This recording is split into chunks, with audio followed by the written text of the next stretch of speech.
We made a choice, go fight against your fate. Pain will come with the blade. Pain will wake up the despondent crowd in this storming world somehow. Unsheath the sword not to kill. Unsheath the sword to end those clouds above the ground. Wake up, it's time to gather now.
Wrapped in biting wind, hearts will never bleed, frozen and banished out of greed.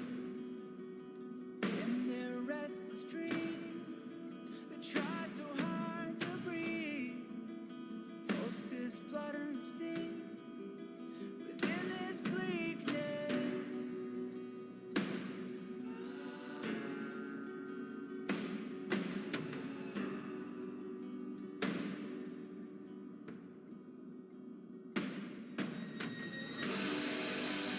Pain will come with the blade. Also, hello everyone. Welcome. Thank you for stopping by. It's good to see y'all here. Hope you're all doing well. And welcome to the Honkai Star Rail stream of the week. And hello there, Quadra. You redeemed the first. Congrats on getting that, Quadra. And hello. I see the emote there. And also sorry that I have not streamed in like a week. I think the last stream I did since I got back from vacation. The owl stream was like 8 days ago, sorry about that. Supposed to do a Genshin stream on Tuesday, but had a dentist appointment, so I had to cancel it. But now we're technically like fully back into streaming, and now I finally have a scheduled stream that I am able to do. Yeah. Gorgeous. It's okay, things happen. Thank you. Alright. But also, while I was gone, apparently a lot of stuff went down for both Genshin and Honkai. So you're definitely gonna try. I'm gonna check on Genshin next week. Gotta reschedule the Genshin stream, but luckily for Honkai Star Rail, we'll get to do it on time. We gotta go over here now.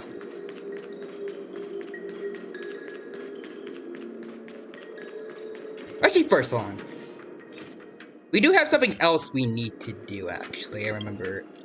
Yeah, this thing from Don Hung, which was from the last update.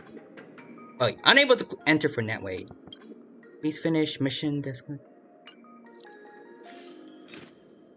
Oh, okay. I guess we can't do it yet. Like, it was there during the last update, so I thought we should do it first before we did this. Like, we don't like mix up anything in terms of story, but alright.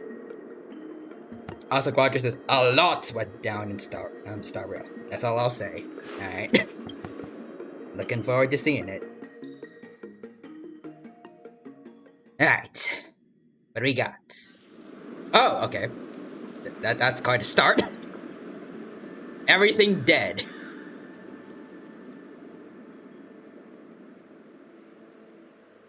Whoa. Looks like the battle here was intense. Yeah, seems like it. Also, Quadra says they changed it where the Don Hung missions are required for story. Ah, okay. And not missable. Okay, that's good. I thought, like, we would have to play it before we did this, though, but apparently not, so that's good at least. The Master Diviner must have launched the campaign while we were delayed in the Artisanship Commission. Oh. Okay, so that's Fu Xiong, right? I think that's her name. The Master Diviner. Yeah, that's her. Can't imagine her opening. This is the funnier option, so I'll go with that, sure. And Quadras is Yi. Indeed. Since General Jing Yuan tasked the Master Diviner with commanding the Cloud Knights, he must have known she'd act on the results of her divination. I mean, like, acting on the results of someone that can actually see the future. You know, I'm pretty sure that's gonna turn out well. Delaron hunters know what I'm talking about. Thank goodness the general didn't make us go with the knights. Fighting is totally different from adventuring. All these people, it's tough to bear. I'm afraid this is nothing, Benefactor. Why is Tin Young smiling at this? Like, her voice says, like,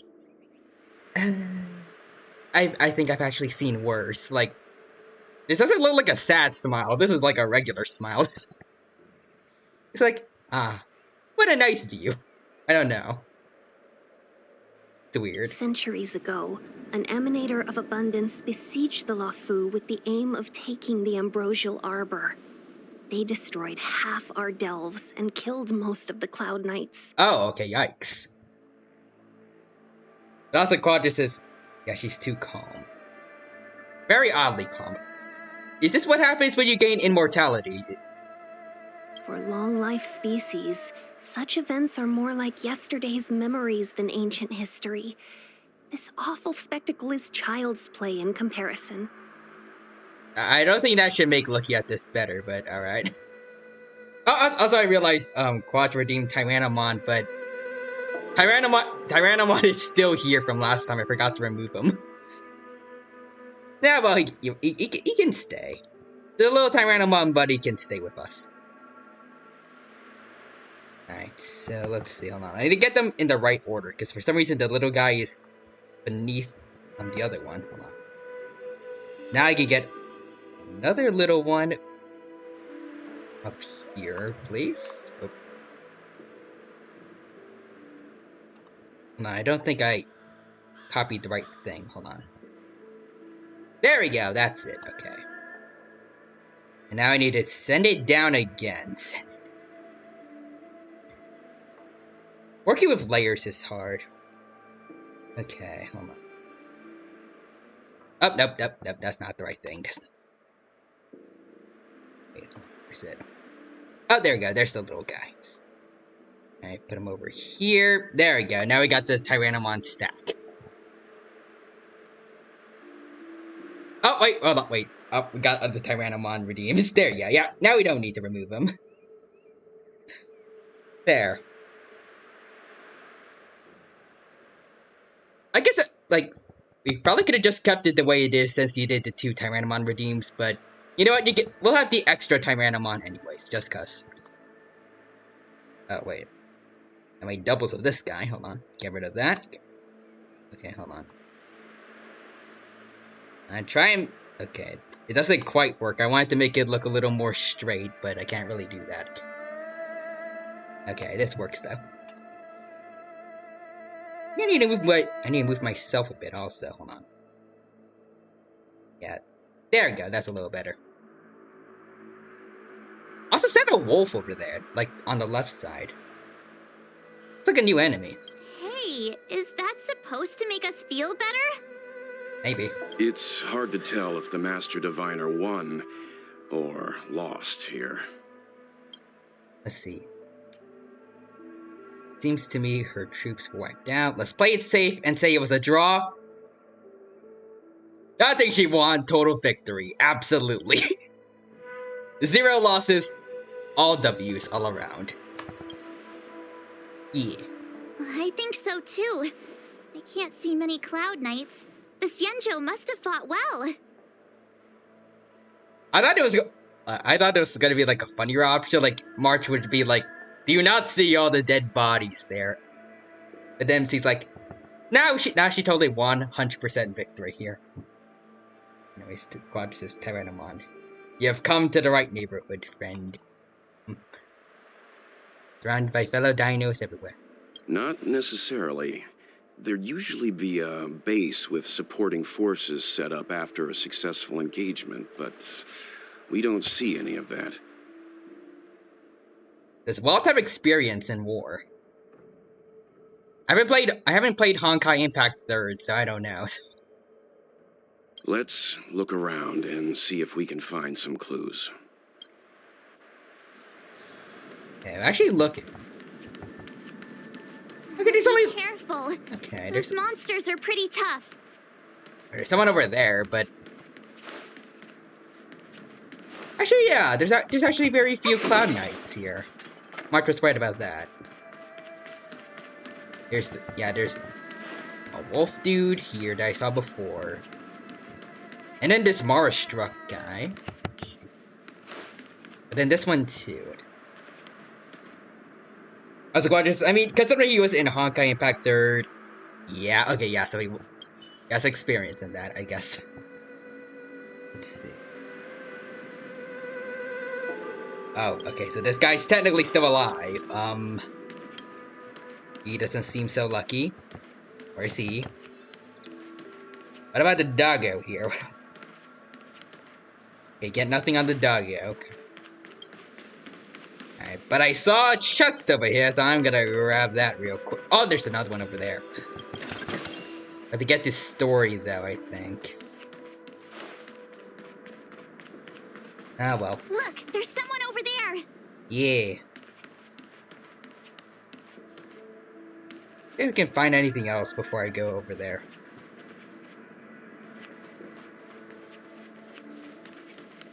Nah, okay. Actually, first, I wanted to say this, actually. This is supposed to be, like, a spaceship, basically. Like, the entire Jianzhou Lofu. It's a spaceship. It's not an actual planet. So somebody created an entire ocean in here. A giant tree as well, which we saw last time. Maybe they have they somehow made a fake sun over here. And apparently, like, a bunch of artificial islands just for them.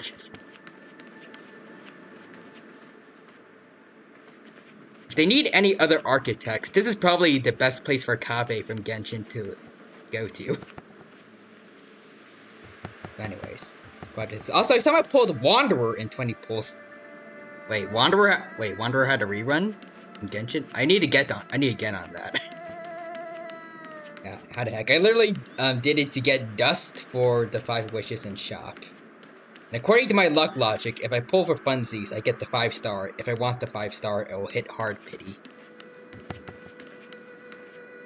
Sounds similar to me. Unless I use absolutely everything at my disposal, in which I'll get the 5-star I want once. Also, speaking of pulling, should we try to go for Blade or not? I did a lot of work since I've gotten back from vacation.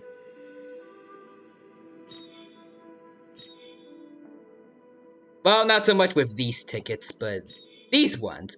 Plus, the new login thing. Hold on.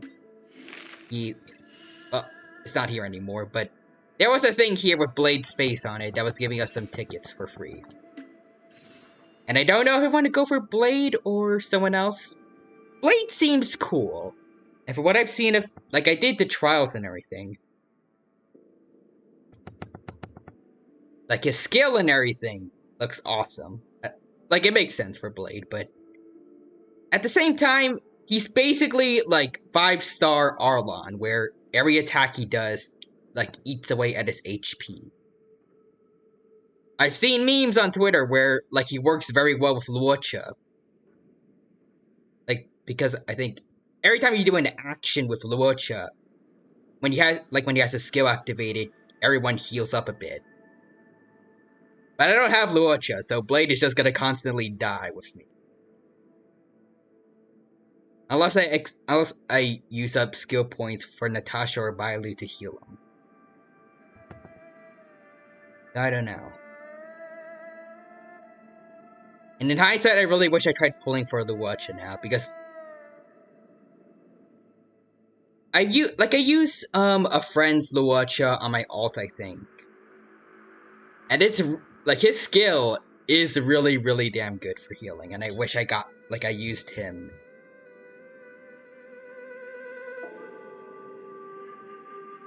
Anyways, artists, that depends. Would you want Blade? Well, I said it before basically, but kinda yes, but I wish I had a better support for him to stay alive. I don't know if it's worth it right now. And yeah, there are future healers, like, I know Lynx is gonna show up soon, but I'm concerned, like, is she going to be as good as a healer as Luocha, or I don't know. Like, there are future ones, but is Luocha gonna be like the Seele for healers? Like, he's the one that is going to stay unpower corrupt for a very long time, and should have been the one I went for instead. I don't know. Also, I say finish the story quest first. Okay, I can do that. This does give us some more of the not primo gems, right? Yep, it does. Plus some more Trailblazing XP. So, okay, it's not enough, but we could get some rewards later. Maybe there's some tickets in there. Also, just for reasons I can't say. Okay. But there is going to be a Tin Young-like healer. Like a Foxian, I think called, right? So like someone like Tin Young and Yukong. That'd be cool. Eventually we'll have a whole Fox team. Oh, healer who buffs the party. Are they not a Fox? Dang. That would have been cool.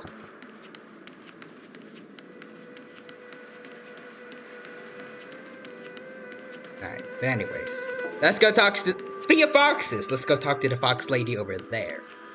Like, what is... Oh, okay, they are a fox. Awesome. But also, I know there is that guy that you mentioned before, but... As much as the foxes are cool, and also, I guess, regular humans are also cool, like... I'm not gonna say, Yanqing, because I don't like him for ruining my pity on Silverwolf. But, like, Jin Yuang and Fu Shang are cool. But I really would like if there was some more Vidyahara. Like, Bailu is cool. And also that new guy that you mentioned before that I haven't seen yet. But I want to see him soon. Like, I want to see more dragon people here. Like, as far as I know, there's no NPCs that are Vidyahara. just the two playable characters. And I feel like I want to see more dragon people here. Because Welt did hype them up a little bit when we first saw Bailu. Like, he mentioned doing research about them, like how they're called the dragon race.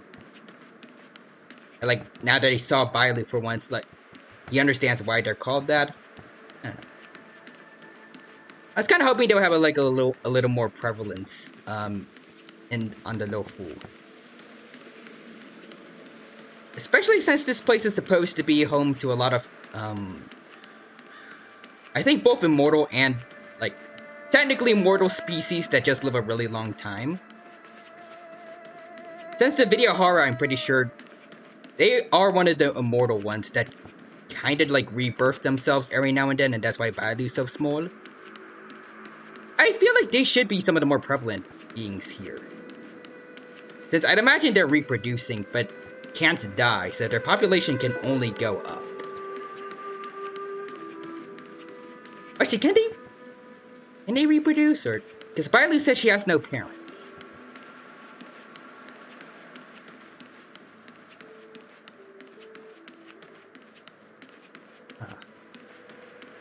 Now I'm wondering, like, how did they even come to be in the first place, then? I remember Bailu did say she doesn't have any parents, so... I guess the population is just like a... It's just a plateau, basically, but... Like, they can't die, so I still don't know, like, why we haven't seen more of them. Anyways. Roger says, you will meet the guy I'm talking about later, and sorry for going on the long tangent about video horror. I just want to see more dragon dudes around here. Well, dragon dudes and ladies. Any dragon people are fine. I just want to see more dragons, because they're cool. And we don't have anyone like that really in Genshin. I think Zhongli has a dragon form, but like he only showed it like once when it was his fake body dying at the beginning of Li Wei's story. That's all we got for Zhongli being at least like taking on a dragon-like form. He's not like Bailu where he can be like half dragon at least. That would have been cool.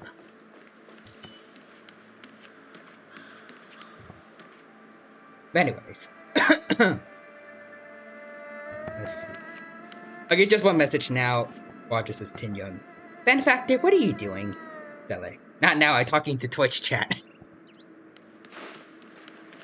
I feel like they probably experienced this a lot. I feel like there's a lot of people that extreme Honkai Star Rail. I haven't checked the numbers, but I feel like there's a lot of games that are similar to Genshin that like end up surpassing Genshin in terms of numbers on Twitch, usually. At least for like the days where like they start out being a bit more popular, and then occasionally like they go down a bit, like they go down a bit like Tower of Fantasy, but I don't know. I feel like Honkai Star Rail is doing pretty good in terms of numbers still. I don't know how it compares to Genshin though.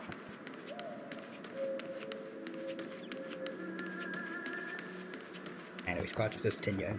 What are you talking about, Welts? Experienced with other universes. Hang on. Let her cook. Unless Himiko is here. Don't let her cook. Keep her safe. I think the Honkai Impact 3rd Himiko died in some way related to fire. From what I've heard, like, I think... I can't word, but... Like, when you look at the sword in Honkai Star Rail, somewhere on the Herta Space Station, it's a reference to Impact 3rd. And when you read it, with Himiko, I think, it says... I think, like, the last thoughts of... Like, the last moments of Himiko in Impact 3rd were... her being engulfed in flames, but smiling. I don't know all the details, but I'm guessing, like, fire's not... Fire had something to do with her dying. I'm not sure how exactly. And I should play Impact 3rd at some point. Anyways, let's continue on with the story finally. Here! There are still survivors here! Hello. You okay? Well.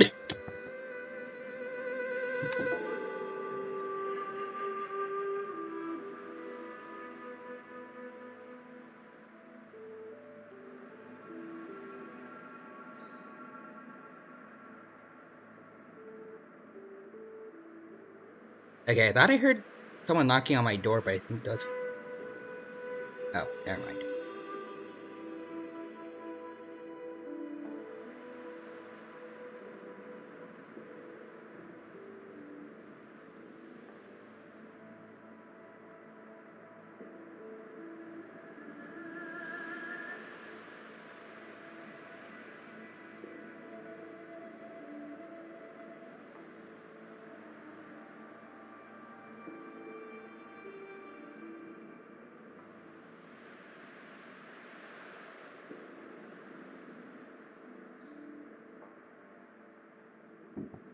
Anyways, Quadra says, Welts. Runs. Left the stove on. Dang it. But also, like, that was a very manly, grunt from Welts just now. It sounded like a growl. But also, just now, my mom brought pizza up, even though I didn't ask for it, but okay. I guess I might have to eat a bit during stream. I hope you're okay with that.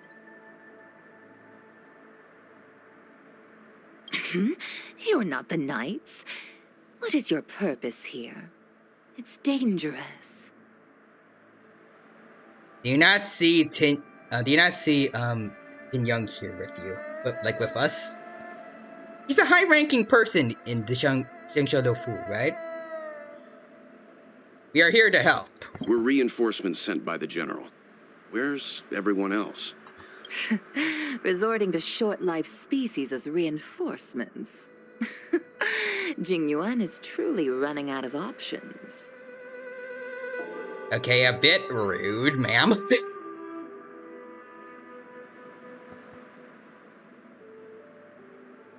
Is this common? Like on the Xiangxiu Fu? Because maybe that might explain why there's people that are into the abundance. Like the disciple dudes. Also, gorgeous, I encourage eating during stream. People gotta eat. That's fair. Run! She's a disciple of Sanctus Medicus! Oh, okay then. Never mind. I hate those guys too. Silence. If my healing worked, you'll become one of us. Okay, now we gotta take you out. And then it's not just me they'll be running from. Okay, so she's evil. Yep, definitely. Hurry! Leave here! Alright, you wanna go, dude? I can't control myself anymore! Wait, is it this guy? Like, You don't look so good. is he the one that is this thing that we're fighting right now? Stellate, say no more, pulls out. Nothing of the weight behind this. Survive or be destroyed. There is no Talk other less, choice. fight more. That is my motto. But also, yeah, yikes. But also, I was gonna say maybe I should turn off double speed, but unless it's for like a big battle, I think I'm fine with this.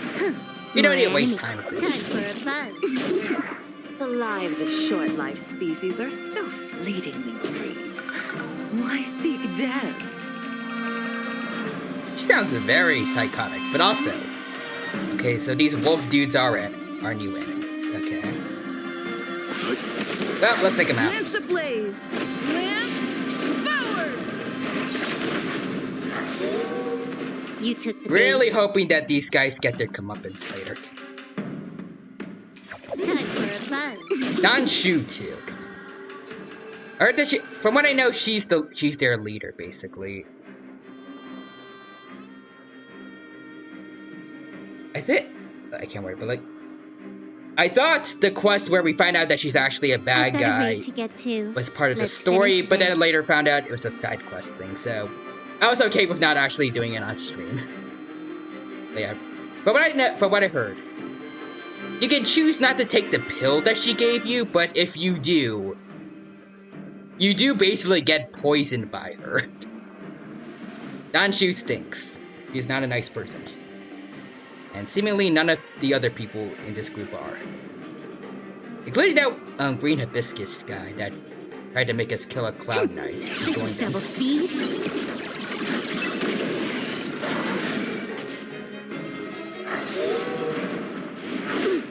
Also, Roger, I know I said this already, but it's so cool that you have playable wealth for this part of the story. Agreed. Sometimes I wish I had more characters, like, related to a certain story in Honkai, like in Hoyoverse games in general, to play with them during the events. Like, it feels nice when I get to play with a team that feels more canon, basically, but at the same time, I also really like sticking to, like, my main team, but still. Time for a buzz. Sometimes it's fun, like, being able to recreate, like, actual battles that happen in the game.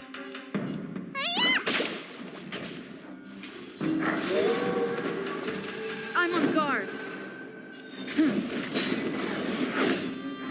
Let's begin. Well, take out this little guy over there. You know Or nothing not. of the survive Alright, or this be works. destroyed. There is no other choice. More enemies. Why did you come to the Xianzhou? To seek immortality? We're here You to don't help. have to appease Jing Yuan. The disciples of Sanctus Medicus can provide all that you desire. We don't really care about that, ma'am. This combat needs optimizing. This is double speed. Oh, wait, Quadra sent something, but it's all censored. Yeah, y'all are crazy.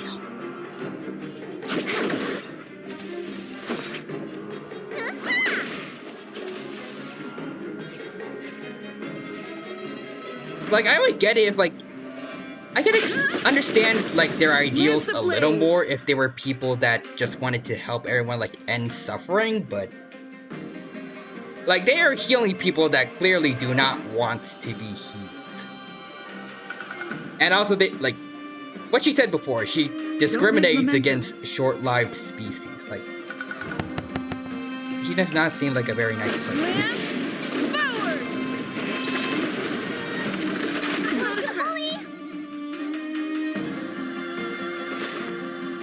I don't know about, like, their Aeon, Yaoshi, but the people following her do not seem to be the nicest of folks. You know nothing of the weight behind this power. Anyways, Quadras, you're not you when you're Mara struck. Have a Survive Snickers. or be destroyed. There is no other choice. Reminds me of that one Fun this time. that one Godzilla Snickers commercial. Time for a buzz. Let me I don't know if anyone else has seen that besides me. It feels Glance I at feel the like it's right. very obscure, but it's a fun one. I'm fine.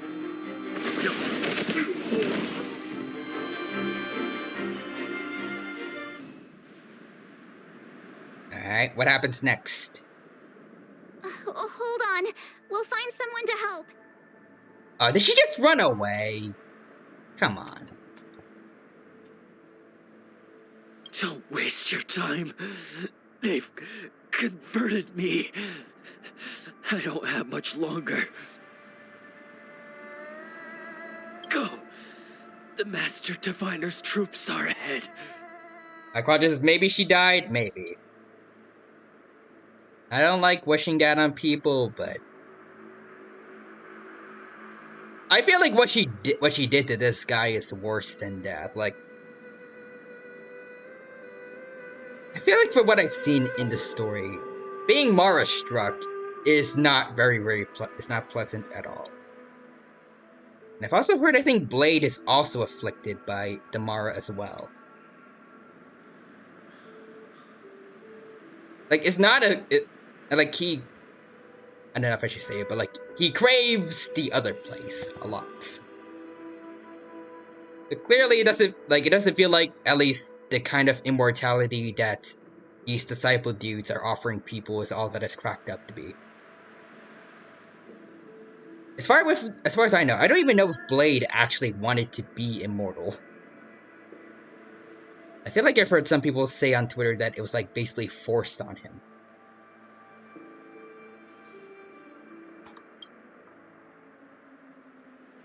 Let's go. Alright, that's the Quadrisus. I mean, is she really a person anymore? He's a monster. The disciples of Yeah. Sanctus Medicus were in hiding for so long. Now they finally show their face. Did the Master Diviner fail to foresee this? Be careful, benefactors. The disciples of Sanctus Medicus worship Yaoshut, the Plague's author, the greatest enemy of the Xianzhou. The Alliance has been trying to root out their secret organization for millennia. It's no coincidence that they've chosen this moment to reveal themselves.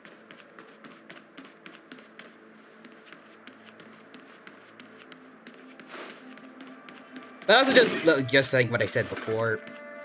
Really do wish like these guys were more sympathetic. Like,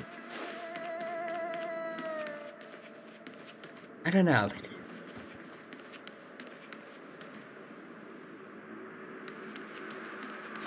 I don't know how to describe it really, but it feels like their whole like trying to offer everyone immortality thing. It feels like maybe there could be like some kind of like a genuine like debate over who's right and who's wrong here, but like them trying to save people from suffering due to things like death and grief, like their form of immortality may not be worth it. Like, I don't know.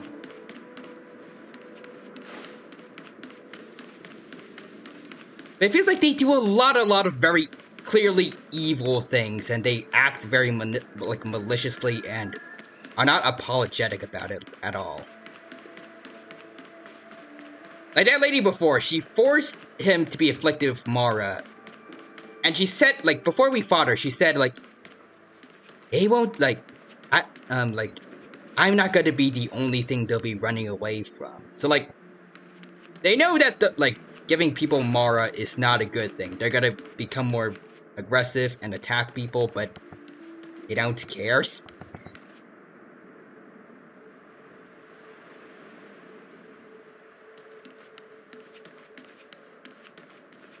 I don't know. I feel like I think I've heard some people feel a bit bad for Dan Shu or something based off like her backstory, but it doesn't feel like her or her peers are very sympathetic to other people.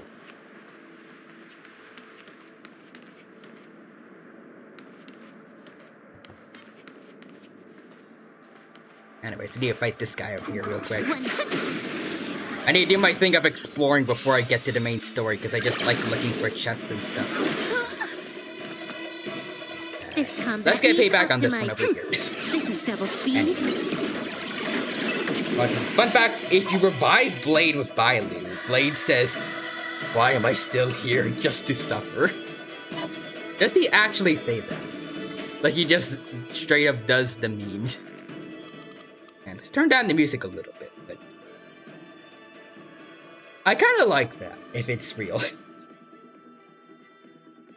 I feel like it really does feel like like the people working on Honkai, they get to have more fun with dialogue and other things, more so than the Genshin ones do, in my opinion. Or maybe they're given more. Maybe they're the same, but Reverse gives like the people working on Honkai more freedom for whatever reason. I don't know.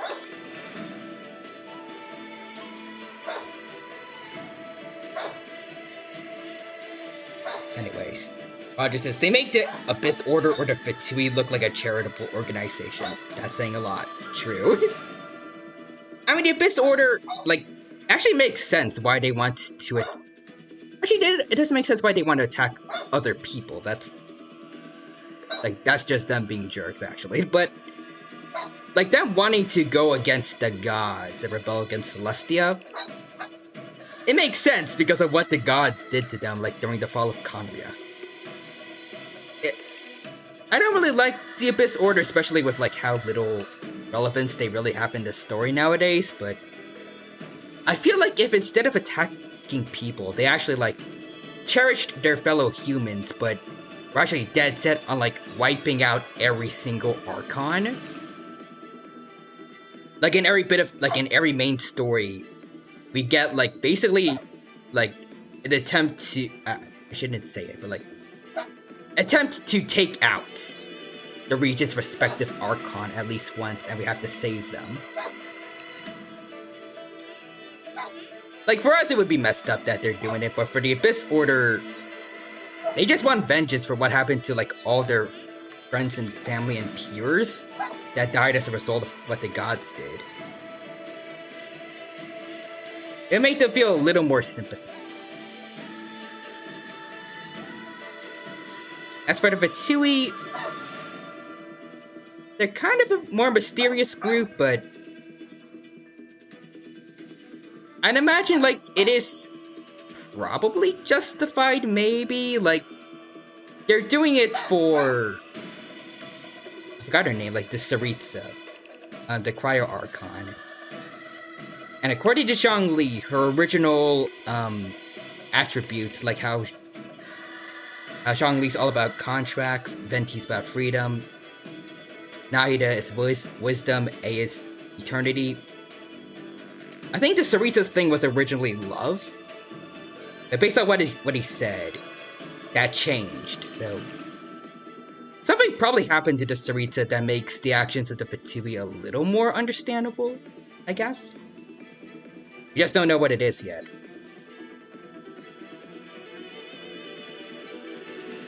But yeah. You took the bait. Time for a buzz. It does feel like those two organizations are a lot more charitable than the Disciples here. Roger says, also notice the game volume is a tiny bit loud. Oh, you did it. Yep, there you go. At least the music is still loud. All the violence. Vailu, you're a healer. Why do you want to see more violence? It's time. This is not your job. You're here to heal, not to kill. Let's begin. Basta Quadras says, I guess it's real. And actually, it's mostly because the English localization company for Star Rail is different and better than Genshin. Ah, wait. So are all the make a meme... choice. You know, I'm just going to pause. So there's no distractions from idle voices. So Lucas is barking a lot for whatever reason. But like, are all the meme references in these games only in the English version, or are they also in the Japanese versions, or no? If not, then huge prompts really to the English localization company. They are awesome. But I feel bad for Genshin's people. Like, I wish they could transfer over to the same English localization company that does Star Rail. I would love them both to be able to have, like, very similar kinds of energy in terms of dialogue. The Star Rails feels way more fun. Genshin, they do their job of translating well, at least, but... At least with, like, the dialogue options for the main character, even though, like, it's probably still gonna be low regardless. I wish we could get a little more character and personality with the Traveler's dialogue options in Genshin.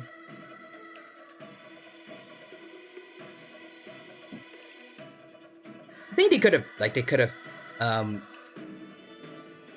or like, even though they don't really have voice lines that much, unlike the Trailblazer, where we get to hear them a little bit more. Like, the occasional meme reference sprinkled out a bit more here and there in Genshin could have, like, made things a little better for the Traveler. Because as far as I feel, the Traveler is the least developed character in their own game. By far. Anyways, Roger says, for Star Rail, yes, they're English exclusive. Ah, dang. Also, actually, Genshin might be transferring to Star Rails due to recent controversy with that localization company. Do it. Do it. Kind of feel bad for the company, or at least like the good people working at said company, but whatever the controversy going on is, if that company sticks around, I just hope they get better people working for them. Anyways, Real Human says, hello Dino. Hello there, Real Human. Welcome. Thanks for stopping by. It's good to see you here. Hope you're doing well, and hope you have a good time here at the stream today. Welcome. Right now, we are playing Honkai Star Rail. Well, talking while playing Honkai Star Rail. It's going well. We're having a good time here, and I hope you have a good time here as well. Nothing of the weight behind this power. Alright, well, Survive need or a black be hole destroyed. thing. There is no other choice. You took the bait. Alright, also wait. Okay, this is a big one. Quadras TLDR, Genshin's localization has not paid certain actors for their work in months. Okay, that ain't cool. Dude, I feel like that sounds a lot like the company that owned Smosh and a lot of other YouTube channels. I think, at least. My memory of that is a bit hazy, but I feel like I've heard a similar story of a company, like, for some reason not choosing to pay, like withholding pay to people they're working with for a very long time for no good reason. For example, wait, Paimon's actor has not been paid for 6 months for her work as Paimon. I hope she's getting other work as well for her voice acting, because that is ridiculous. She is by far the one that talks the most in Genshin, and not being paid for 6 months of that work. That's ridiculous. Dang. Okay, yeah, that company does not sound very, very pleasant. And I hope they do move over to the company that works for Honkai Star Rail. And hopefully they get better pay also.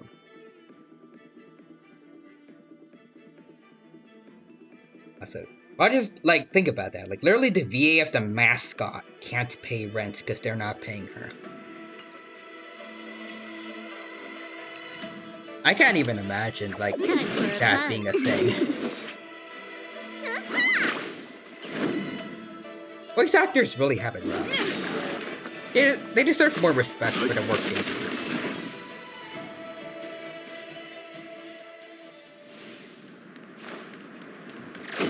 Especially since I feel like they're they are a pretty big portion of the backbone supporting Hoyoverse games in general. With the fact that they're a good amount of them are also streamers that.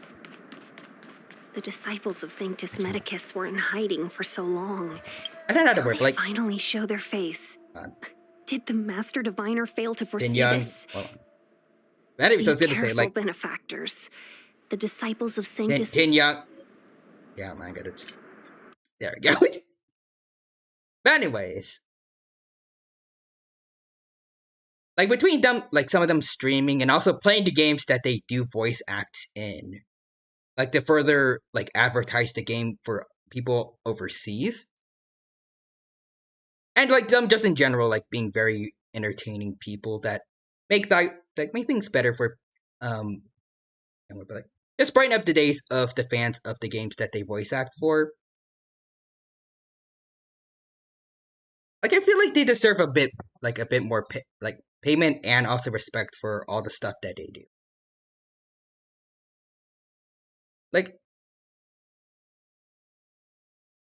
They're really bad at, wording, but, I feel like, I guess the best way I can say is, they are important for these franchises that Hoyoverse is making. And voice actors in general for other things as well,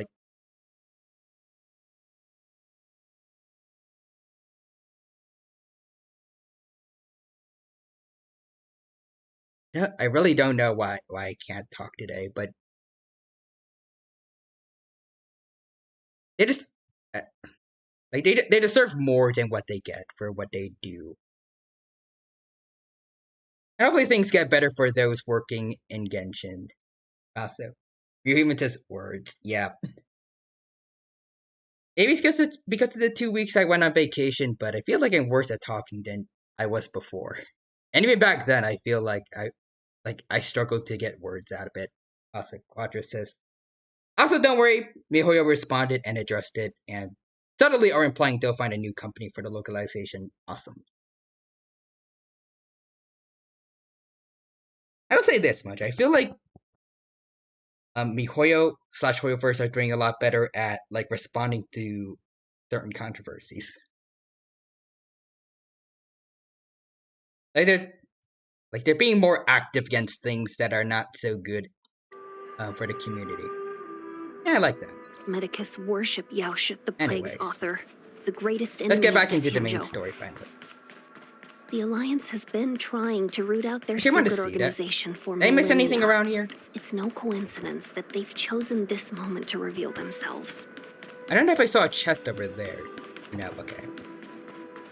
I look around a bit. Ooh, I see something over there. Oh, there's the big ape. Oh, yeah. Yeah, it looks like an ape. Yeah, that's kind of neat.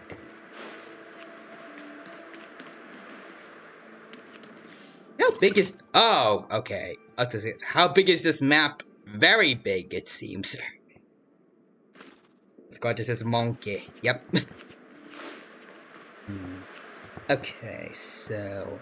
we're gonna need to prep quite a bit for this, so...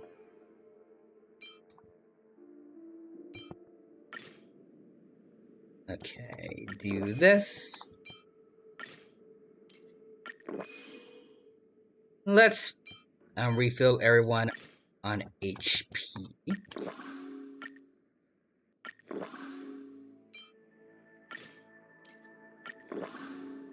Alright, do this, and then do this. Okay. Will of preservation. A little something for everyone. I think we got this. Stay What up, monkey? 100. There we go. Alright, we got the upper hand for now. Okay, slow him down, Nothing of the weight slow him down. survive or be destroyed. Slow him There is no down. other choice. Lance ablaze. Okay, Lance. I activated the Trailblazer's ult just to be safe. Looks like it's fine though. Alright, Silver Wolf, can you get the quantum? There we go. Quantum weakness. Perfect. This is double speed. Need a doctor? Lance at the ready. I like the calls that's making though. It sounds neat. Oh. It did the King Kong thing. Like it's pounding his chest.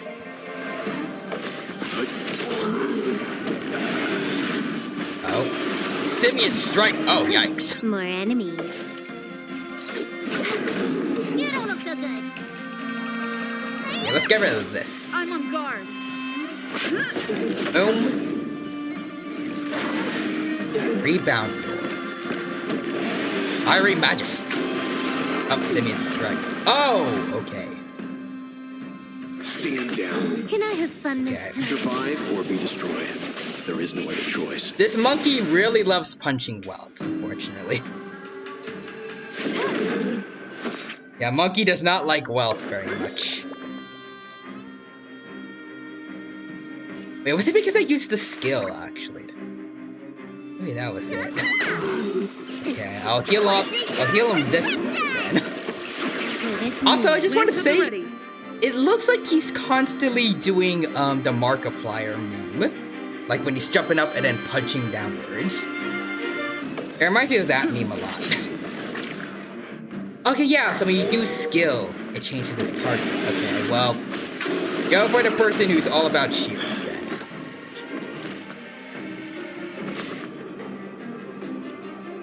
Okay, we cool now? Okay, we cool now. More enemies. Time for a buzz.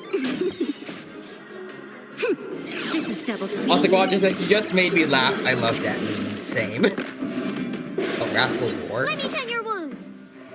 Okay. Well, I'm ready for it now. Here, come at me, monkey! Lance ablaze! Lance And also get a taste of this.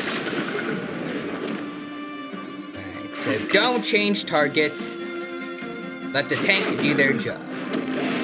Fiery Majesty. Yep, Simeon Strike. There it is. Need a doctor? There's the thing. I hope someone has made that reference, like, has made that connection besides me. There you go. Taunt him more. Yep, doing the thing again. Let's begin. Stand down. Can I have fun this time? It's ridiculous, but if they could get Markiplier to voice it, well, they can, because it already has, like, sounds, but if they could get Markiplier to voice act, like, a special variant of this dude, like a certain event or something, that would be cool. Leave it to me. I'm on guard. They have multiple YouTubers working for them on this game. It wouldn't be too far out for them to do. More enemies. Time for a buzz. This is double speed. Almost. Let me tend your wounds. An allied alright. We're doing this again. Can I have fun this time? You know nothing of the way. Well, too bad for you. Destroy it. There is no other choice. This ain't a skill, this ain't. You know what, I can do it. Yeah, sure. Yeah, it takes a minute. Also, Quad says, "Hello, everybody. My name is Monkeyply. I'm here with my buddies, the Marastruck, and I'm here to destroy these non-believers." Now I'm imagining, Stingy chest. I don't like cursing, but like, I'm imagining this one thing that he said during his Octodad gameplay. Like whenever he's fighting, like whenever an enemy uses a skill against him. I didn't think about it, he did actually did a lot of cursing during his Octodad gameplay, in retrospect. I feel like that made it a little more fun, honestly. Anyways. Okay, we got one of these. Alright, but anyways, Don Creep is here, and the redeemed bread, so... Right. But also, it's good to see you here, Don Creep. Hope you're doing well, and I hope you have a good time here at the stream today. Welcome. Okay. How do I do this? I feel like I might have messed it up.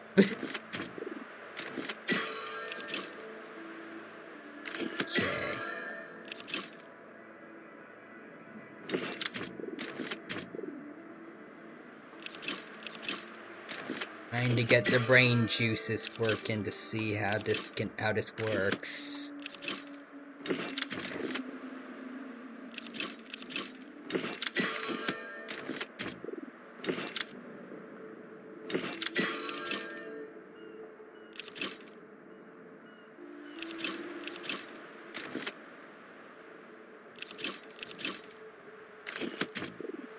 Anyways, let's see. Quadris. I got into the V-Stream beta. Very happy. Ooh. What is V-Stream?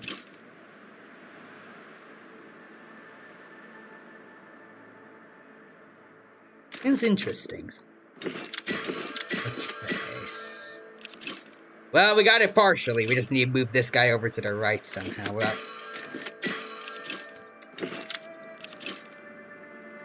how do we get the others out of the way?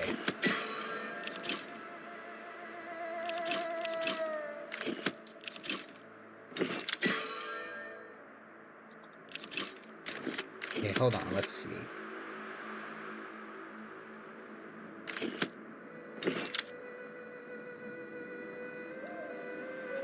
Okay, hold on, wait, okay, I think I got it, hold on. Let's see. Ah, shoot. Dang it. I got close this time. There's no way to move this without moving this one here. Let's see. Also, the real way to stop the MC not with power, but with a really hard puzzle that offers 100 warps, I would absolutely waste my time for that. But also, Restream is a new stream platform for YouTubers like Twitch or YouTube. Ooh, interesting. With how Twitch is going nowadays, I do feel like that's probably, like, a good thing for people to try out. Like,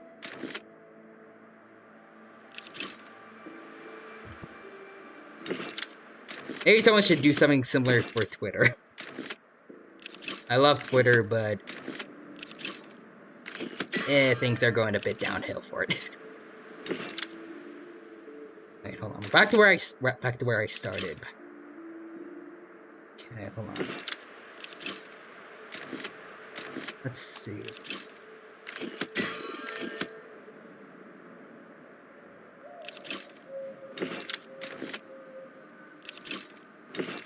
Oh, there we go. Got it.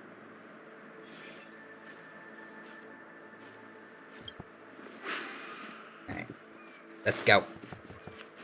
What is this? Currently in beta right now, but so far it's been good. Awesome.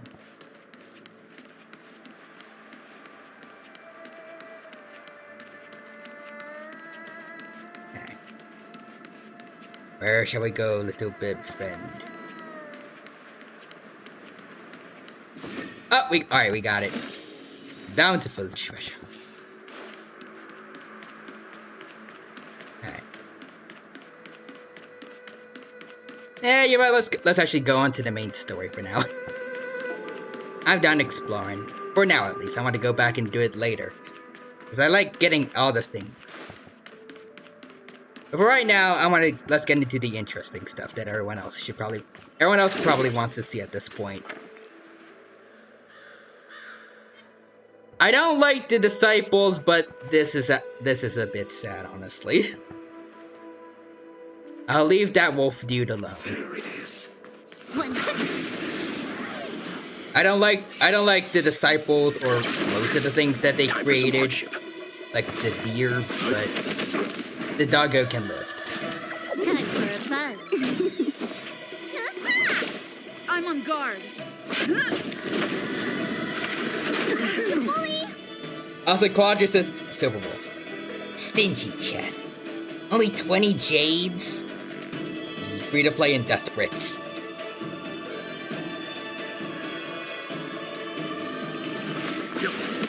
I mean, to be fair, like, You took the bait. if you could ask for more, you probably would want more than 20. It is not, like, I feel like it could be cool if they gave Silver Wolf, Let's begin. dialogue for different types of chests, I guess. Can I have fun this time? It does feel a bit annoying, like, constantly, like, just getting that one voice line for everything. Nice. Let's do it again when you're leveled up. Like, one of the things I really like about her voice lines are that they break the fourth wall quite a bit. I say I can get some, like, oh yeah, parting. Here we Done go. everything you needed to? Good. Yeah, this one. Don't want to climb into bed only to realize you forgot to finish your dailies. Bye-bye.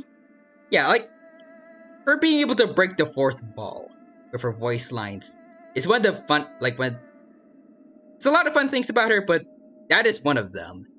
I wish they gave her a different voice line for each kind of chest that she unlocks. Like, for a common one, the one that she already has works, but for like a bountiful treasure, it should be like something more exciting.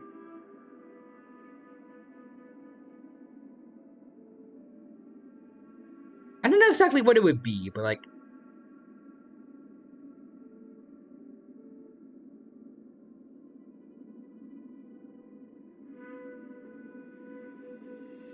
I feel like it would be, I can't wait, but like, it would add a little bit more to her character. Well, not character, but like, to her it would help with like the immersion that she is able to break the fourth wall, basically, I guess. Still really bad with coming up with words, but I don't know. Oh, of course, but you can't. And yeah, like if she was like 1 jade, I get it, yeah, but like 20, come on, man. Yeah, she can at least say, not bad. Actually, now that I think about it, there's a pretty interesting, like, I think there's a fairly interesting, voice line I just thought of that she could have had for, like, a bountiful treasure, like, 10 times pull, here I come, or something like that. Like, implications that she's saving up, to do a 10 times pull or something.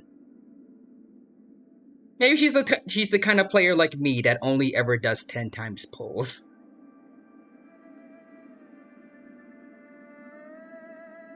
I don't know why other people sometimes do single pulls. Like, I don't know.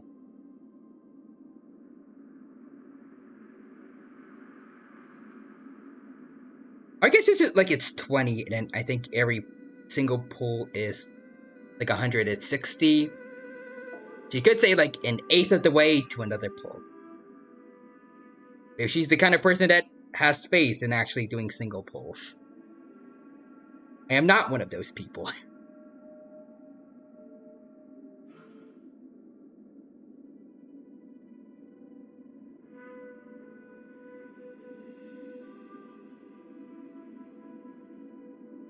I don't know. Anyways, we gotta go around the duggo. I don't want to hurt him while he's mourning his buddy over there. I feel bad. Ooh, there are enemies here. A lot of them. Like, he's not a formidable enemy like I thought for a second, but... let's say hi!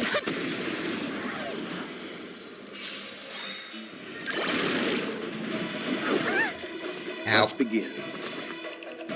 Okay, let's go for that one. You took the bait.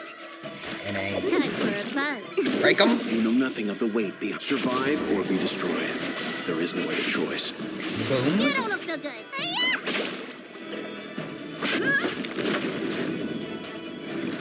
Rebound roar up. Leave it to me. Can I have fun? We got more doggos. I'm on guard. Boom. Lance ablaze. Lance forward. I think one of... This combat needs optimizing. Well, I mean, some of them have quantum weaknesses. I'll go for this Double one. speed. Not a scratch. Time for some hardship. Let's add a quantum weakness to this. Can we take out this one? Okay.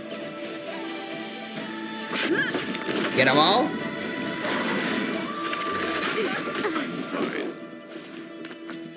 Seems like these guys are like the Bronyas of the enemy More team. enemies. You know nothing of the what survive or be destroyed. Like they're able to There is no other fast choice. forward other people, like their allies' actions. Time for a buzz. This is not enough to get us our ultimate yet. Oh, this is okay. This combat needs optimizing. There you go. This is double speed. Kaboom. Last ones. Can I have fun this time? Time for Okay. a buzz. This feels very unfair, but okay. Alright, Lance well, ablaze. if you're gonna bring out your entire squad, Forward. we're gonna do an AoE attack. I'm fine. Let's get rid of this one shield. You took the bait. No one here has a quantum weakness, so... This combat needs optimizing. Go for it, head This is honcho. double speed. Almost. This is a cool idea, though, for like a wolf Let me tend your enemy. wounds. Like, it makes sense. Lance at the ready. Now it's just the doggos left. Let's begin. You took the bait. Alright, Time do for this. a buzz. You know nothing Well, of the what survive or be destroyed. break There is 'em. no other choice. Boom. And then there was one. It's time. There we go. And let's see what's going on over here. Come on. Move. Move, bub. Ah, please don't go in the direction of... Okay, there we go. Do not aggro the doggo. I don't want to hurt that one. That one actually seems to have remorse. Like emotions, unlike most of the disciples. I'll leave that one be. Alright, bountiful treasure. Ah, she didn't do her voice line for once. Investigate. Oh, okay. You can't go there. I want to see what's going on over here, though, so... Let's get some buffs. Let's see. Will of Preservation. A little something for everyone. Invigorate. Alright, slow him down, and... There we go. Time for some hardship. Boom. You don't look so good. Okay, you're the only one with I'm on guard. an electro weakness. So. There we go. Let's do that. Lance ablaze. Lance forward. Alright. Not a scratch. Oh, we're healing though. Leave it to me. You know nothing of the weight. Survive or be destroyed. I don't know what that. There is no other choice.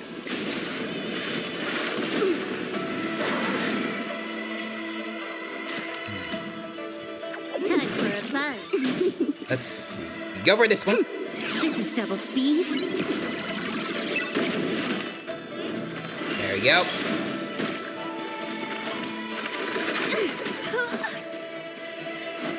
Let's heal up Super Wolf a little bit. Good as new. There we go. Time for some hardship. And For a buzz. okay, almost. There we go. Now he's done. Let's begin. Okay, forgot about these guys, but alright. We can work with this. This combat needs optim. Alright, get rid of this one.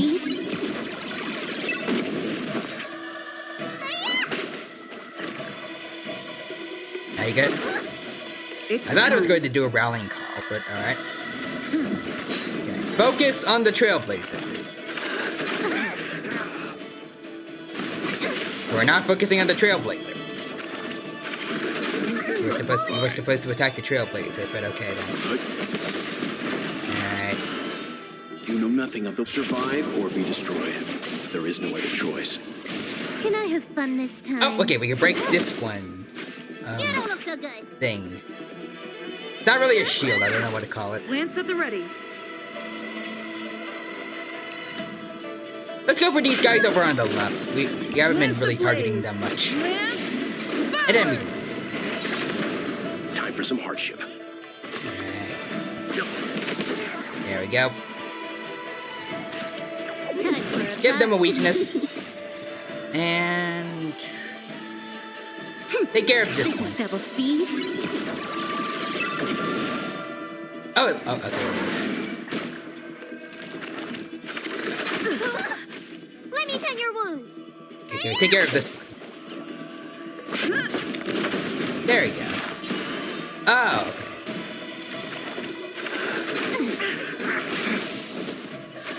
Leave I it don't to know me. why I thought I already took out that one once already. More enemies.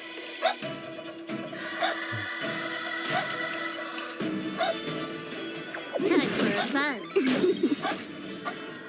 Look here, Lucas barking. This is double speed. I know what's got him right away. Need a doctor?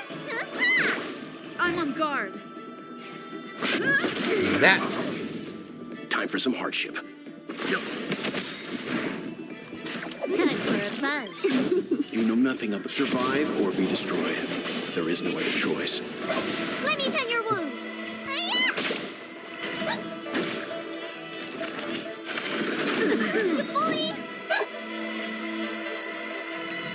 this, and we should take care of this. The one on the left should be done. Yep, there we go. Let's begin.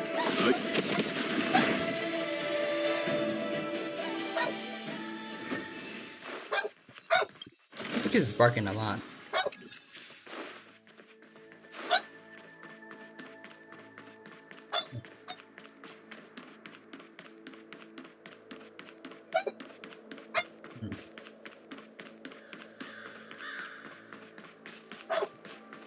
Is there a cloud soldier here?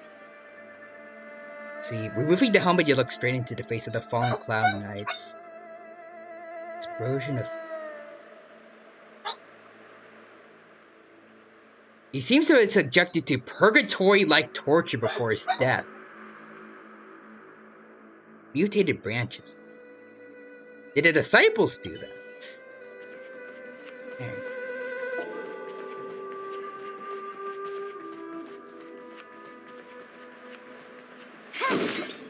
Oscar just is bruh.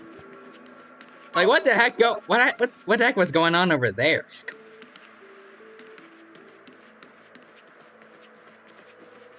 Like, oh, right over there, I was feeling a bit bad for at least one of the things related to, like, the abundance.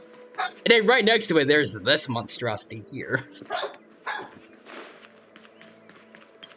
Jeez. Like I said before, like, the disciples of the abundance are really not doing a good job of making them seem like a charitable group.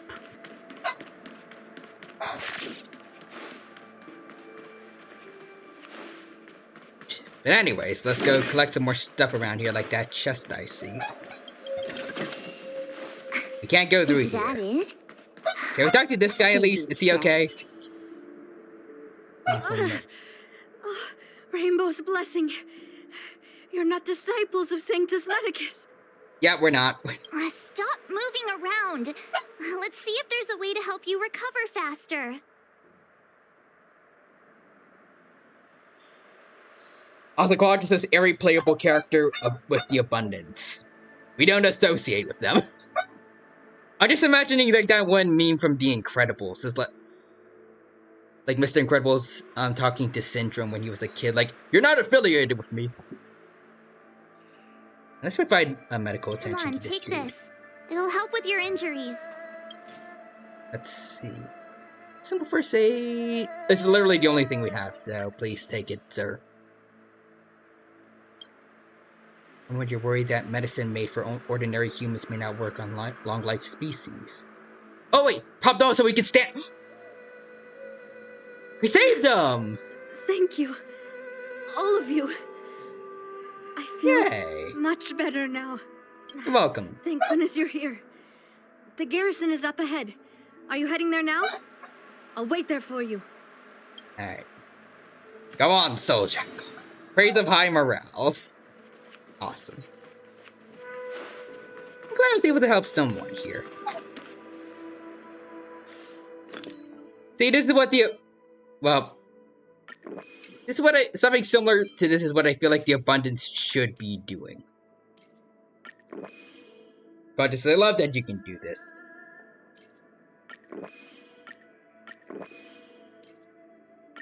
Like with, as far as I know, like the Shanzhou Lofu, they worship instead of the abundance is land, like the person in charge of the Aeon of like the hunts. And with her, I'd imagine like there's a lot of violence around her. I feel like the people that are following the abundance should be like looking at that kind of violence that the land is doing, and like they follow the abundance because they want to help people and end suffering. Even if people are suffering a bit like while living, because it's better than like to them it's better than death or grief. Like I don't know, like maybe they're failing to understand like there's a reason why like the land and the people following her are like so brutal. Like they're trying, I don't know what the land is about, but it's Sanshou Lofu, like the Clown Knights, Jinyuang, like they fight because they need to protect people.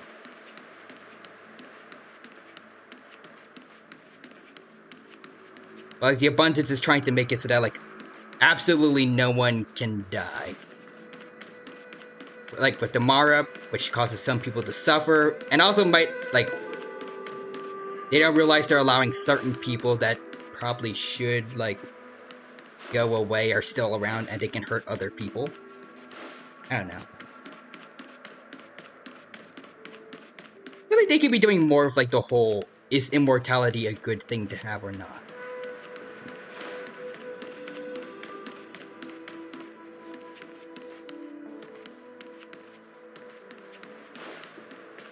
Anyways, let's take care of these things.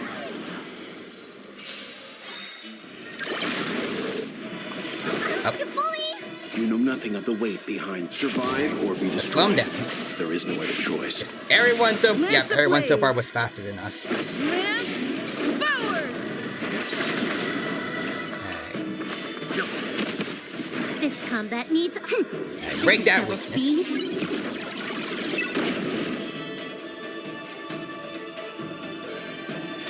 Time for a buzz. There we go. That don't look so good. Yeah, break that as well. Time.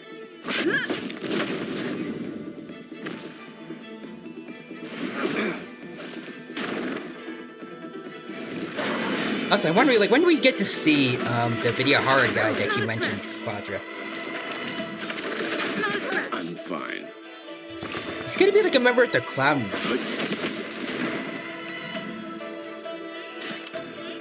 I don't know if he Time would. for a buzz. This is double speed. It'd be a cool idea if he was like a member of the Clown Knights, but then you'd have to wonder, like, even though like Jinji Wong is cool and all, like he's definitely a tough guy, especially like since he has a god working for him. But like, still, why would a person who's like a dragon not be like their leader?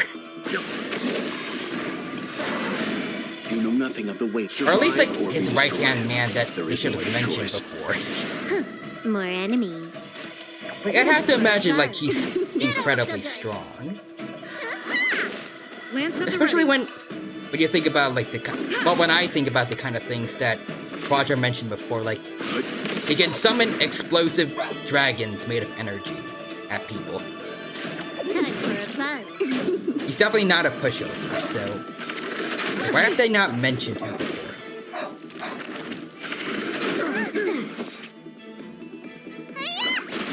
It's time.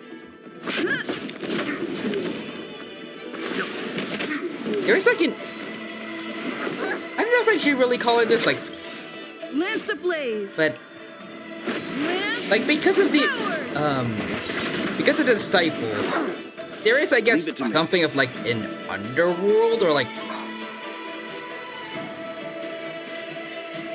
not really like I don't know how to really describe it. Like I don't know if underworld sounds right, but like Better make a choice. there are like people working like behind the scenes, I guess, like kind of like a mafia kind of thing going on, like people working in secret. Maybe the video horror guy, I'm guessing like maybe he's like a vigilante or something that like he's not working really with the Clown Knights, but like he's there. I don't know.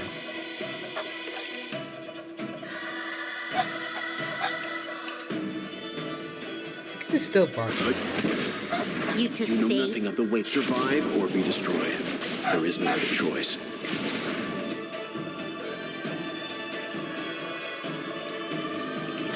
Time for a buzz.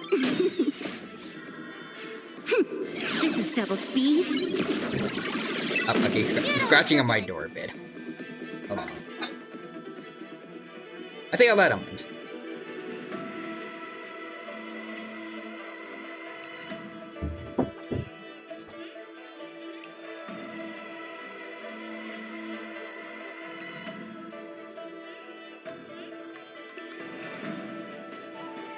Alright, Lucas is here now.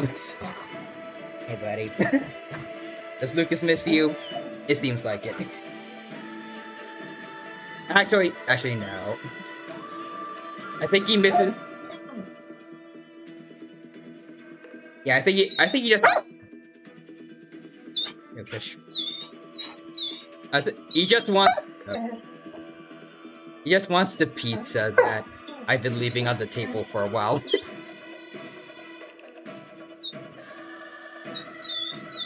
And he's wagging his tail.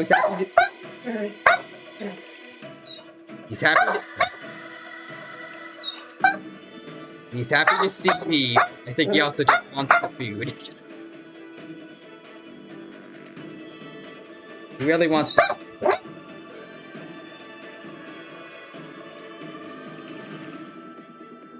Squatch is... Aw. Yeah. He's a very loud voice. He's looking up at me and now...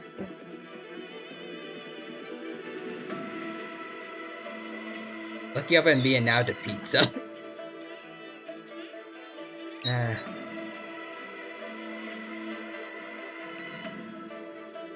You know, normally he doesn't... Normally he doesn't get this while I'm streaming. This is why... This is why I try to not bring food to me when I'm streaming.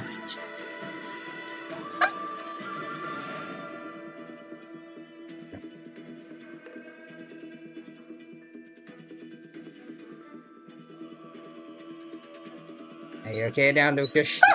No.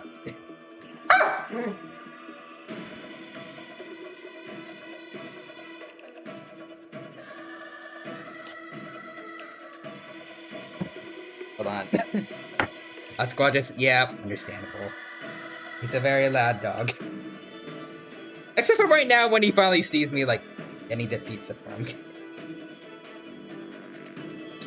Yeah, so it's okay, dog cameo is fun. Thank you. Hey, Lucas.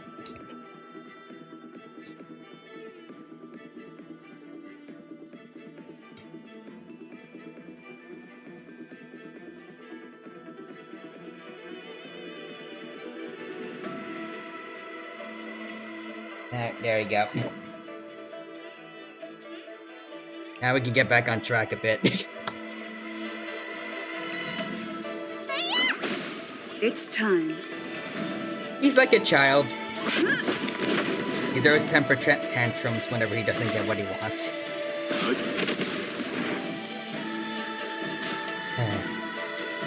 Let's see, who's the one? Okay, it's this one up here. Time for a buzz. Need a doctor? There we go. It's time. Yeah, just like my dog. I feel like there's a lot of dogs that are like this in this world. For better or for worse. Time what's in your prescription? This is the price we pay for having dogs in our lives.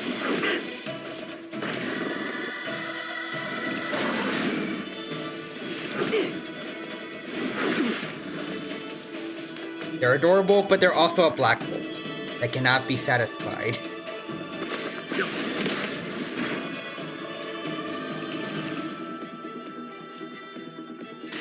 Time for a buzz.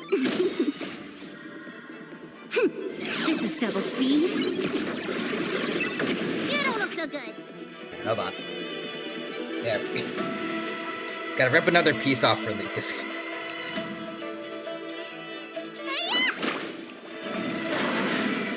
Up, dang.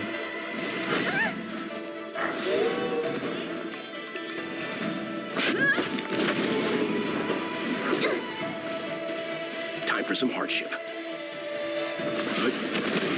You took the bait. You know nothing of the weight. Be survive or be destroyed. There is no other choice. There you go, Lucas. Here's a big one for you. Time for a buzz.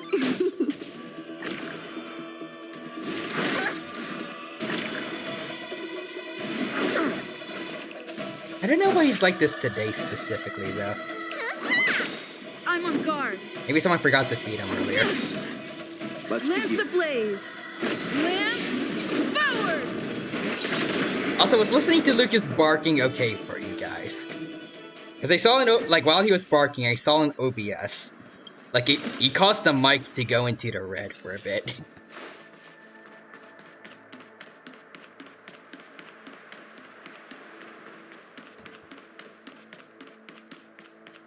He's impressively loud. It was fine. It wasn't too bad. Okay, that's good.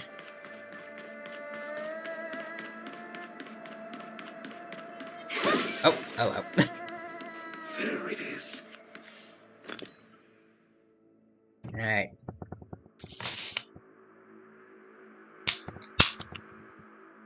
Well, while he's eating a bit of pizza, I'll have some. I'll have some nourishment myself.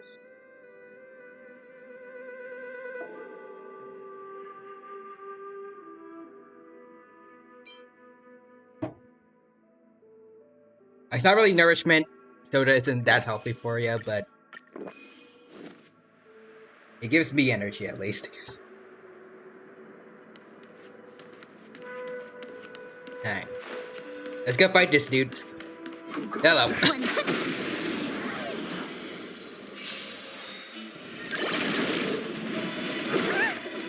Leave it to me. I wonder if I should have considered, Time for a buzz. You don't look so good. I wonder if I should have considered, like, seeing these Dago enemies for the first time, being a sign that Lucas would show up. It was foreshadowing. This combat needs optimized. This is double speed. I'm fine.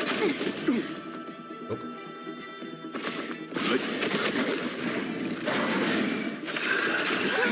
You know nothing of the weight, I slummed survive or it. be destroyed. There is no other choice. More enemies. Time for a buzz. This is double speed. I think the piece I gave him might have been a bit too big.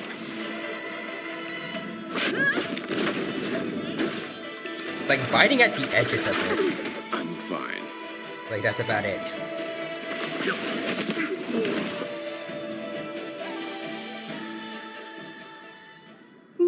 Okay, he's getting Let's it now. do it again when you're leveled up. Okay, Lucas. He's just looking up at me now, like with, like, the bit of pizza, like, right in front of him.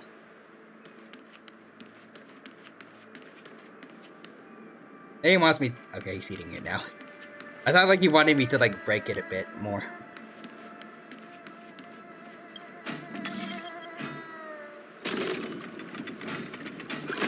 Alright, there we go.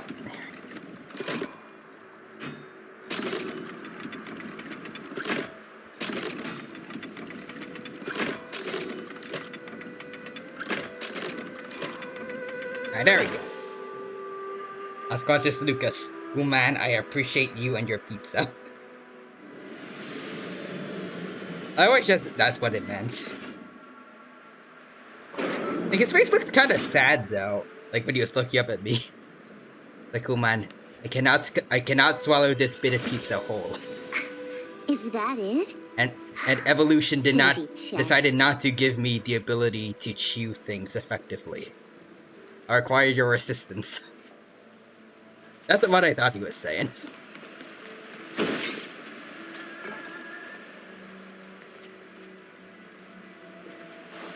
I guess well, at least for what I've seen of Lucas, I think that bit of information isn't quite true. But for the most part, like, most predatory animals don't really chew their food much. More so, they, like, try to rip bits of food apart and then swallow the chunks whole. So, like, big pieces of food that they can't swallow whole, especially hard stuff like pizza, is a bit of an inconvenience to eat.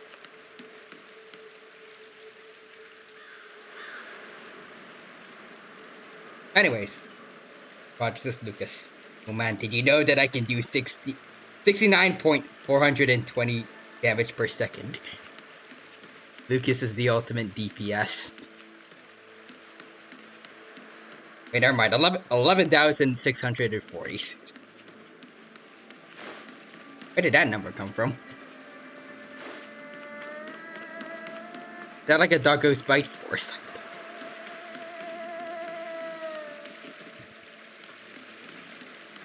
There's some stuff going on over here. No treasure there, though. I'll leave the doggos be. Especially since Lucas is right down here watching me. But this was the place I was at before, okay. So we explored everything around here, I think. I was like, well, it's a reference to that funny dog meme I sent before. I said before to you where you said it looked like Lucas. Ah, wait, hold on. I'll go onto Chrome and see if I can find it again. I remember that.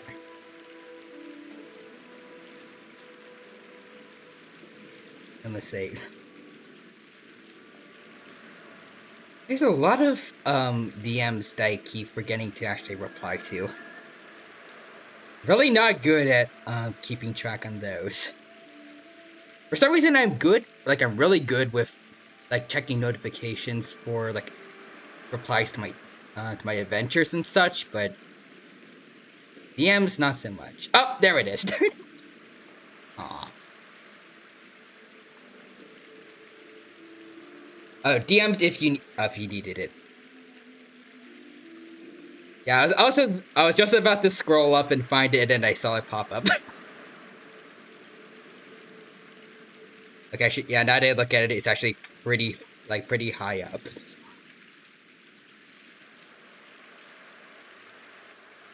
I miss it, or? Didn't do DMs? I don't know if it's in the DMs. No, I don't see it. Weird. But, okay, there it is. Alright, hold on, I want to show it to everyone else here. Let me see. Yeah, Lucas? Okay. Oh. Alright, buddy.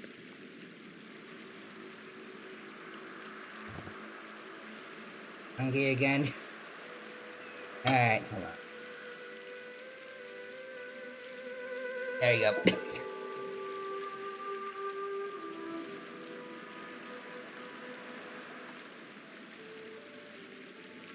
I don't know if pizza's healthy for him, but at this point, it doesn't really matter to Lucas.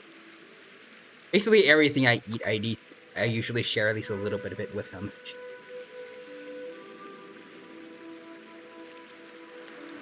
Also, for some reason, when I tried downloading it, it did not work.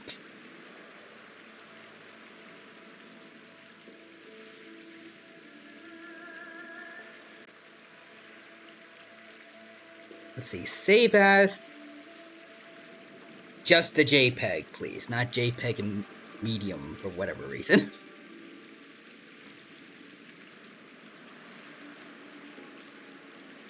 It's not even that big. I don't know why they changed like the file name to medium instead of just like JPEG. But anyways, yeah, this is what Quadra sent me before. It does look yeah, look at right now. Yeah, that's mostly right. Yes, it was probably the angle of the camera though, but I feel like he has bigger ears than that.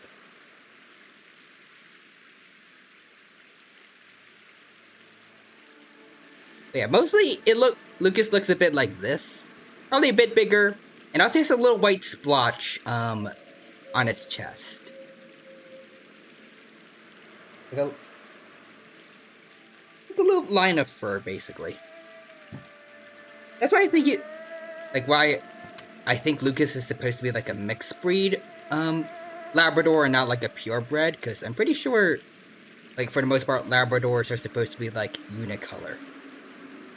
Like, usually all yellow, all brown, or all black in color. But not Lucas.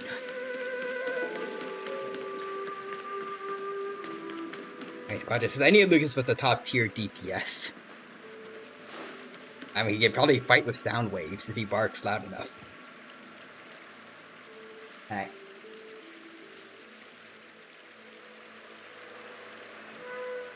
Got a bit more of the pizza. It's about a quarter gone now at this point.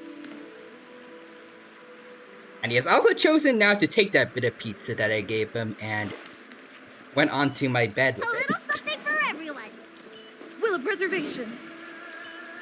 Alright, so there's gonna be crumbs on my bed now. Thank you for that, Lucas. And I leave the dog alone, because Lucas is here also. Okay, we found other clown knights.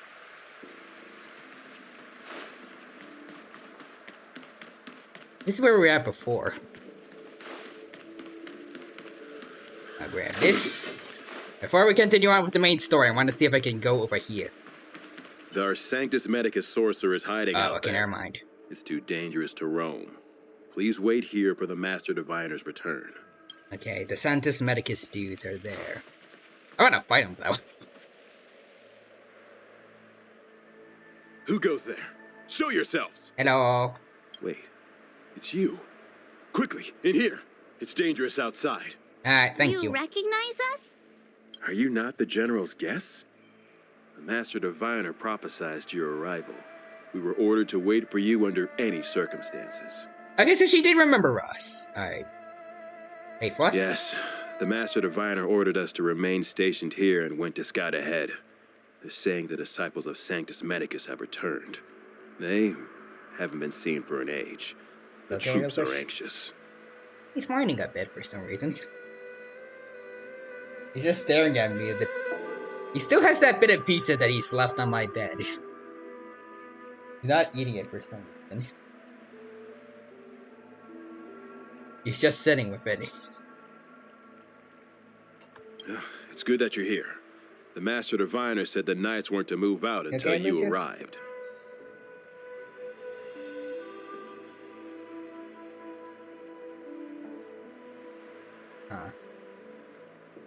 I'd like him to just ignore food. Please wait in the camp. We'll decide on our next steps once the Master Diviner returns. Got it. That the Cloud Knights received orders not to advance is a bad sign. The Disciples of Sanctus Medicus. I've heard the name before.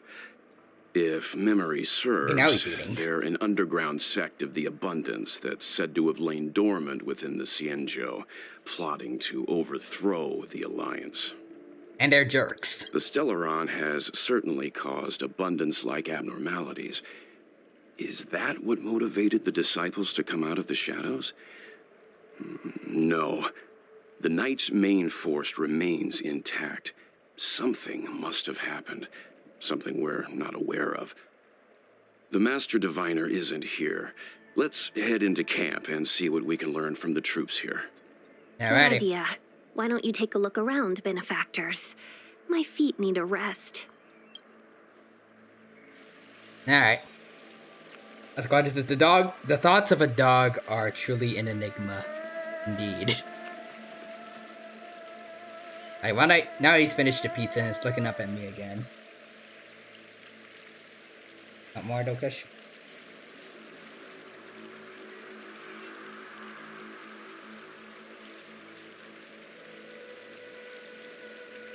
Okay, now he's just sitting on the bed again. For once, he actually doesn't want the food, apparently. He's just staring at it. Oh, okay, never mind. Now he's going to get the food. The server's still not open. Maybe he wanted me to deliver it to him from his throne on the bed. Then he decided to get it himself. Alright, let's talk to Tinyon. Have you talked with these disciples, benefactor? What do you make of them? Not to you. Why would they betray the LeFou? I don't understand. They don't seem like very nice folk. Is that it?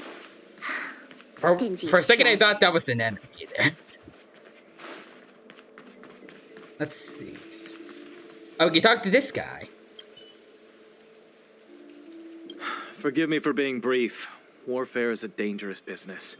There's no time for idle chat. You're not in warfare right now. You're just standing here, though. How's the We situation? took over this place a few hours ago under the Master Diviner's command. It was only afterwards that we learned our enemies were none other than the disciples of Sanctus Medicus, those who worship the plague's author. Everything was going as planned. The sorcerers of the disciples and the fantastic creatures they commanded were no match for us. And, after a while, our comrades suddenly started to slaughter one another. What? Because they became awestruck. Curse it. What Sanctus Medicus sorcery did they use on us? The greatest fear of the Xianzhou people is succumbing to our Mara-struck form around others.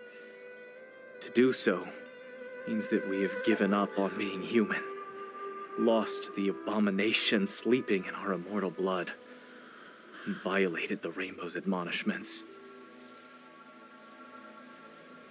Yeah, man, this is dark. Extremely dark. What the disciples of Sanctus Medicus did are despicable acts that every Alliance resident detests. They really are despicable. And again, I wish that the disciples of Sanctus Medicus, like, were a little more, sympathetic. Like, again, the idea of, like, whether or not they should try to give, like, everyone should, whether or not immortality is a good thing or not. That is an interesting, like, moral argument, I guess, that we could have had in this story, but so far, all we've ever really seen of these disciples are that they kind of suck. Like, I don't feel like any of them really act truly sympathetic. Again, I mentioned their leader, Dan Shu, which, like, she seemed nice at first, like, she was an alchemist for, like, just on board of the Shanzhou Lo Fu. And then, like, during the adventure mission that I mentioned before, like, not only does she poison the Trailblazer, like, if you choose to take the pill that she gave you. At one point, she was very mean to a blind girl for no particular reason. I don't remember the exact details, but basically, the little kid wanted to talk to another person who was blind and managed to get to, like, a pretty high level of power.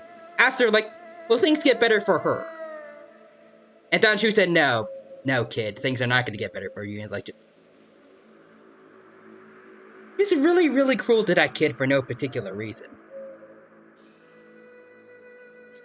And then had the audacity to say at the very end of that quest, like, when we found out that she's working for the disciples and she's running away, she says to the Trailblazer, like, if you had met me first instead of Jin Yuang, we could have been good friends. Like, no.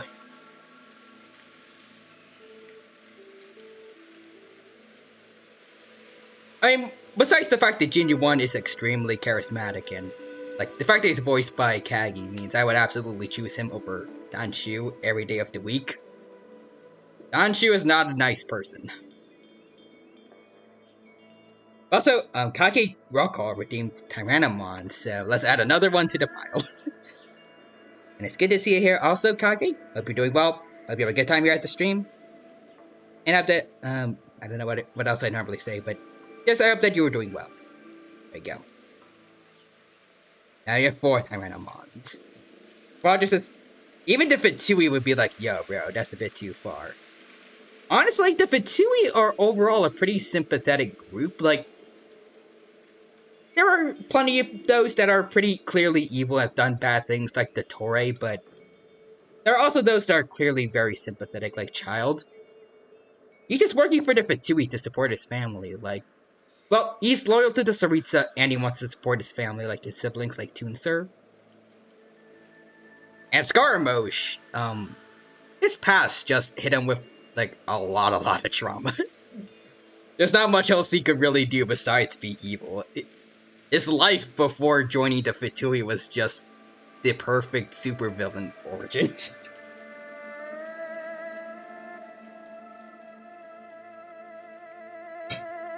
But yeah. As a Quadra says, yeah, see, ma'am, I think Jin 1 has one important thing that you don't have, lady. I don't know if you heard of it. It's called, I don't know, empathy.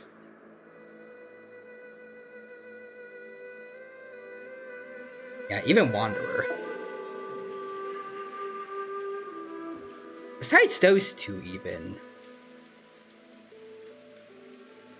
Actually, no, I was gonna say Signora. No, she would probably be in favor of this. She's a bit. She was pretty messed up as far as I know.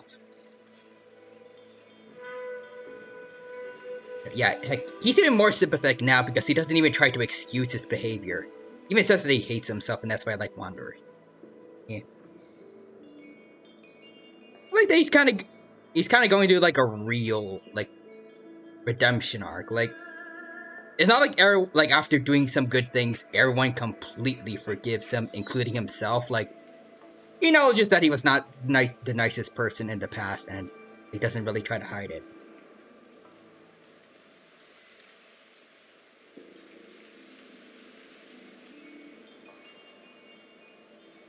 I feel like the best thing to have in a redemption arc is when it's like when the person being redeemed doesn't he doesn't expect forgiveness because they like when they're truly changing to be better, they acknowledge what they did was wrong, and like they understand why the person they hurt before would not be willing to forgive them.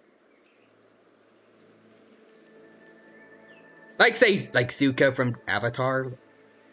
Like Atara was she was a bit of a B word to him when he was trying to join when he was trying to join Aang's team around book 4. But he doesn't retaliate against all the stuff that Katara was saying to him because he did feel like she was in the right to say that. He did a lot of bad stuff to them.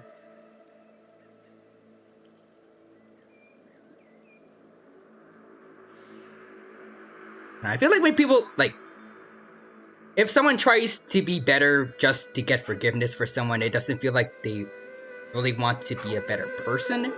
They just want to get on the good side of the person they want forgiveness from again.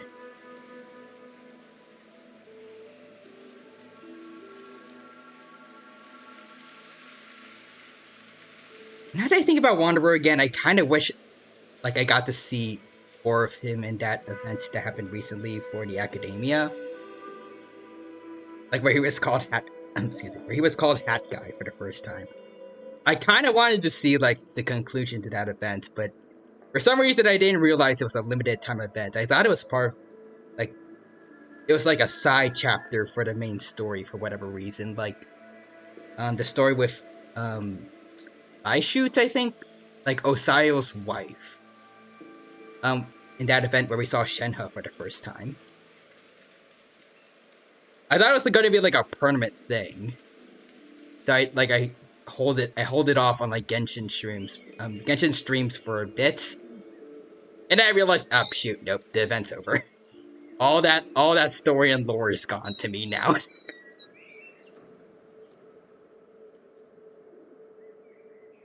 If only Genshin had Honkai Star Rails thing where you can play past events.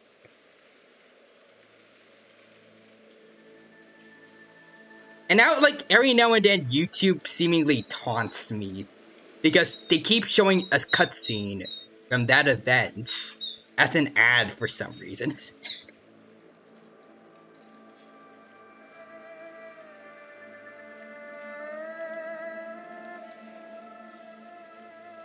Anyways, Squad Justice is okay. You didn't miss much. Still wish I could have seen more of it because I only really saw the very beginning of that. I wanted to see a bit more what Wanderer has become since the last time we saw him. And also who gave him the name Hat Guy.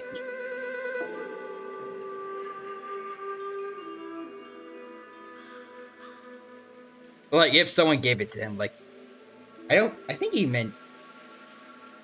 mentioned someone, I'm not sure, but I don't feel for what I remember, it did not look like he was happy. Seem particularly happy he has that name, but he just kind of accepts it.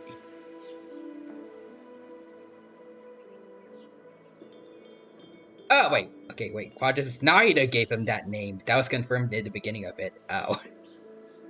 That sounds like a Nahida. The kind of name Nahida would give. I like it. I swear to the Arbiter that I will avenge my comrades. Sounds good, sir.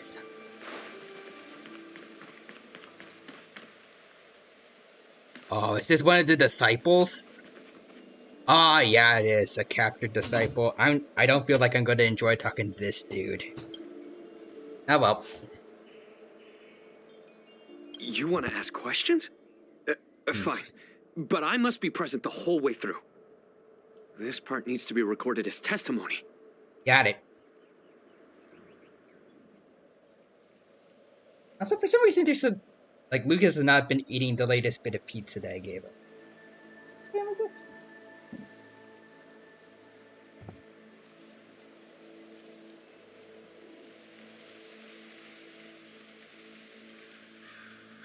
He's holding it now.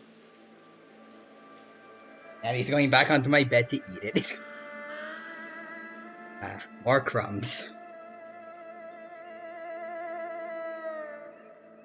And he's not even eating it right now. He's just looking at me. Alright.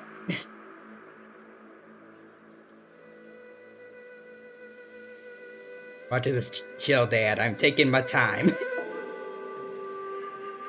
Yeah, like, I know dogs don't actually smile, but like the way that he's looking at me, it looks like he's proud of himself for putting crumbs on my bed.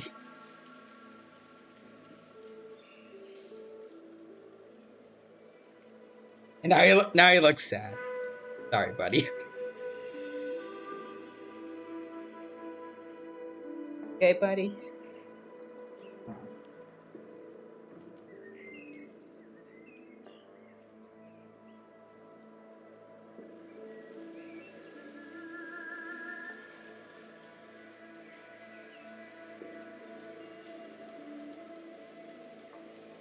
I think he's okay now. I'm just gonna take a bit of pizza off my bed and just put on the plate and wait until he wants it again. Finally, someone to talk to. These cloud nights are so serious, so boring. Alright. It's about Stellarons, I guess. That shining seed? I've seen it. So beautiful. If you gaze into it, there's a voice inside that speaks to you. Oh, okay, so everyone here is just a knockoff Cocolia. Okay. That's what's going on. Do you still remember Cocolia? Yep. The master said we could inject new life into the ambrosial arbor with Okay, it. Lucas? I didn't believe it at first. We tried many methods, spending multiple lifetimes of short-life species. Yet the arbor showed no signs of resurrection. Too bad for you. I don't really care about you guys, though. Altaquadra says, Bropey sounding like a bootleg Joker.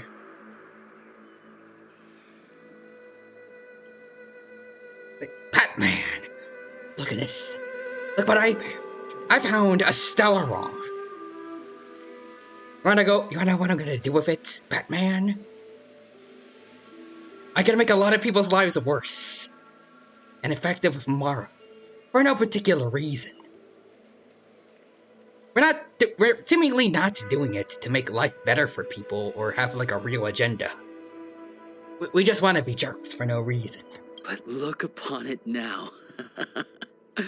Only the power of an eon can recreate the miracle. Yes, the mighty Sanctus Medicus, the abundance. Okay. Lucas is whining for some reason.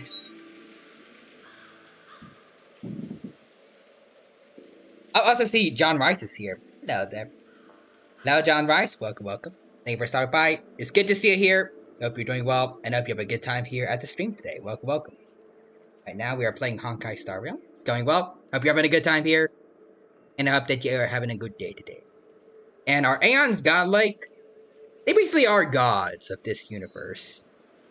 Yeah, remember like the Archons from Genshin? They're basically like those guys. So thank you, just got here. But yeah. I think the Aeon called Laoshi is basically the god of the abundance. Like, basically all about healing and then giving people immortality, seemingly.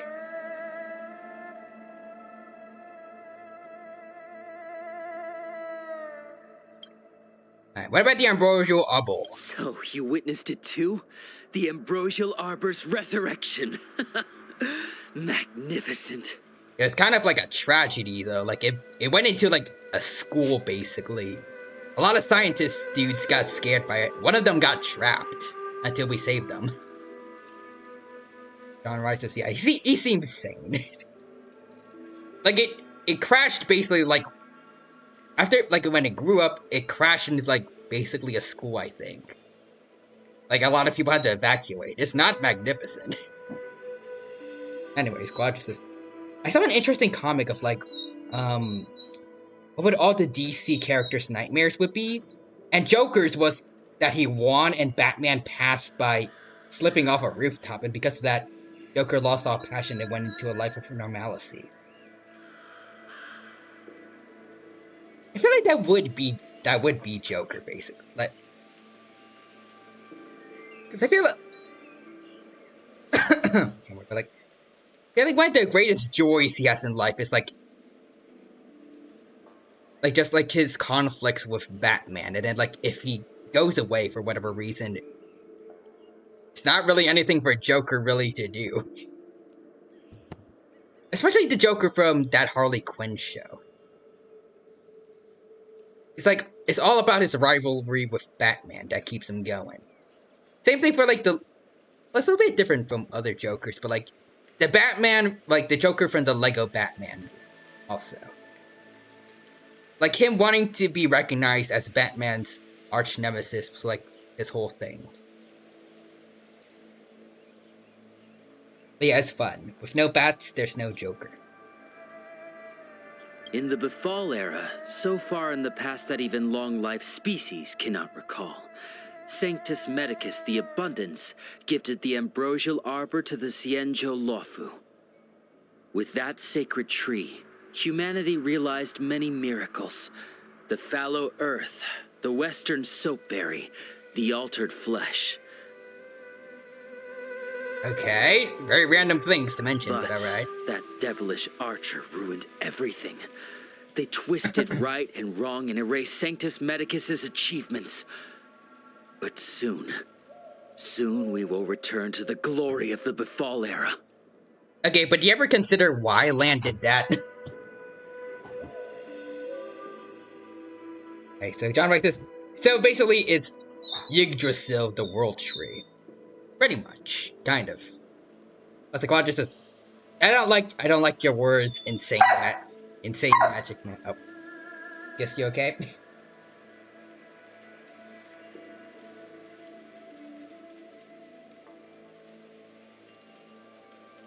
John writes this good puppers. Very loud one though. I said, buddy. Drown out the crazy man's words. He wants to pick Lucas over Lao Shi. Lucas is the real Aeon here.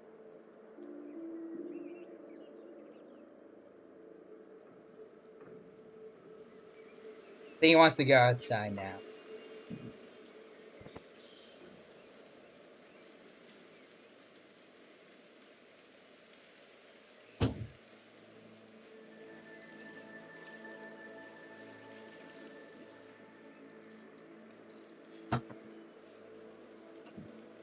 Alright, there we go.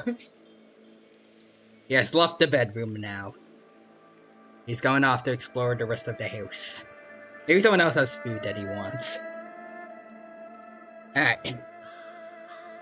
This is unfortunately the end of the Doggo's cameo for the stream, unless he decides to show back up. We'll see. He might come back later. Nice Quadra says, I listened to Lucas's Borks over this insane man. True. I feel like everyone would. You've seen the fantastic creatures that fought with us. They are only minor gifts of the ambrosial arbor. And are also a hazard to many humans, just saying. Well, many life forms in general, not just humans, because there's different species here. Shut it, rambling rodent.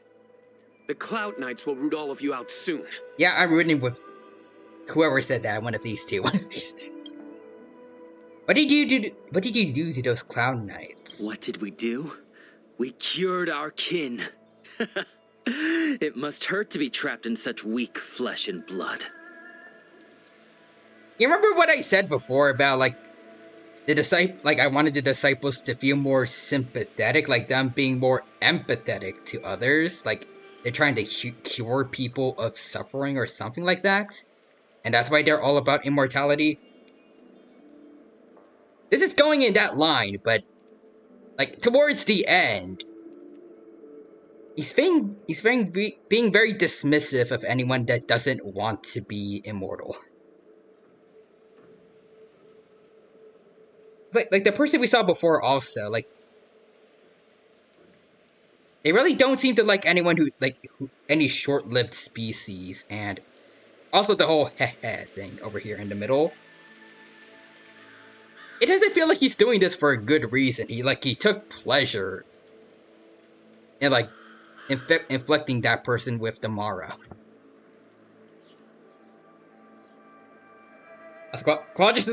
Yeah, inserting that one meme video of everyone telling Vegeta why immortality is a bad idea. Have you considered the implications? Still love that video from... It was solid JJ. I still just want to say, like... It's probably not going to see this, but like, props to solid JJ for managing to get Team 4-star voice actors on some of their other DBZ videos. I don't know if they got it for that one specifically. I think Vegeta's VA was Prince Vegeta, and then was everyone else him, or did they get Kaiser Neko to do Frieza? I'm not sure. Wait, it's not Kaiser Neko that did. No, it's not Kaiser that does Frieza. He does Trunks. Who does Frieza for TFS? Oh, Little Karibo. Okay, yeah.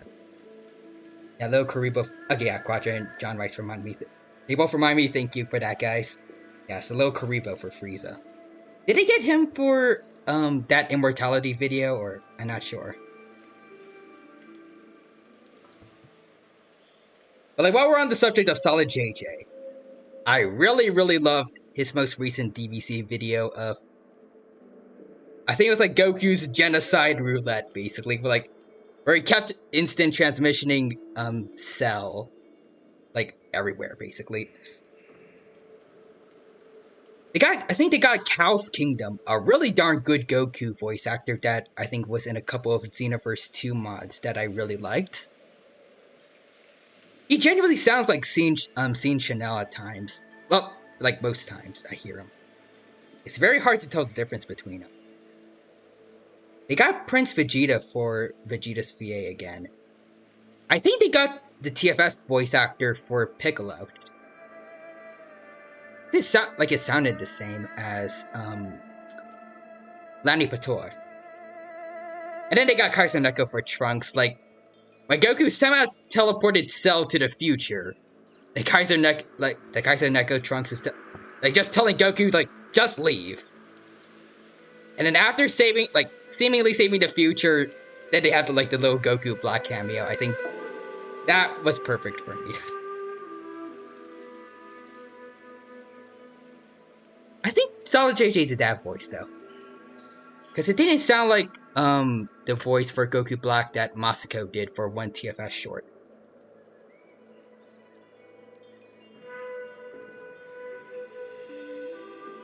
Yeah, so John Rice has no idea. Anyways. You scum! If the order allowed, I would cut you down now. He does kind of deserve it, just saying. Oh, you don't understand. A short-life species couldn't understand. Mara struck? It's a second life gifted by Sanctus Medicus to eliminate the self, to achieve transcendence, a life of true freedom.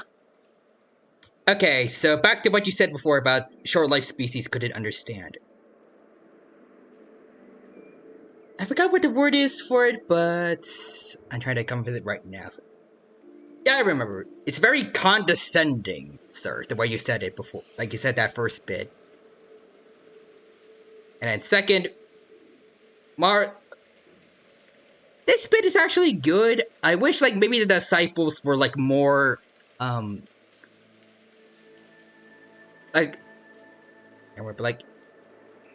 they more discard the idea of Mara struck. Like, maybe some of them acknowledge that Mara is a thing and it's bad, but like if they were more sympathetic, like they feel like making people immortal, ridding them of like the grief of people around them dying, they would say like Mara is like just a simple price to pay for a better life. Like they generally believe what they're doing is good, but like they don't realize that for some people it's better to live like a happy shorter life without suffering rather than eternity with the Mara. I don't know.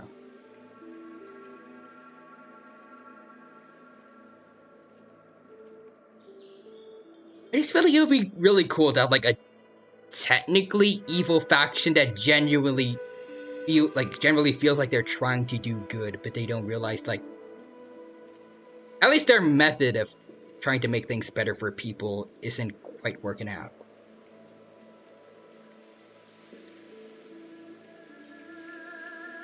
Like maybe there is there is an immortality that doesn't make them have to deal with like the Mara struck, but I don't know, like they're just maybe like they're too loyal to Laoshi. They tried looking for better alternatives. I don't know. But also, John writes us we would cut you down before that, sir. And also, that you want to be rebirthed. Essentially. I see a desire for power in your eyes. This life is too short for you, isn't it? I can help you.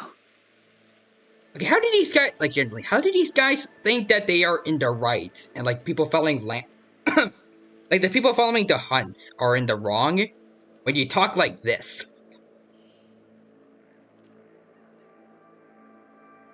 If you're doing genuinely good in the world, I don't think you should be casually doing very evil laughs and talking so maniacally like this. If you genuinely think you're being a good person.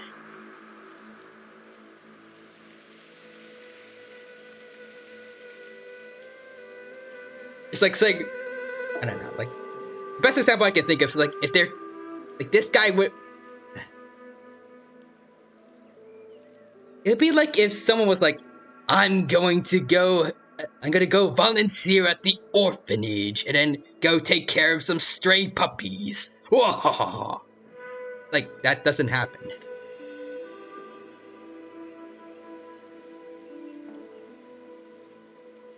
You aren't supposed to sound like you probably shouldn't be sounding evil if you think you're generally doing good.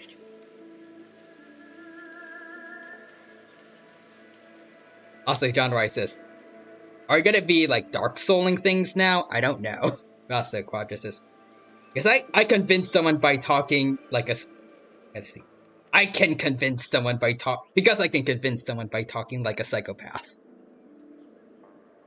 Yeah, that's how you get someone to join your cause. This will make you absolutely trustworthy. Don't listen. His words are poison.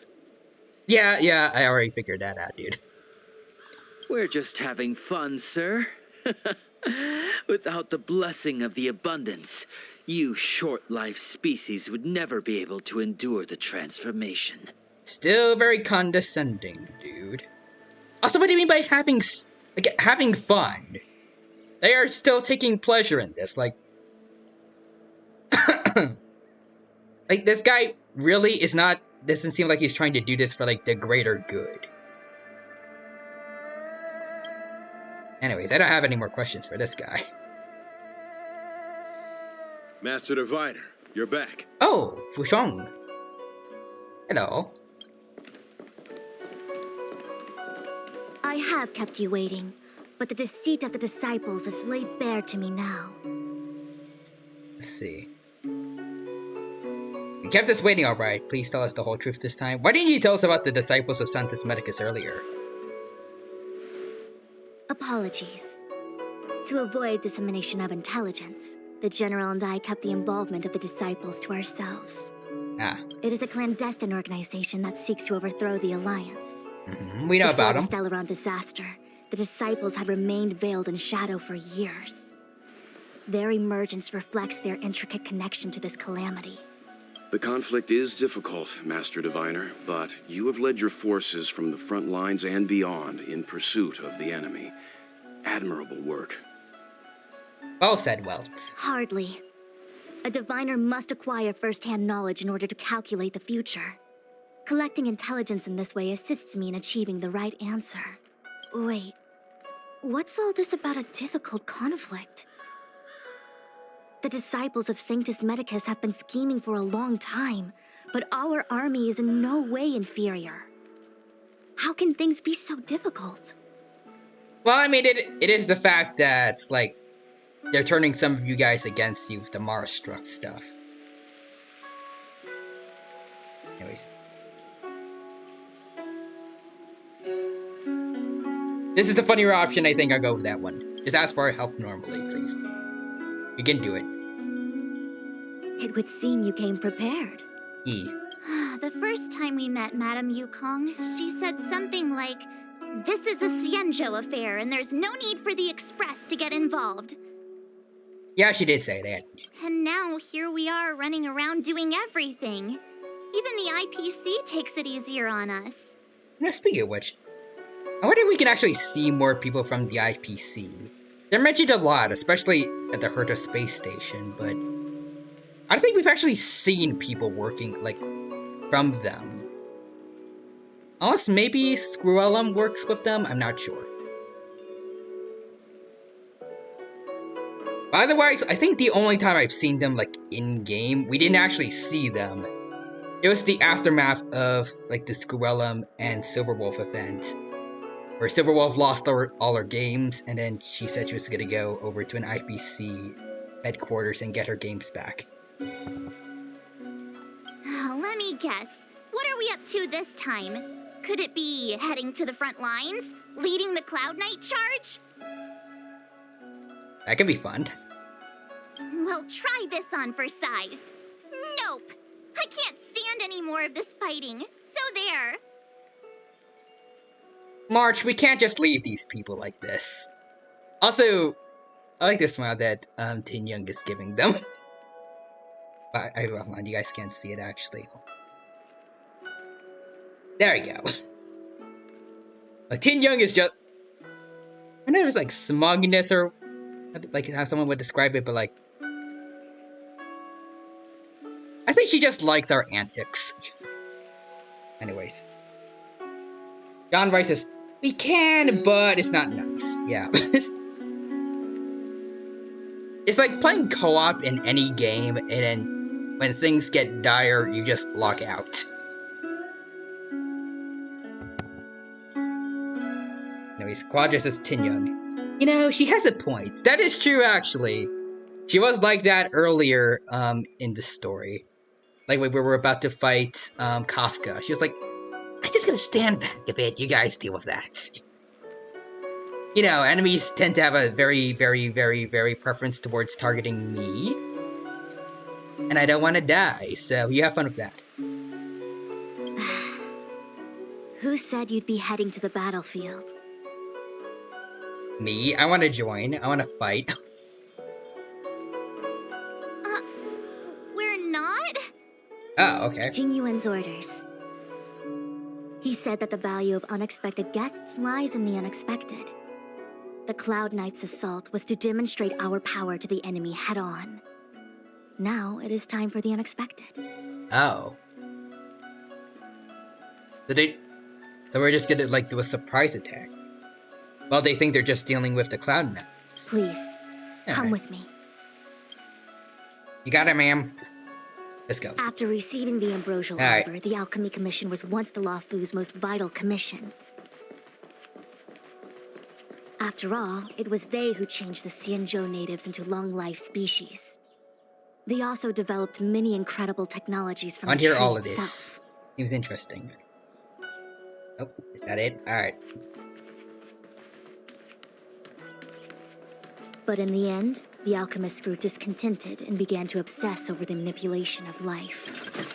Research into the arbor poisoned their minds. The more they pursued it, the more they longed for it. John Rice also says, we're gonna make them brownies. I mean, that would be very unexpected. Maybe it could work. You never know. Alright.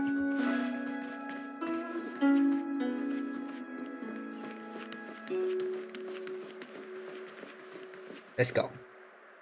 Surprise party, that could be Morning fun. bells chime in a dream. Evening mist gathers around me.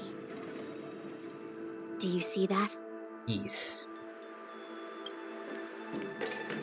What huge elixir crucibles. There's still smoke coming out of them. This is where the alchemists practiced the way of immortality in ancient times. They erected elixir crucibles here to absorb the power of the arbor, turning fantasy into reality. Since the smoke from the crucibles never ceases, this place was named Eve Mist Mansion. An elegant name, but as far as the art of war is concerned, it's a death trap. As long as the crucibles are lit and the smoke continues to linger, we cannot get any closer. Alright. Alright. This is why the Cloud Knights lost control and became Mara-struck? Maybe. Also just notice, Welt, like on the lower half of his his outfit, he has things that look like, unknown from Pokemon. I don't know which letter it is, but it looks like that. It's like right over here. Like where my hand is. Like Chibitai's hand is. Indeed. The disciples of Sanctus Medicus infuse the smoke that permeates this delve with medicinal pellets that elicit Mara. Unless the Cloud Knights were able to march with their breath held, they would be doomed to fall into disarray. Moreover, no one can know whether their comrade was about to be stricken with Mara. Is there anything better than fear for destroying the morale of an army? The Cloud Knights' first assault was just a cover. You're using the main army to attract the enemy's attention, while we douse the elixir crucibles and stop the smoke. Seems like it. The disciples of Sanctus Medicus renounced their century of secrecy and chose to reveal themselves, meaning they feel confident of victory. But no matter how well prepared they may be, their focus has always been the Cloud Knights. They are completely unaware of your existence and capacity, and in short, cannot be prepared against you. What about Dan Shu, though? Like, and also like Green Hibiscus and some other people. Like, canonically, I think canonically at least, like, we dealt with them first before all this stuff with like the Arbor.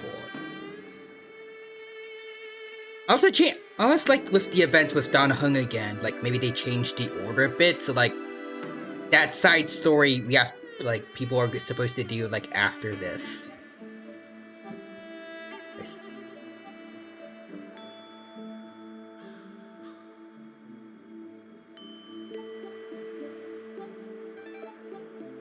Why not try to get the Foxians and the Vidyahara to try? I want to see this, but I also think this is the funnier option.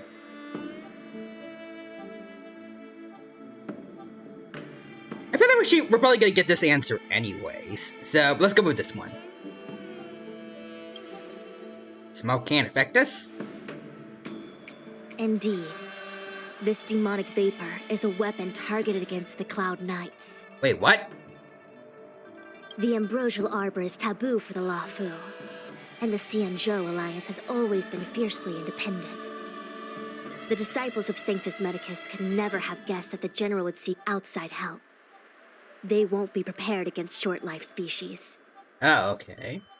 So we're not gonna get anything about, like, the Foxians or, the Vidyahara? Is this what General Jing Yuan meant by unexpected guests? I wouldn't hazard a guess. Oh, okay, All I then. can say is that the predictions of the Stellaron hunters were more accurate than mine. Oh. The future that Kafka seeks is becoming reality. One step at a time. So Elio really is, like... I feel like a lot of people, like, including Himiko even, I think they keep saying that... Like, they keep believing that Elio is, like, just a madman who thinks he can see the future, but... I feel like he actually genuinely is, like, able to tell the future. Yeah, quite just... Elio is really... I can see the future!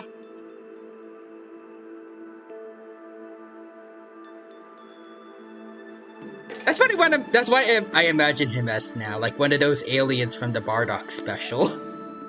We haven't seen his face yet, so for all we know, he could look exactly like that. Same thing for Sam. I think, Silverwolf has mentioned him in one of her voice lines. But we haven't seen like Sam yet, unless the theory that he's Sampo is real. I don't know. But until further notice, I imagine both Elio and Sam as like those. Were they called Canassians? I think something like that. I'll just call them the future-seeing aliens. Asa Quadra says, people speculate Sampo is Sam, which would be a little too on the nose, but it would make sense. Yeah, I agree with that. There's also the slight issue that, as far like, because people in Belobog know him, it seems like he's a resident of of Gerillo 6.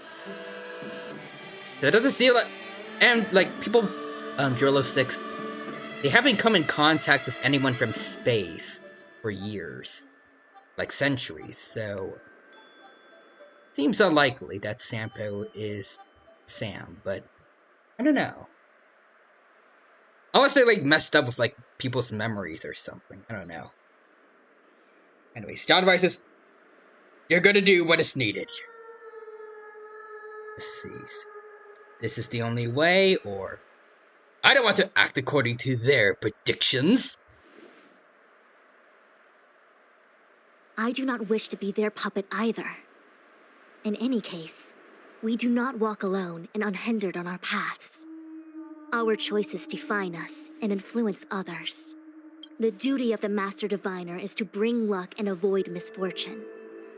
I don't want my choice to plunge the Luofu into a terrible future. Fair enough. To return to the matter at hand, only you can douse the elixir crucibles without being harmed by them. What say you? We'll do it. Fine. I didn't hear a please, but seeing as we do kinda have superpowers around here, Mr. Yang, what do you think? You're not gonna ask me? Just Yang? I will come at once when the smoke dissipates. You won't be left. I gotta go back to calling him Welt. Calling him Mr. Yang feels weird to me. Alright. Let's turn off the elixir crucible. I feel like even though long-life species get to live forever, they aren't so different from us short-life species when it comes to worries and suffering. Yep. Especially with, like, just in general, like, the disciples being here, targeting them.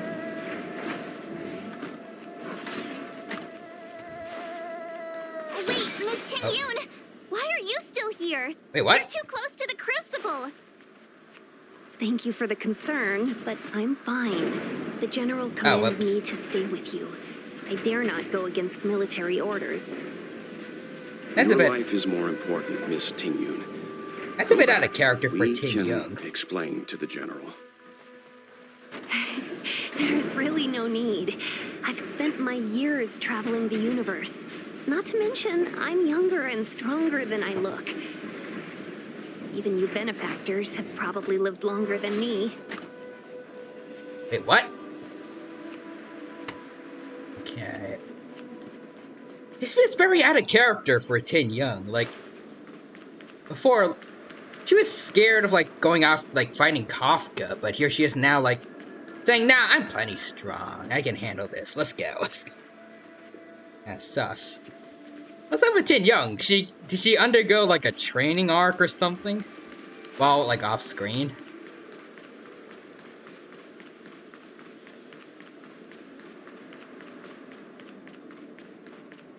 Or maybe it's Silverwolf. She can make illusions or like holograms. Maybe somehow like she just kidnapped Tin Young. Silverwolf then just created a hologram around herself that looks like Tin Young, and she's helping us out. And so far we got Kafka and Blade. At least Blade a little bit. In the Xiangxia Lofu main story, but actually Silverwolf did hack into like the security of the Lofu to get us in here, but otherwise she hasn't been doing too much. So maybe she's here guiding us, following Elio's orders to make sure we succeed. Maybe. It's ridiculous, but I don't know. It'd be cool to see Silverwolf in the story again. Anyways. John Rice says, hello, money problems. And also Quadras says, wait, I read that already. Rice says, look, we got our orders, we must obey them. Alright. There's nothing going on here, so let's go.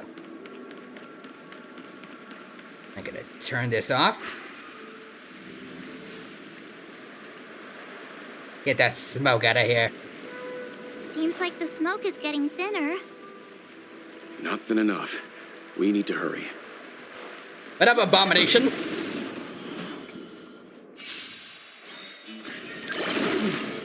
Time for some hardship.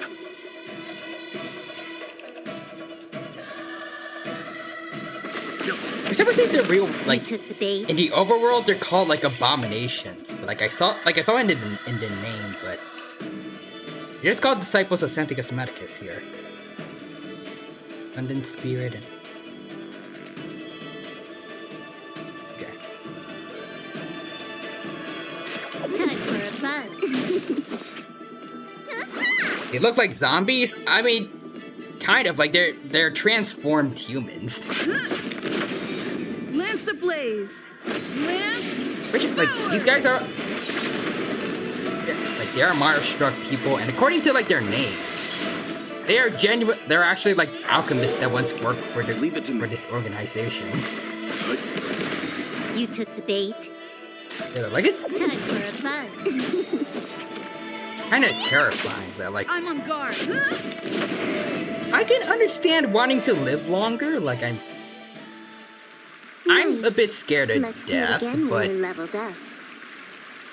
I don't know, like, facing the problems of, like, Mara and then turning themselves into, like, these things? Is it worth it?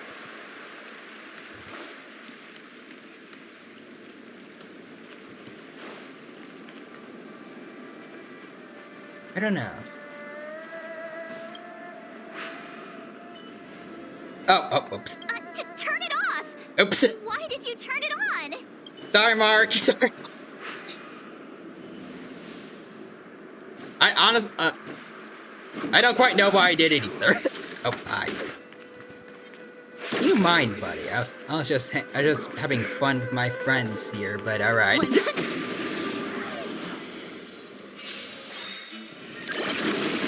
But you know what? I like doing the funny things in this game. So it's not a mistake, it was intentional. Anyways. Come forth and help me. And then the help went down just as fast. Yep. You know nothing of the what survived It is what it or be is. destroyed. There is no other choice.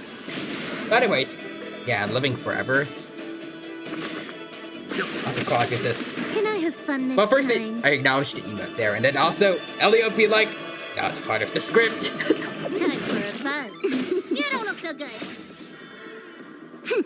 This is double speed. Imagine if Elio is part of why we're so chaotic. Like, he can foretell the future, but he's editing it so that we get to be as, like, maniacal as we want. More enemy. Time for a buzz.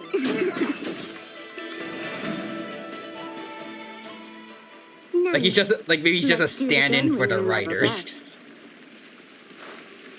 Also, you know what? I would honestly, can I like turn this back on or okay, no, I can't.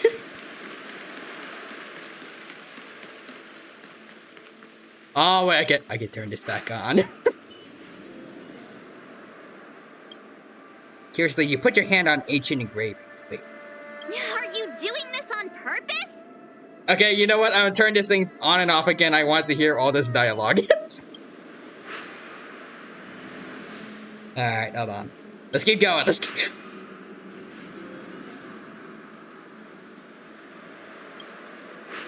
Oh.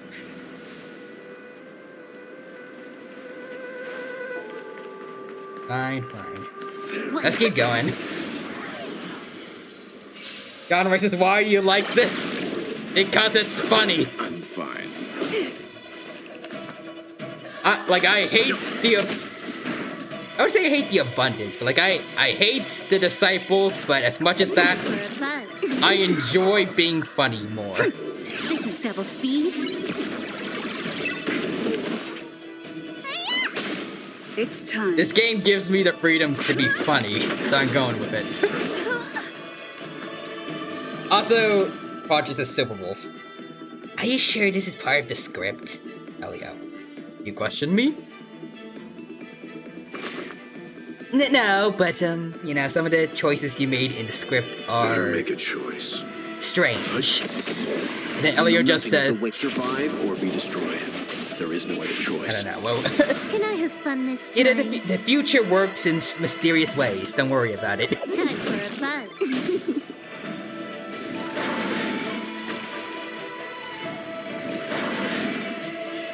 Also, John writes this, you're mean, the Tyranno-sama. Nice. Let's do it again when you're leveled up. It's not too serious. I'm turning it back off later.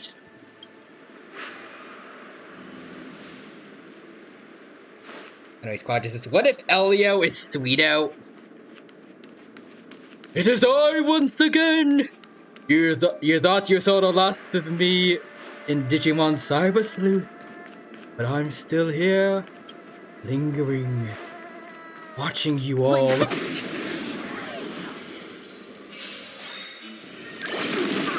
Time for some hardship. Omniscient Sweeto is probably the best headcanon I've come up with in a very long time. More enemies. Because I feel like you suggested it first. And I just kind of went along with it. Let me tend your wounds. Lance at the ready. Lance ablaze. Lance forward. Actually, when you consider because Sweeto is a very like I don't know the word, but like when you consider that he's like one of the greatest geniuses in the Digimon world, like a really good scientist. I think he probably fits pretty well in this franchise, actually. Like I can see him working for like the Herd of Space Station. I'm on guard. I suggested it, but you built upon it. Okay, so it's a collaborative effort.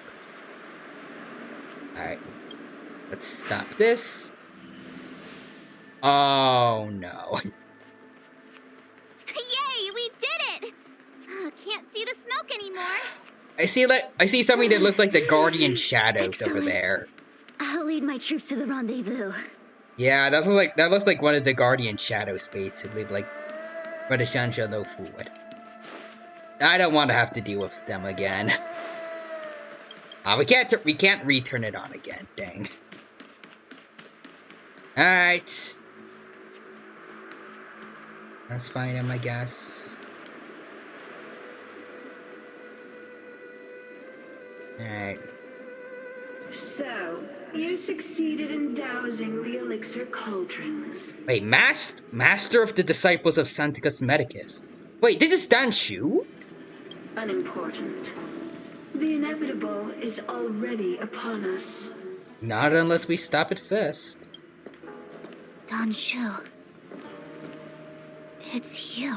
Yep, it's her.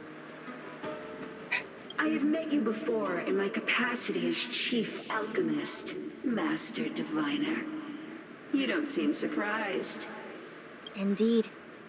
The General and I knew that the disciples of Sanctus Medicus must be hiding in the Alchemy Commission. However, without evidence, we couldn't bring charges before the commissions. We had to wait for you to show yourselves. And now, your charges are many. Drawing Stellaron spirits into the Xianzhou, resurrecting the Ambrosial Arbor, striking down our people with Mara. The Ten Lords Commission will address these transgressions during your reckoning.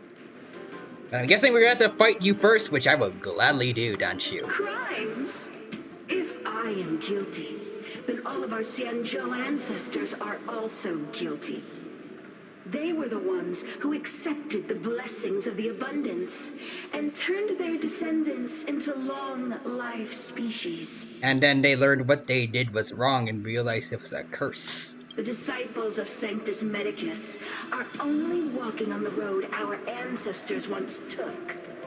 How is it a crime to seek ascendance? As you're hurting people to do it. In days of old, the roots of the Ambrosial Arbor enveloped the Xianzhou Lafu like a living creature. We controlled the stellar seas, and none could stand in our way. Everyone could become celestial and shift form at will. Divine miracles descended onto all 9 Xianzhou ships. What a glorious time that was. Okay, but like going back to what you said about none can stand in our way. Sounds like you wanted to take people over. Everything else seems kind of nice, but you know, the part in the middle sounds like you wanted to like conquer the universe with your immortality. Really not showing like you're trying to be good people here, just saying. Again. But still, John says, yeah. When you do crimes, when you do things against the law. Sounds nice, too bad it's over. How far the Xianzhou has fallen. We consent to be commanded by the devilish archer. Suffer continuously at the hands of the denizens of abundance. And the Ten Lords Commission even forces us to give up our immortality. Because the Mara is hurting you guys. How pitiful.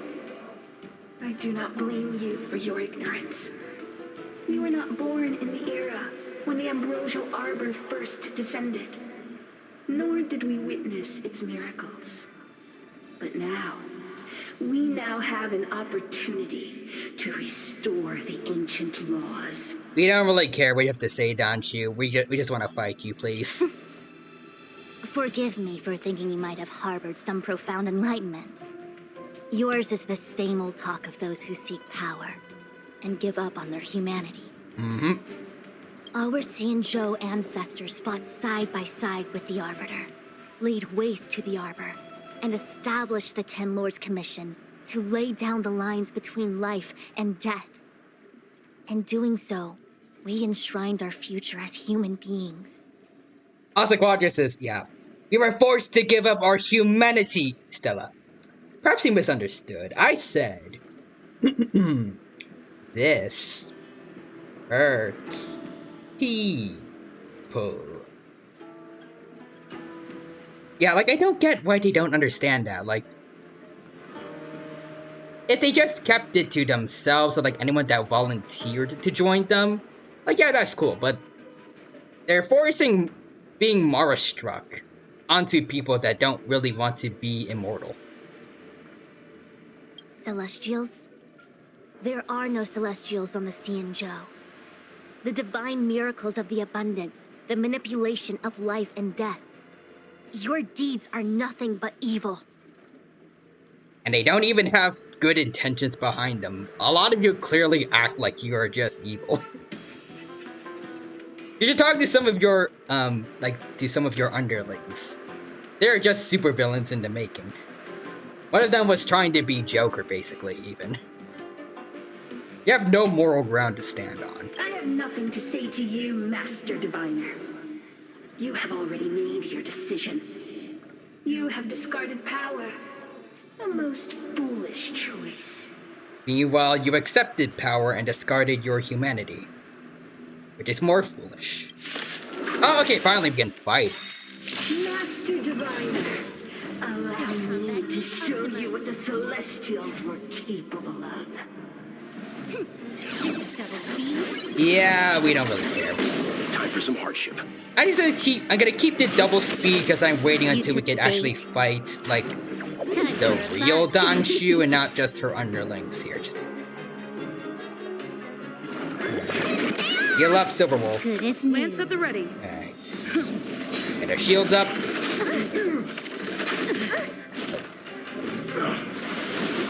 Leave it to me. Stand down. There we go. Survive. Also, Shiro and Matos There is no to other be choice. honest. We continue, but also, it's good to see you here, Shiro. Hope you're doing well. Thank you for stopping by. Welcome, welcome, and hope you have a good time here at the stream today.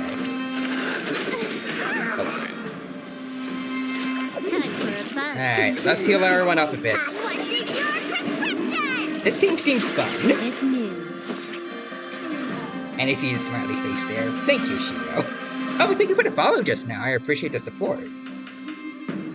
Alright, but also, in regards to my team, I appreciate it, but also I do feel like maybe I could change it up a bit. It's a fun team, but I don't know. I feel like maybe I could work a bit better on the team composition. It's fun, but I think the one I have on my alt is a bit better. I mean, it's partially thanks to Quadra. And congrats to you on getting me Sela, by the way. Like, Sela, Silverwolf on the same team, it is as good as people said. Like, when Silverwolf was about to come out. Like, they work really good as a team. And then, on that team, I also have Natasha and Clara together. So, like, there's a 50-50 chance for Quantum, which is really good for Silverwolf. And also Sela, like... It makes Silverwolf dropping weaknesses a little more effective to help Sela be able to do more damage. But with Silverwolf here on this team, it's a bit hard to get Quantum.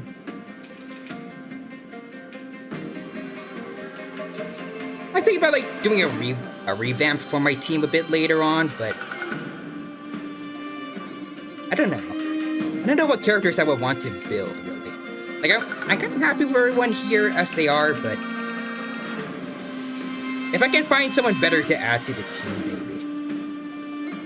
maybe. Like, somewhere down the line?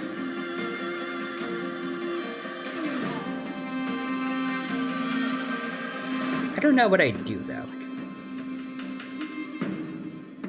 I really like having Silverwolf on my team. So maybe I would replace maybe the Trailblazer with a Quantum unit, and then I don't know if I want to get rid of Bailu or Welts, because I like Welts and Bailu. And Bailu is a really good healer, and I like having the revive ability when I need it. Welts 2 is pretty good.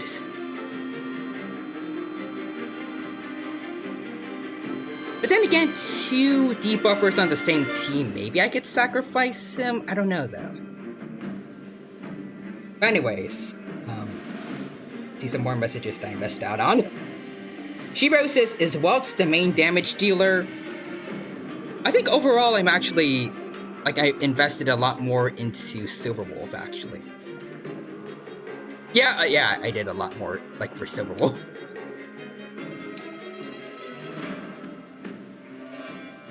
Anyways, I think Welts does decent damage, but not quite a lot. I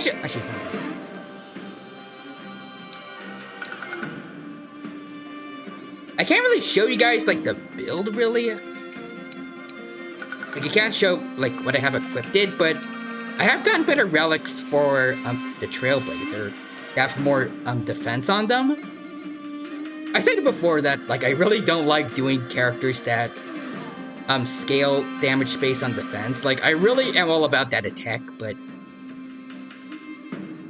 I swallowed the pride, and I really do feel like it's made the Trailblazer a bit better, and I did something similar for Welts, where, the Orb Relic, actually went for imaginary, damage bonus instead of going for, just attack percentage. I don't know how much this has helped them. I don't know how much that's helped him though. I feel like he does still less damage than Silverwolf. I think right now I've mostly just been doing attack for her.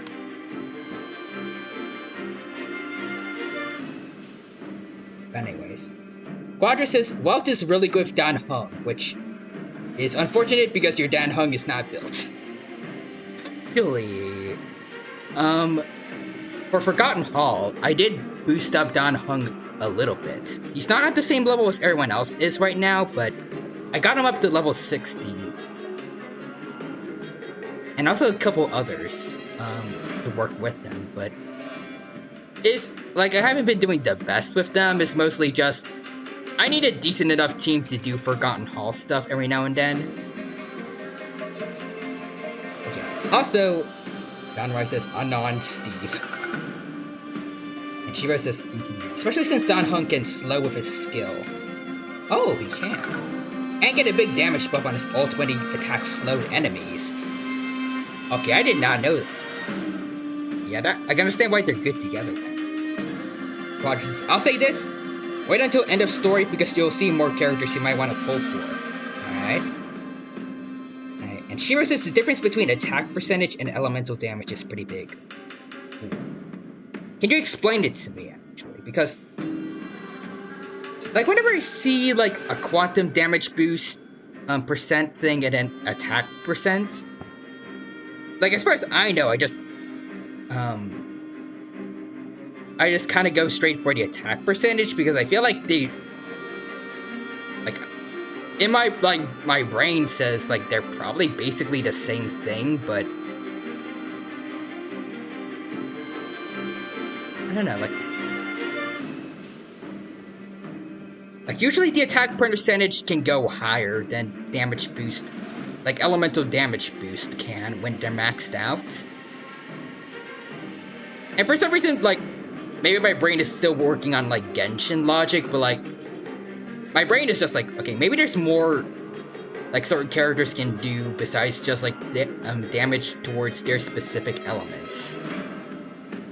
Like, physical plus fire, but no, I don't think they can do that. But, like, my mind says, like, you know, I should just go for, like, all out, like, just general attack, so no matter what, everything is a bit stronger now. I don't know. But that's probably not how it works. Anyways, Shiro says, it also depends on the debuff that Silverwolf applies. Yeah, eventually attack has diminishing value. Okay. You think of it this way, at some point, 100 plus attack won't be as valuable as 20% elemental damage. I can get that, but, like, how would, like, attack percentage and, like, elemental damage percentage, like, compare to each other? I don't know why I add percentage to elemental damage because, like, there's no, like, there isn't any, like, base elemental damage boost. It's always percentage, but, like, how does that work?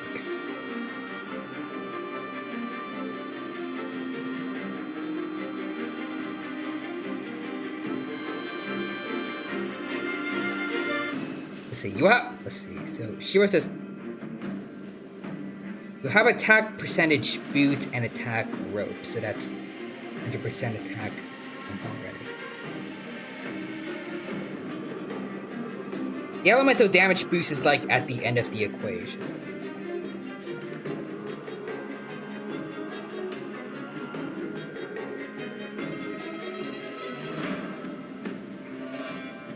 Lance ablaze! Lance forward! Like, how do the multipliers work exactly that make it better? Like,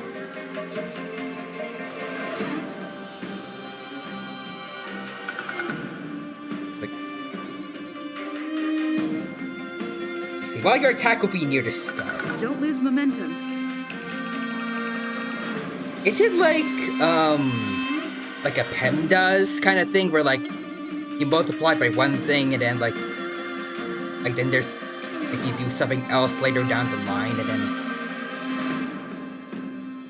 I don't know.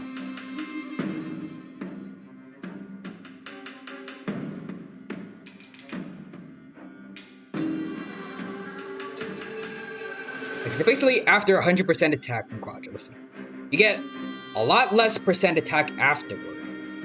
The elemental plus damage ends up doing more damage over more attack. Attack percentage is increasing based on your base attack.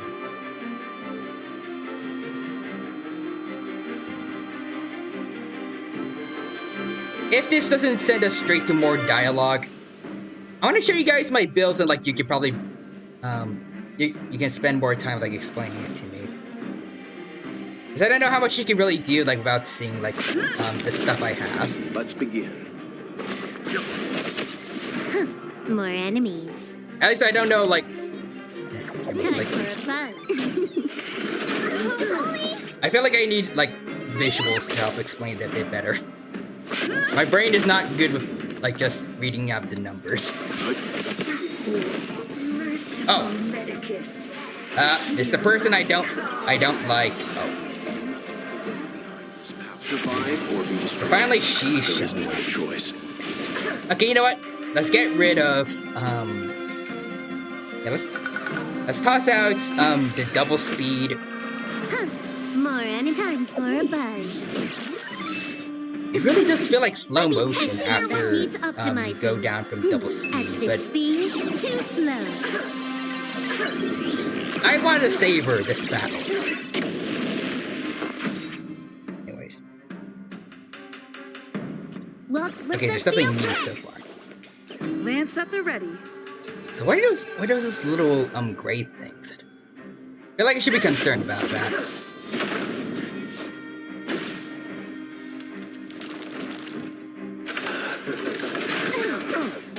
You can still walk Did it lower like our max HP? Calm your body and mind. Can you let me have some fun Okay, this so time? Shiva says. Okay, so let's see. Like okay, that. Hold on. Okay, 1,000 base attack. Right, plus 50 is 50 plus 50 like the plus 50%, I guess. Okay. 150, 105 that. 1,500 attack, but base attack plus 50 is.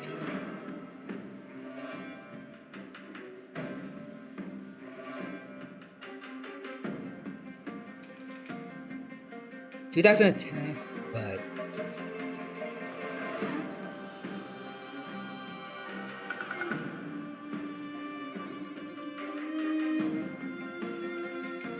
okay.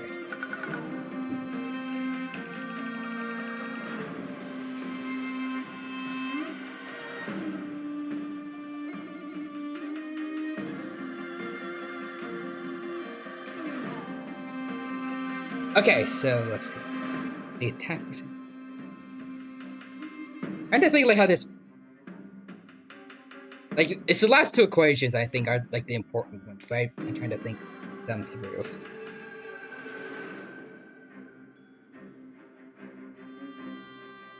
So like attack percentage only is based off like base attack.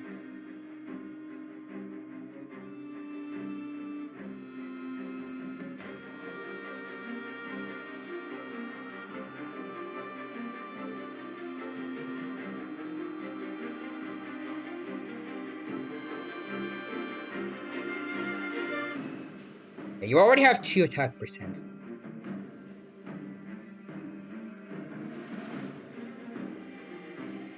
Wait, hold on. Is the extra 50% like if you get more than 100% attack bonus, or like 100% like more than 100% attack percentage? In very simplified way, you'll already have 2 attack percentages, and there's supports that increase your attack too, so it's better for elemental damage.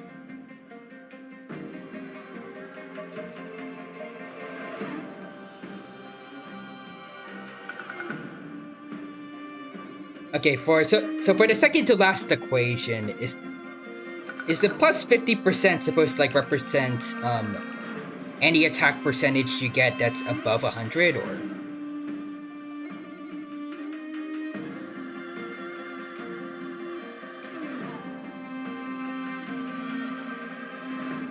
Yeah, so it's better for elemental damage, and each per 50% was somewhat an example of your relics.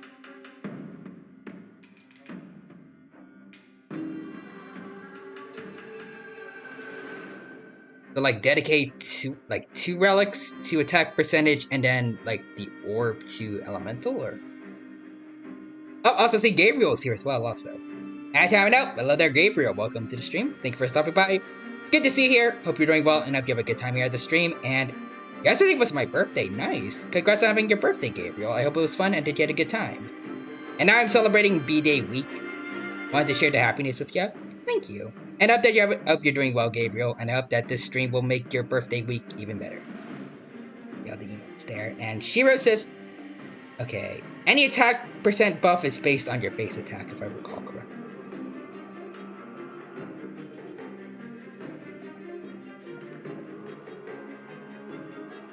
So like, do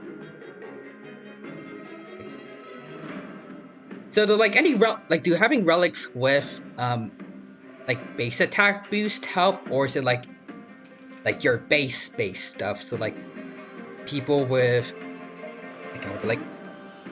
people with like inherently low attack, like percentage doesn't help them out as much.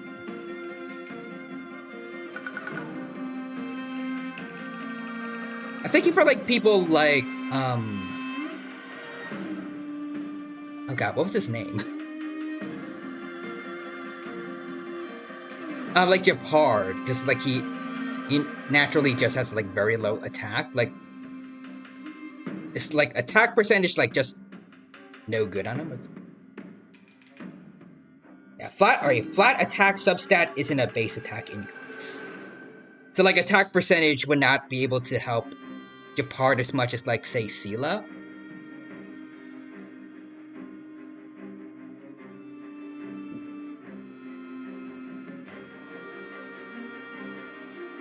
Like, because Sela naturally has pretty high attack, whereas Japard not so much.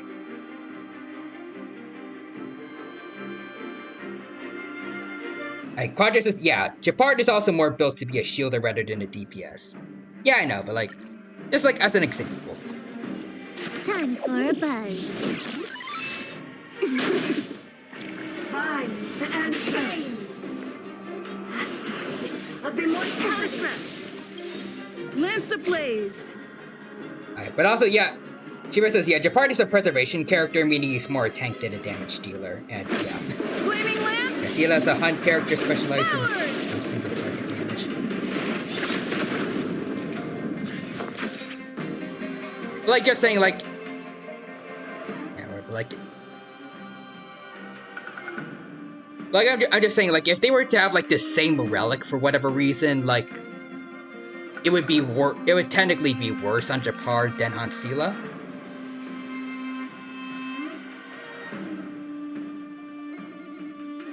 But yeah, also, Japard also gains extra attack based on how much defense he has. And Quadras is okay, yeah. Like it would, like the attack percentage would inherently just be worse on Japard than Sela, because like the base attack they have. Okay, I think I can get that.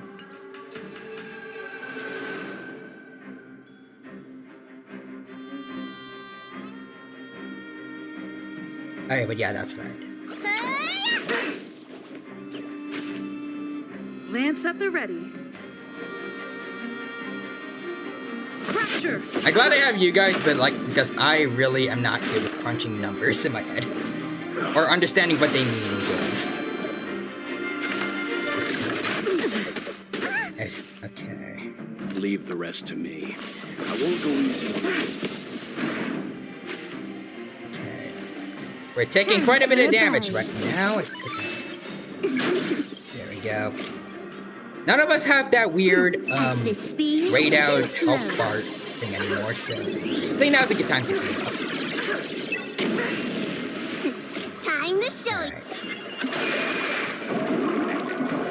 What's in your Also, if you mean in how much they can get due to their base attack, then yeah. Like, what I mean is, like, since Japard naturally has low attack and Sela naturally has, like, above average attack, like, would attack percentage just inherently be worse on Japard? Because, like, there's less base attack to, like, get more damage from because it's all based on percentages. Yeah, Preservation light cones should have more defense than attack, and light cone stats increase base stats. But like flat attack from relics doesn't. I think you said that before. Yeah. It's not a flat attack increase.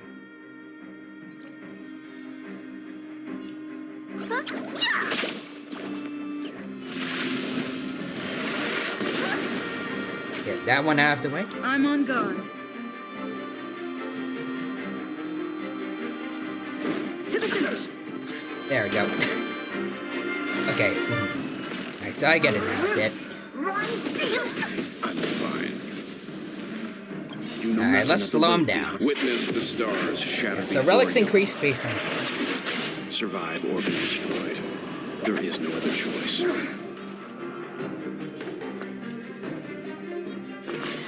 Calm your body and mind. Can you let me have some fun this time? I want to take her out now, but I want to save her for last. Alright. Let me tend to your wounds. Bye, Liu. Can you finish it? That would have been amazing if you could have finished it there. Alright, it's our turn then. Let's do it. Be gone. Why? She said. What do you mean, she?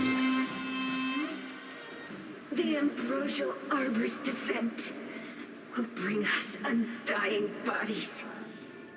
I hope she's wrong. Be gone, Danshu. Anyways. Yes. I'd have to check for the gloves and headpiece. But for the variable relics, that's how it works. Okay. Well, I like to think of it like this. You can get attack buffs from characters, or other external sources. You can't get elemental damage. Okay, that's fair. From, like, other sources other than the spear. Okay, I can get that. Is that how it works in Genshin also? Because I've also been very similar for, like, just going for attack percentages rather than elemental. I just really like seeing the attack stat number go up. I don't put much thought into, like, building characters as much as other people do. For me, I've been trying to get better at it, but usually for me, it's just like, attack. More attack should mean more strong. Very unga bunga brained when it comes to this kind of stuff. Well, Genshin is the same. So Shiro says, for now, and yes. Okay, so garbage should be almost always elemental damage for DPS. I have a lot of rebuilding to do for certain characters. I have been doing good for, Nahida, at least. I'm trying to go for, like, all elemental mastery. Child and Yoimiya, though, I think they need help. The one who gave us the Stellaron said that. Ooh. Also, Shiro says, oh yeah.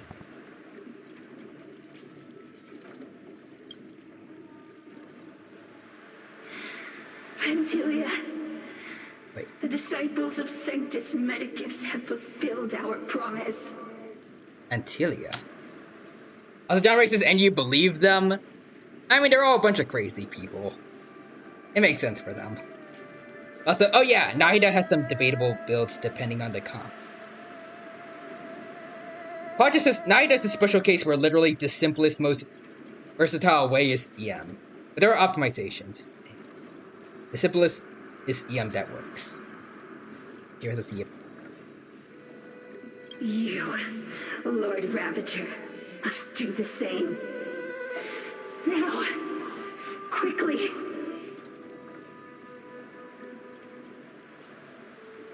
Okay. Oh, what? Little pawn. Must you force me to intervene directly? What? I'm loath to flout my philosophy of destruction. Tin Young?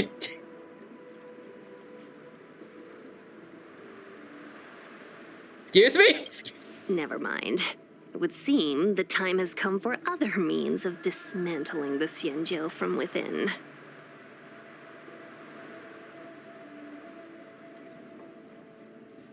What? Oh. What a shame. Re-rendered cutscene, okay. Yeah. It would have been nice to observe for a little longer. You received the gift of abundance. Oh, is that dude okay? Of destruction. Oh! Oh, Benefactors, she allow me dead? to reintroduce myself. I am Lord Ravager Antilia. I have come with a single purpose, to set in motion the self-destruction of the Xianzhou. Okay then. Miss Ting Yun is the Lord Ravager of the Antimatter Legion? But how can that be? Keep calm, all of you. This is a formidable enemy. We have to stay together. Well then. Better make a choice. I was I was not expecting that. But also, did Dan Shu get away? Dang it. Alright, but also I missed a lot of messages now, so I didn't get to go. Don says, who are you talking to? Apparently it was Tin Young, and Hyper Bloom, she'd run double EM and then Dendro or EM Sans. Since the Electro character should have the most. Alright, so thank you. And Shiro says, oh, you're gonna fight Mommy. Okay, then. He says, yeah, what is all you can say now? And we're all doomed. Apparently so. And Quadra says, believe it or not, this was heavily hinted. Like just a slight oddity in her character before coming to help us, or I was like, Quadra says Don Shu is dead, but I didn't see what happened to her. Like, was she the person that? But it didn't look like it. But was she the person that Tin Young touched before she transformed, or had her her neck? I don't know. Not just that, her jokes about wanting immortality. Oh wait, because of what she said about when she texted us about the fruit that the arbor deer made. Also see, Forrester subscribed for 10 months now. Thank you for that, Forrester. I appreciate the support, and congrats on almost reaching a year's worth of subs. I appreciate it a lot. Good to see you here. Hope you're doing well as always, and hope that you have a good time here on the stream. I'm lurking, but hello Dino in chats. Hello there, Forrester. Good to see you. And to see all the Pog emotes there. Thank you. Says, wait, I read that.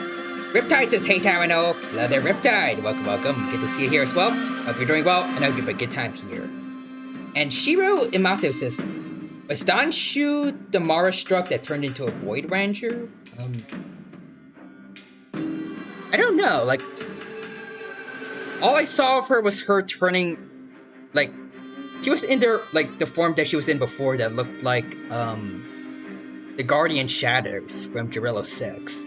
She stared at Tin Young, and then Tin Young did the whole walking forward thing, and that was it.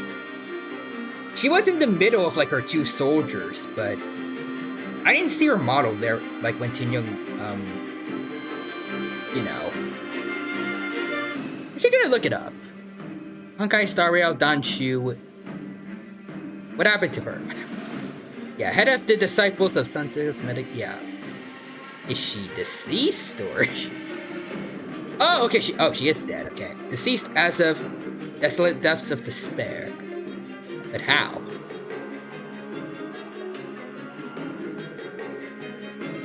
It didn't look like she died. Oh, I think she got absorbed?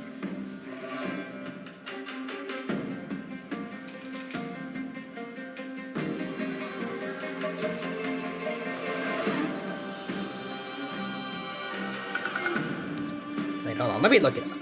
Danshu death? Like, maybe I missed it, but they say she is dead, but like how?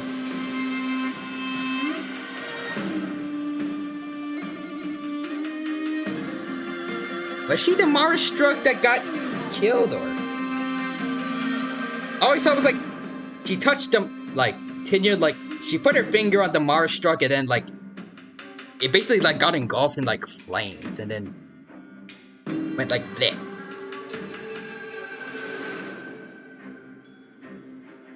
I don't know. Yeah, John Rice's necks do not bend that way. Yeah, they should not.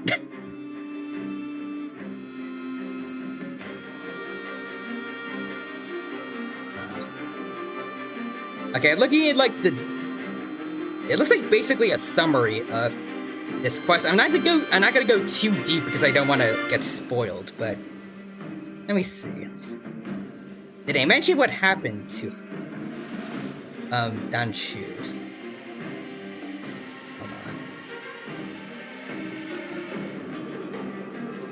No, okay. So yeah. Oh, here it is. Let's see.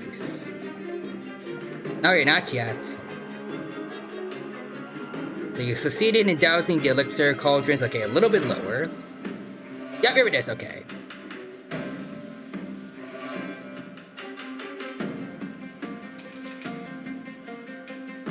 No, it doesn't mention Danshu. It just shows the dialogue. It doesn't have like a little, like parentheses of Tin Young kills Danshu. I don't know.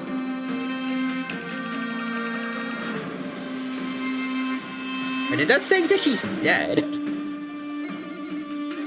Did they give her the wrong model before she died, or? Hold on, let me look this up. Okay, let me see. I just looked up like Tin Young.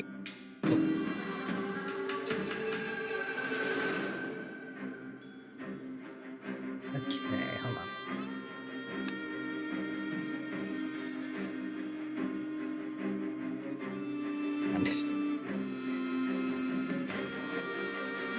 I want to relook at the cutscene to make sure. Also, John Rice says the goddess of destruction is waiting a while for this. Batalia, or whatever your name is, just wait, okay? I'm busy here. Yeah. So Shira says, from the abundance? Maybe. Also, Quadra says, I really like the idea that Stella is checking on her phone. How did Danshu die? And Walt's like, now is not the time, Stell. Well, unless there's a dead body right in front of us. Well, I need to check to be sure.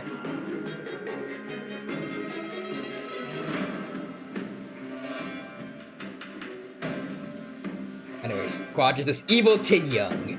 You know, how did I kill Danshu? Pulls out her own phone and looks it up. Everyone is just looking up how did Danshu die. Like, Welts, actually no, like March Den does it, and then Welts just gives into peer pressure. And then he looks it up too. Okay. I'm looking at the cutscene again on YouTube. Okay. Wait, okay, hold on. It just shows her standing on her own for a bit. It doesn't show the other two by her side. And then then the pre-rendered cutscene has someone standing in the middle. It's not her model though. And she's nowhere to be seen. And then there's two dudes to her sides.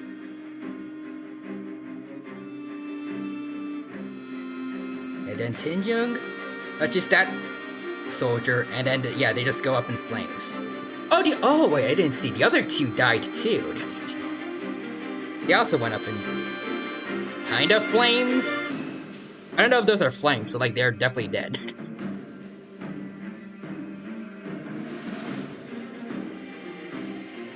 Did she die, or like they used the wrong model if she is dead? Hold on.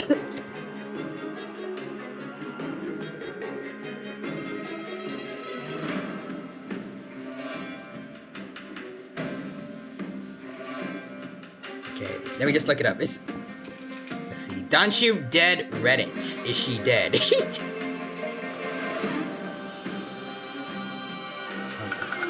Okay, this was from 8 days ago. I'm pretty sure they have it here, right?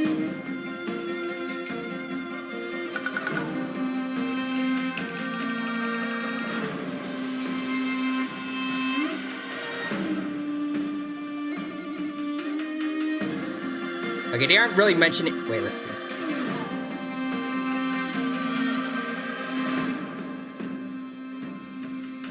Is she dead, or is she?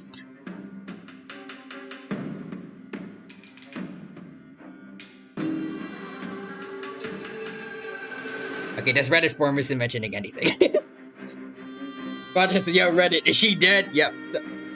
I'm trying to look for all the sources, okay?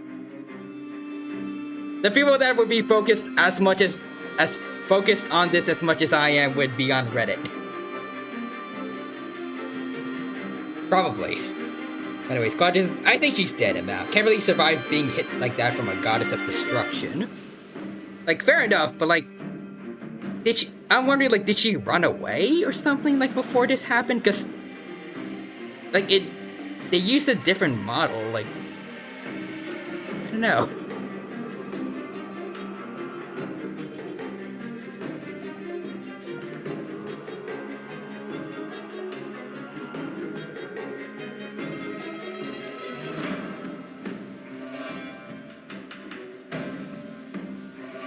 It just says that she's deceased, like, on the wiki, but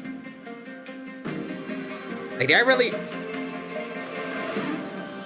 really mention any story from, like, the newest update, just like her backstory for now. I think it's just a flub, because I didn't even notice that the wrong model was used. But like, it's a very, very different model though, like, I mentioned before, like, her model looks like, sort of the Guardian Shadows from Jarrillo 6, but the form she apparently took, like, before death, like in the cutscene, it looks like these guys over here in front of us, like the guys from the Antimatter Legion. Like, they're very different models. I don't know how you can mess that up. I feel like that has to be intentional. I don't know. I'm looking it up. I'm trying to look it up as best as I can. Is she dead? Also, John Rice says, and the body is right there. Are we getting paid for this, or do we go on and take a break? Also, Shiro says, yeah. Fantalia gave her too much destruction power.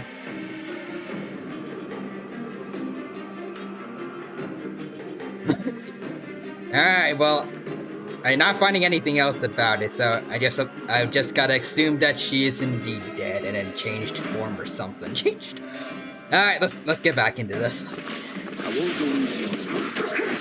And it's a bunch of side character dudes, so you can go back to double speed. More enemies. Alright, let's do Time this. for a fun. Honestly, I think it's because after Don Shu lost, she might have grown more desperate and became a void-like thing. You know, like damaging your body, like to gain more power. That doesn't sound like something like her and other disciples would do. And also, eerily reminds me a bit of like this one Superman clone from, I think it's the movie like Superman the Red Sun. Like, what if Superman was born in Russia instead of America, basically? Like, they made a clone of Superman Don't lose that was kind of momentum. like that.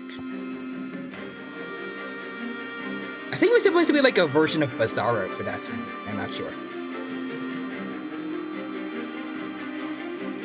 It's an eerily cool / kind of scary concept. Time for some hardship. Anyways. Shira says Spontalia walked up to her and put too much destruction energy in her and turned her into a Void Ranger. Wait, is that what all these guys are? Like, were these guys like, the disciples we were just fighting? That actually sounds kind of cool.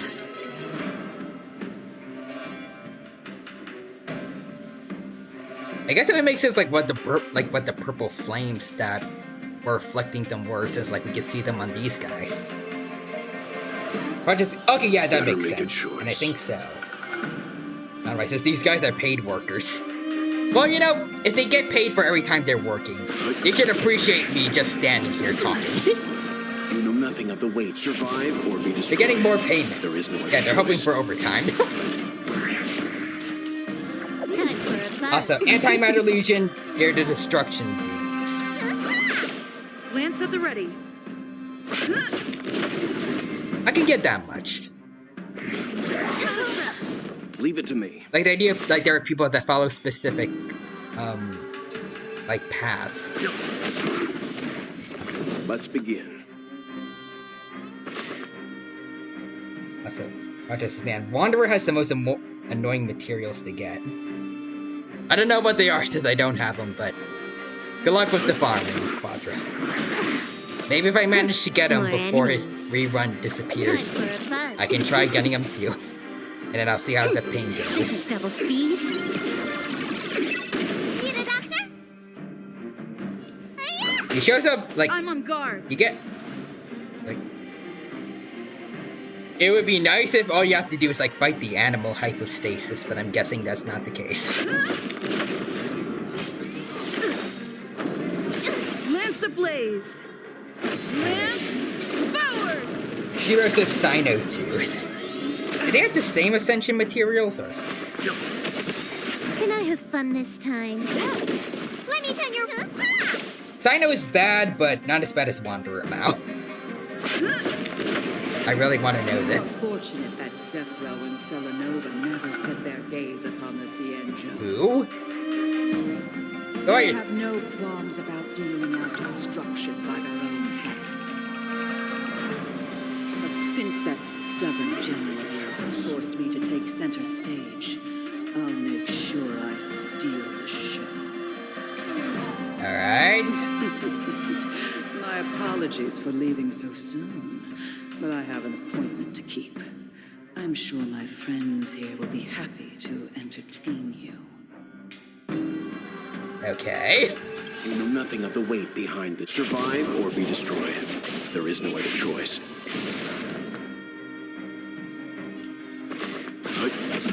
So there's like a bunch of mini gods basically that are working for Nanook. I think that's his name. This is double speed. Or Nanook. One of those names. Alright, but anyways. Alright, so let's see. What Wanderer needs is the swordsman handles and the Rukida mushrooms that Kali uses too. It says Wanderer's materials are bunched up in one place. Tino's hooves surrounded are scattered scarcely, which annoys me. Yeah, that makes sense for me. Because I can't spot them super well for one. Shira says a Lord Ravager of Destruction.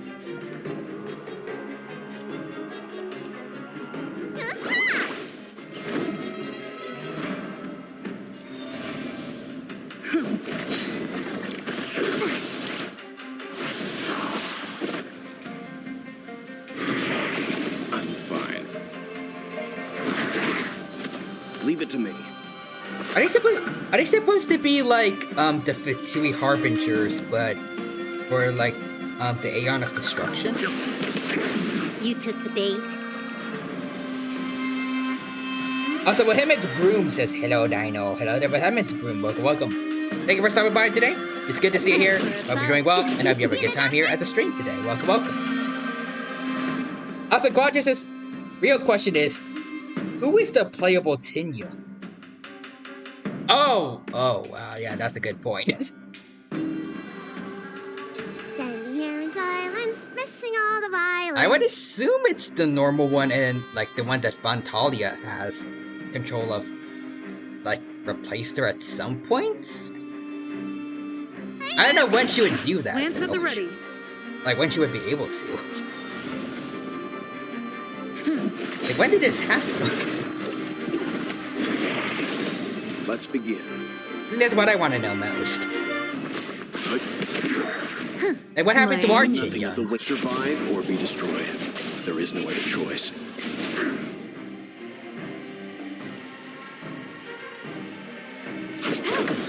This combat needs optimizing. This is double speed. Also, She-Ra says, yeah, probably the normal one.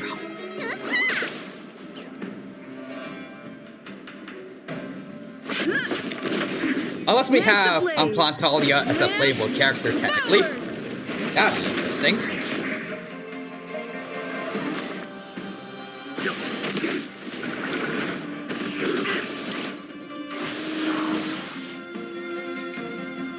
Anyways, that makes sense.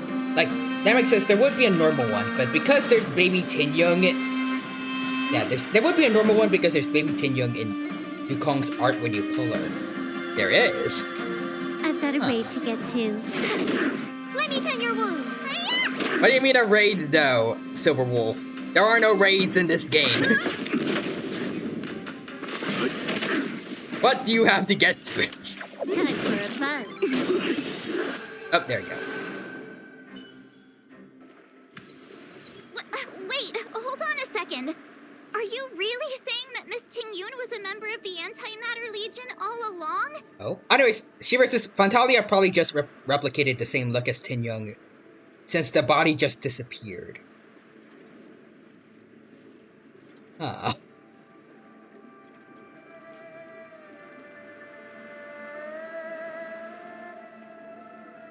Like, when did she replace the original Tin Young? Also, oh, wait, so there's a rumor going on that in the light cone post-op of Natasha on it, the patient she's treating is Tin Young. Oh. A theory, not a rumor. I need to look into that, because I think I have her, light cone. Oh yeah, the same art we see in the Feeling Sick ad. I feel like, the fact that you were able to describe it like that and everyone knows what you mean. Anyways. And what was that fire that came out of her? And her body? Where did it go? That was literally me with Don Shu a few minutes ago. Yeah, that ad is everywhere. Mr. Yang, you're smart. What happened just now? Mr. Yang?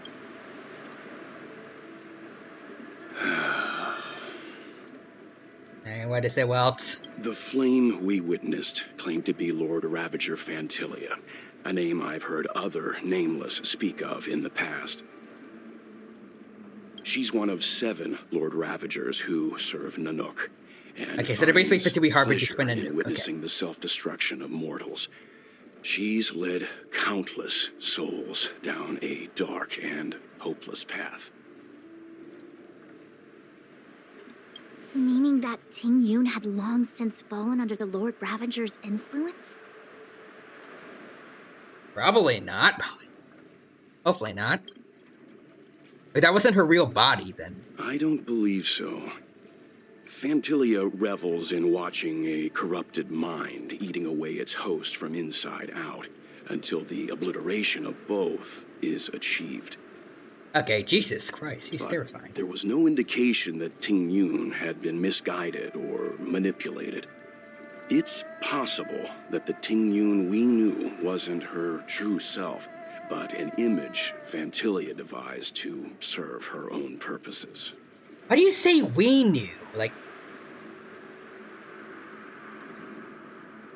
had it been Fantal... Why? Like, does it imply that the one we've known since we first got on here was Fantalia?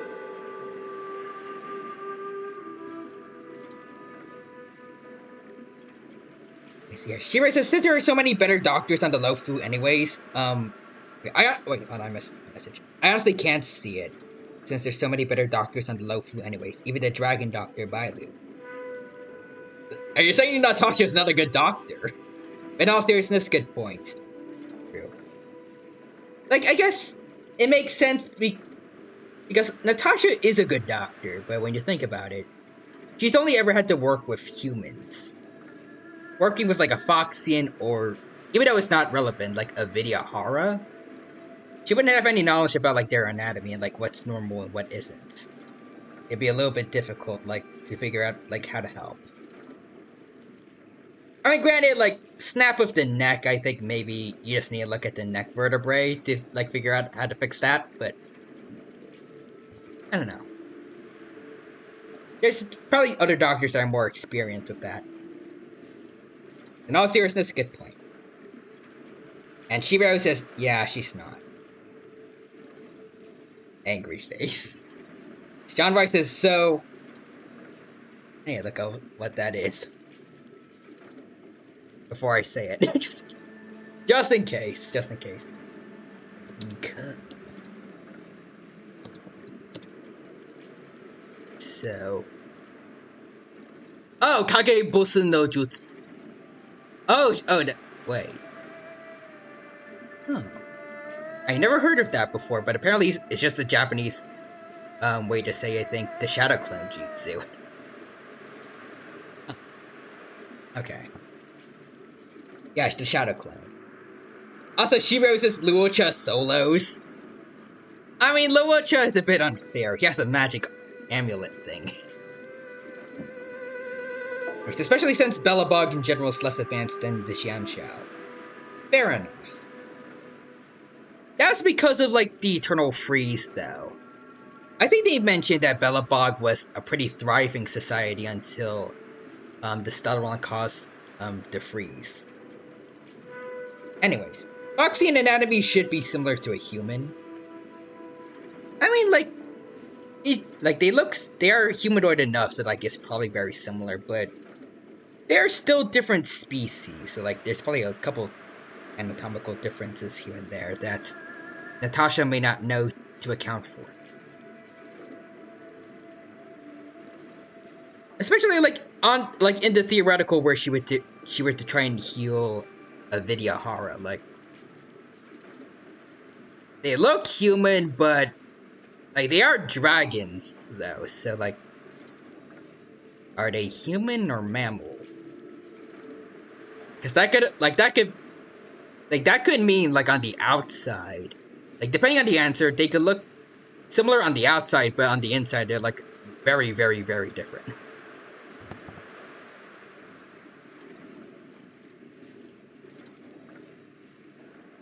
I mean, like, I feel like the Foxians and the Vidyahara are a little too close. Like, similar looking to humans that is, like, they look too similar to humans for it to just be, like, a case of, like, convergent evolution. I feel like there's gotta be something at least slightly different going on in their bodies. Like, I don't think they're dragons / foxes that just so happen to evolve to become humanoid.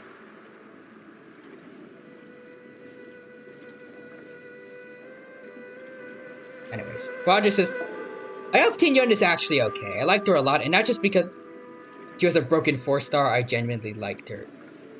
Like, if she was replicating Tingyun's entire personality, she's fun to be around. And assuming the voice lines aren't, like, from the fake. Like, I would like to have actually met the real her if we haven't actually met her. So, Shiro says, yeah, Naruto, and yep. And Vidyahara, on the other hand, would be different, yeah. But they just recover on their own. Foxians like Tingyun can't. Oh, okay. The Vidyahara have, like, a regeneration thing that Foxians don't? That's pretty cool, actually. Really makes me want to see that Vidyahara dude that Quadra mentioned, as soon as possible. Are we going to see him later on in this story? I think you mentioned we're going to see someone interesting later on in this story. I forgot if you meant if you said specifically it was the video horror dude or just a character. Just I can't stop laughing at the idea that Koichi is banned from the competitive JoJo fighting game, and you'll see. Alright. Oh yeah, you'll see. Alright. Give me more video horror dudes. I want to see more dragons. Or dudes and dudettes. I want to give you a very minor spoiler. I don't know if I want it though. I feel like that might ruin the surprise for me. Like I'm really amped up to see who this person is.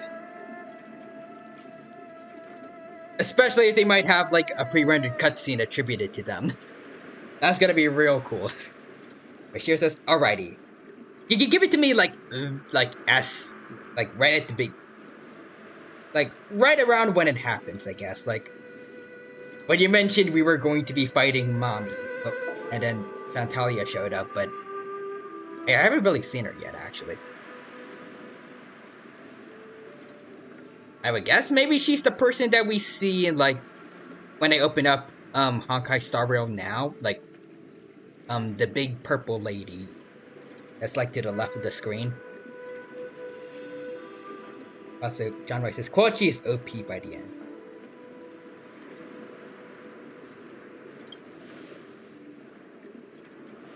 You're saying that the real Tingyun is still... I'm sorry, March. I can't say with any certainty where the real Tingyun may be, or at what point she was replaced by the imposter. Without knowing where the body vanished to, it'll be tough to get an answer.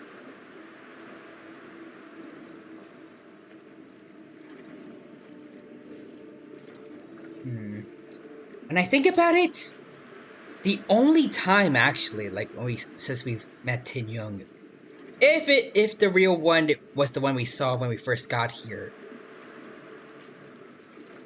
the only way like she would have been replaced by us is when we went into like we went into that one building to meet Yukong. Because that was the one time she was away from us, I think. Or I think actually no, there was also the time that like she let us like go rest in the hotel and then she came back with the Ting, like the little robo doggo. Those two times. Maybe that's when she got replaced, but I don't know. Also, Quadra says, I think Tin Young is alive. No bodies. The Quadra says, this is why all the monsters kept targeting Tin Young.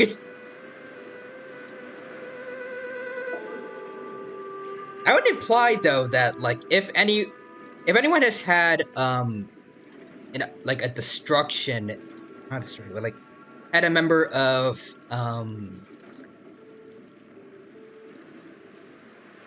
were they called?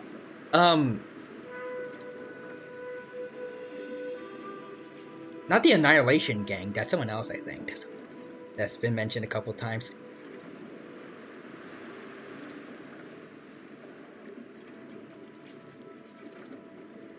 What were they called again?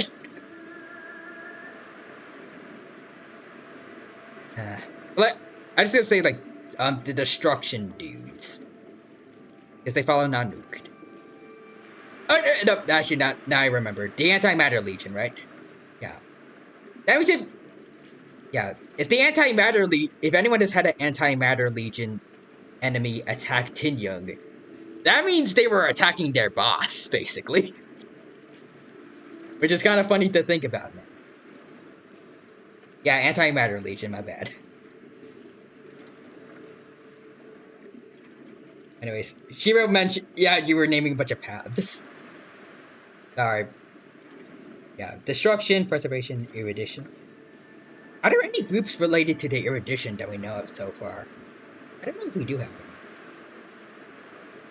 Like, we have Preservation, like, basically everyone on, like, in Beleborg. Destruction is Antimatter Legion, Nanook, and the Ravagers, I guess. The Hunt has the Shanjo Lofu. And then the Abundance has the Disciples, which I dislike a lot.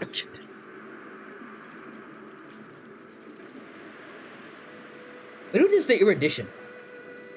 Like in terms of groups that follow them. But also I think Quadra mentioned the Rick Astley group.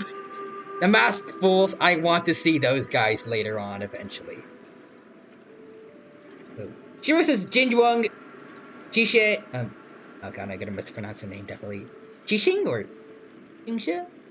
And then Himiko. But oh, you mean like a faction, yeah. Do any, like how many, do any other paths have a faction attributed to them? Like the ones I mentioned just now are the only ones I know of. Maybe the IPC follows a certain path? I'm not sure. I have no idea which one it could be, though. I was like, oh, just my favorite path has the worst group. Oh, do you like Abundance? But also not that we know of right now. The IPC seems like a group that would be very... like, neutral, I guess? I don't know, but... maybe they behave a bit similar to the Shanja Lofu people, as far as I know. Like, I don't know if they would really be like the Hunts, but they're kind of like the Space Police, as far as I know. I don't know. Like, they're the ones sending out wanted posters for the Stellaron Hunters.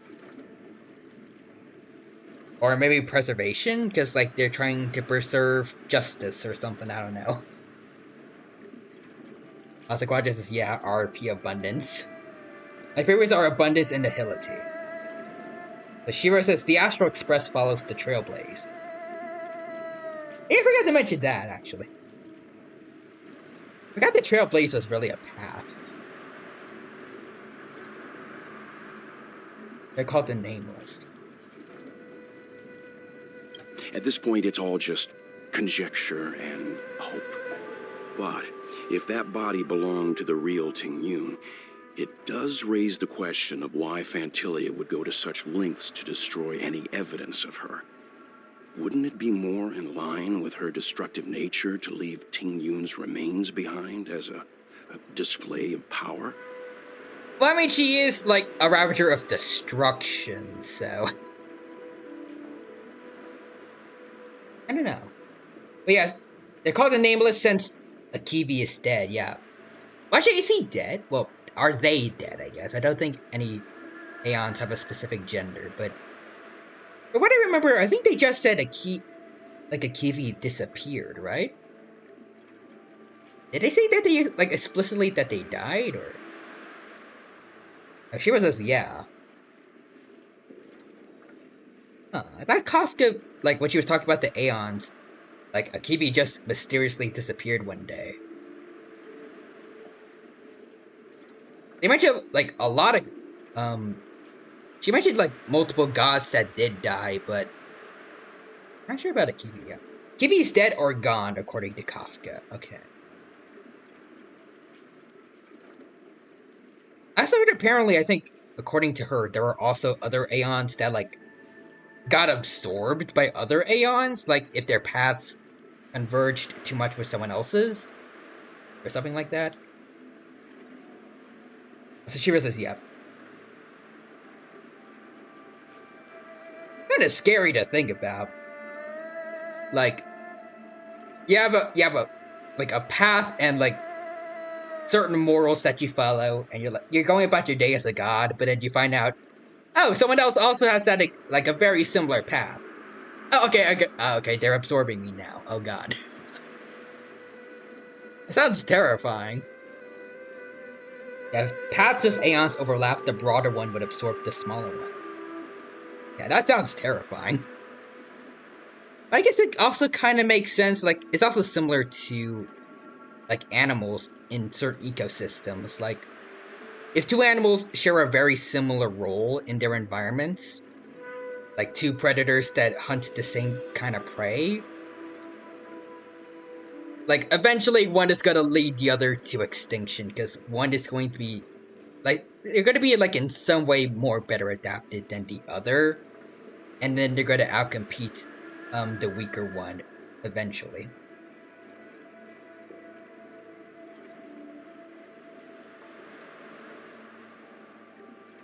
So Shira says, I think the path of preservation absorbed the path of justice. But I could be remembering it wrong.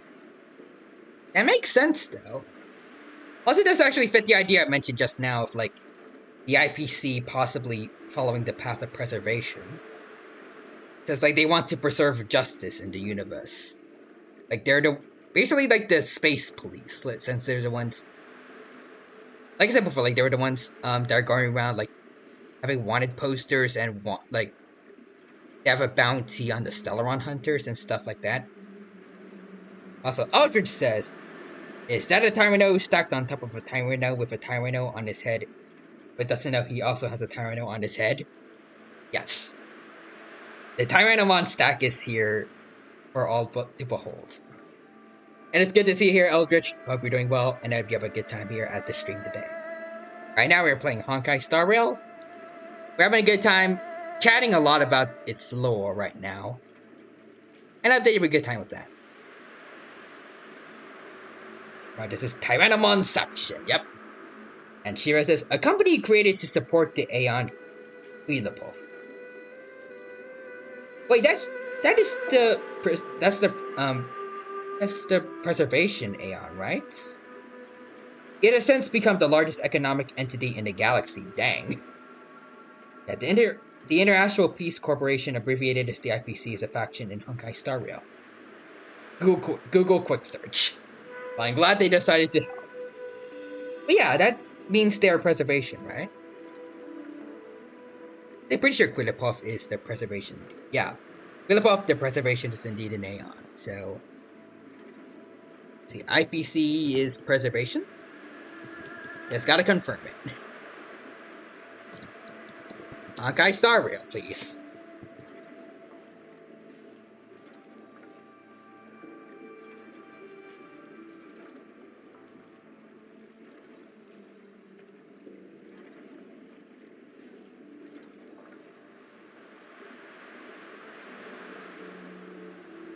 Yeah, they followed the path of the preservation, dedicated to the Aeon of Preservation.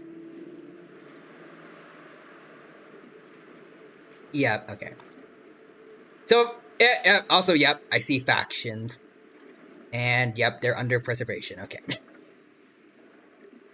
Yeah, I think that pretty much confirms it. Also, Gentleman Aldrich says, hey, Tarano, how deep does the lore run?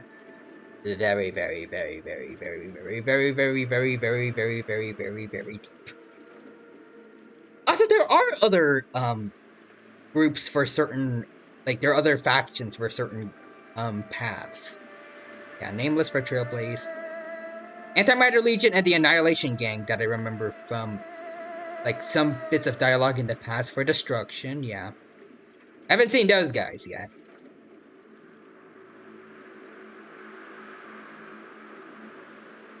Alright, so the Hunts, yeah, Shanzhou Alliance. And also Galaxy Rangers. I haven't heard of them before. They sound like Power Rangers, though. Let's see. Abundance is denizens of abundance. I hope they're better than the disciples and elixir seekers also. They were also mentioned in this story also.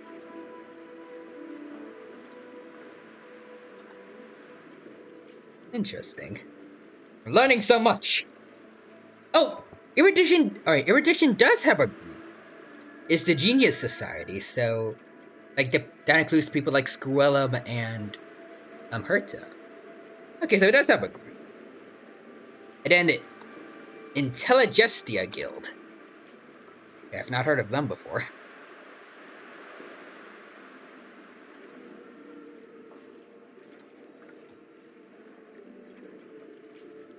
And Harmony just has the family. Nihility has Doctors of Chaos and Device. 11, I think? Propagation has the Swarm. Remembrance has... There are multiple paths that I have not even heard of.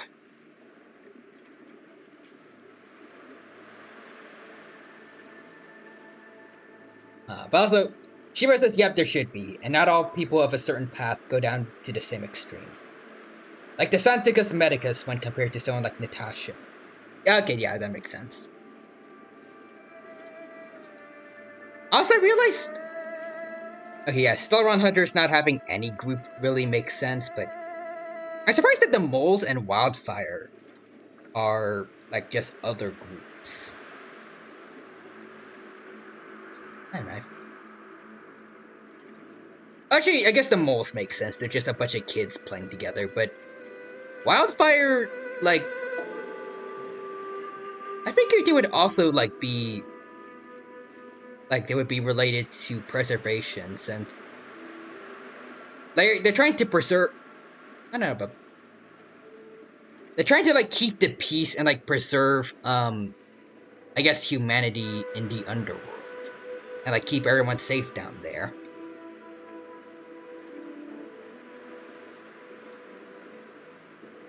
I don't know.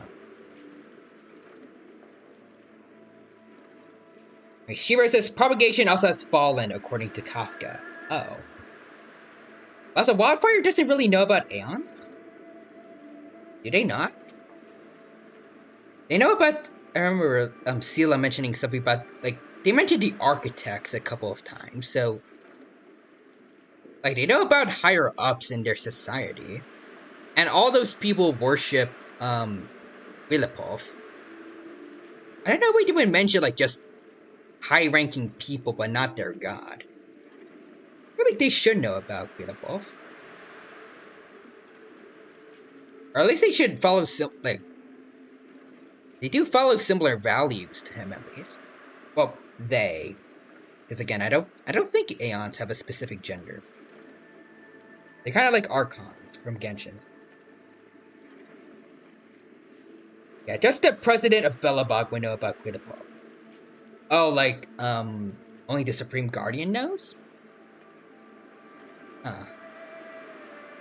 I believe this to be Fantilia's goal. To sow seeds of doubt among us and ensnare us in a malevolent trap. Well said, Among Us. But yeah.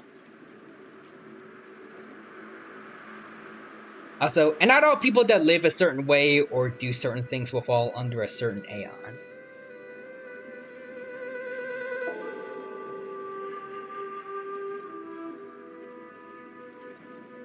Okay, I guess that makes sense, but at the same time, though. Sela follows the hunt, yet should have absolutely no way of knowing who Lan is.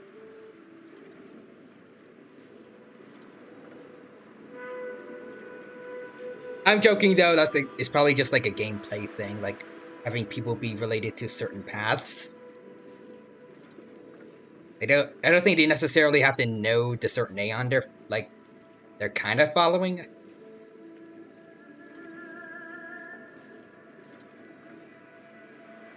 Anyways. Shira says, like, the Shanshao guards that try to keep the peace don't follow Quilipov. Okay, yeah, that's fair, actually. But closer follow the hunt, who values letting nature take its course, if I recall correctly. It's clear that the sudden resurgence of the disciples of Sanctus Medicus is all connected to the Lord Ravager. Pretending to be a Xianzhou citizen? Planting a Stellaron in the Luofu? All part of her plan to bring about our self-destruction. Fantilia is aiming for the Ambrosial Arbor. If she succeeds, the Luofu will be deprived of its roots, making its destruction all too easy. We must stop her. Oh, she could have destroyed the tree. Also, Shira says Tinyong is also harmony, not destruction. We need to take a star skiff to Scale Gorge Waterscape. The Ambrosial Arbor can be sealed from that delve. Alright. Let's make haste. Let's go then. But also, before we do that... Oh. Okay. Before we do that, though, I want to show you guys my builds. Because I remember mentioning I was going to show you guys that so you can help with, like, helping me build. As you can see here, I did, like, even though like my brain is all about the attack. I did get a bunch of defense for the Trailblazer. And yeah, now she has more defense than attack for once. Silver Wolf. I got her this set because I heard people say that it was recommended because I think because of effect hit rate. But yeah, everything is attributed to attack. Well, except for this one, but that's because it can only be HP, I think. Everything else is flat attack and then attack percentage.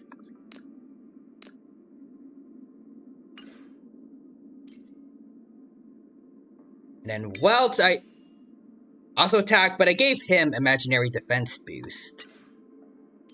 And then Bailu, I actually followed like a build I saw before and got her energy regeneration plus HP. Anyways. Click on where it says preservation, or in a more general way, click on their path name. Alright. Oh, yeah, there it is. Preservation, destruction.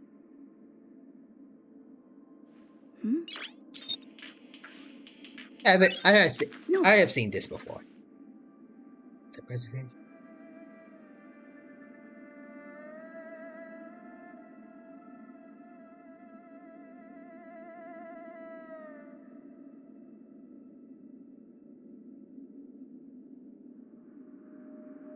Yeah.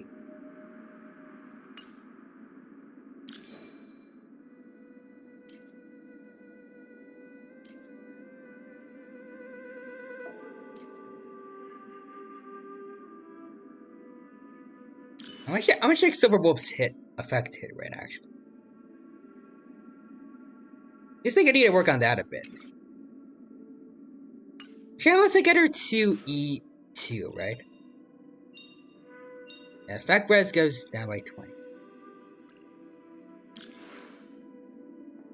Let's see, what's your wealth stats? Alright, so let's see, it's these. Boosted his attack a lot. And 42% for effect hit rate.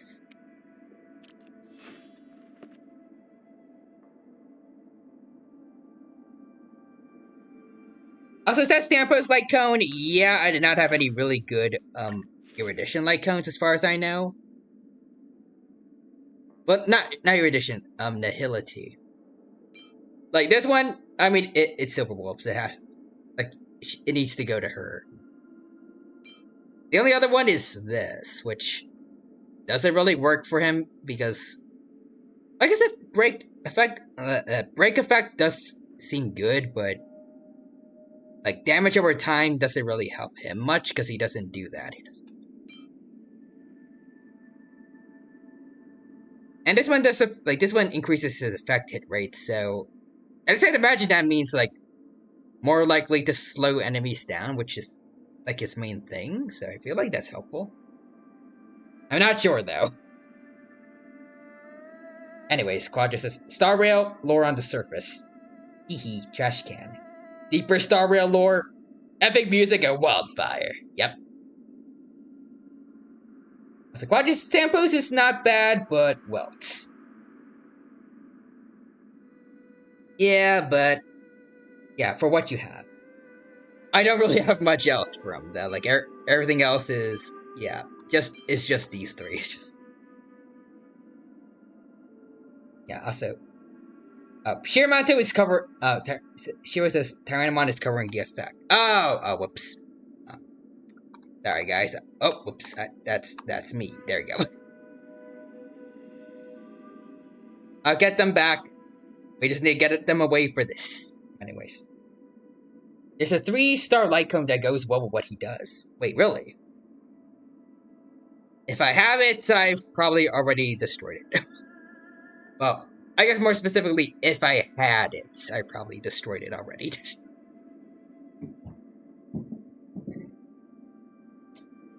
Yeah, at max superimpose, it'll increase damage by 48% on slowed enemies. Ooh. That sounds good. I don't have it though, unfortunately.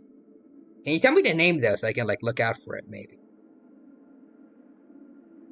Roger says, yeah, unfortunately, this is why I save 3 stars until I get good 4 stars, unlike Genshin. 3 stars are not awful. Like, I save a couple here, like... I think this is like just, like, these are just like, holdovers from like the early days. Psychologist is void. Shiramanto says it's called a loop. Okay. So keep an eye out for that one. Oh, also, wait, hold on, wait. Here's the thing, here's, the light cone that Quadra mentioned earlier.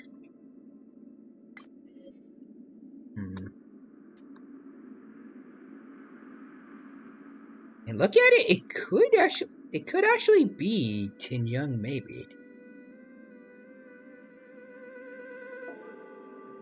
I think the hair looks about right. Maybe? I don't know if that's actually Tin Young, not gonna lie, no red streaks. I mean, we can see something around here. I just thought, like, maybe it has something to do with, like, the lighting.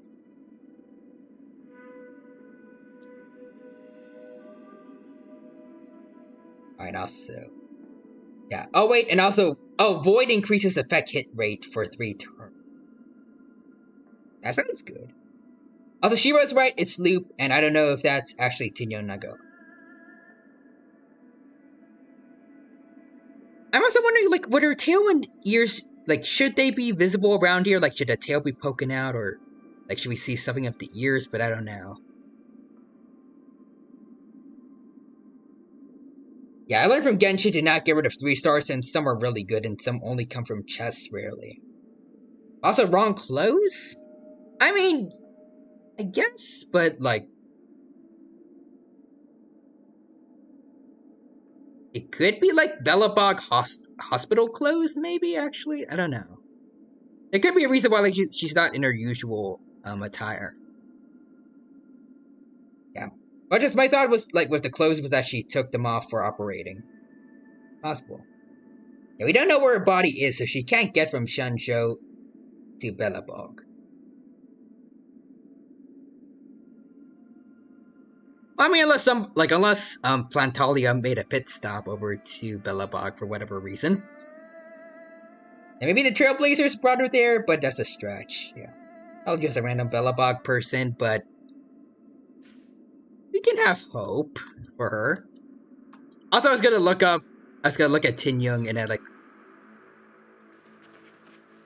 see her voice lines, but I don't have her at all on this account.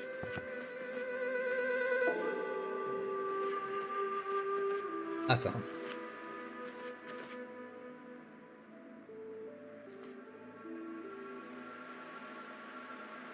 I just wanted to compare, like, see, like, if they're exactly the same size.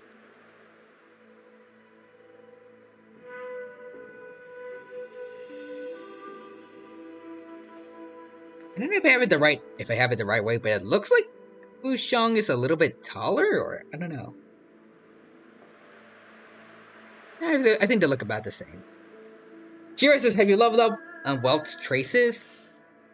I've been trying, but it's like, it takes up a lot of trailblazing power to farm all of these, while also trying to do Simulated Universe on repeat to get like these kind of relics. So I haven't been investing too much. Plus, most of these things went into Silverwolf. So yeah, compared to Silverwolf, I didn't invest as much into him. Or Bailu. I did a bid for Trailblazer. Yeah, that might be why Silverwolf is dealing more damage. It might be a case of having a favorite child. But definitely not. I am definitely not biased whatsoever. I think you should focus on traces first before artifacts, since artifacts are RNG. Fair enough.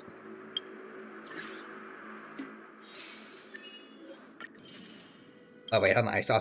Wait, what was this? Oh, if they come back to life, then just kill them again. Defeat the master of the disciples of Sanctus Medicus.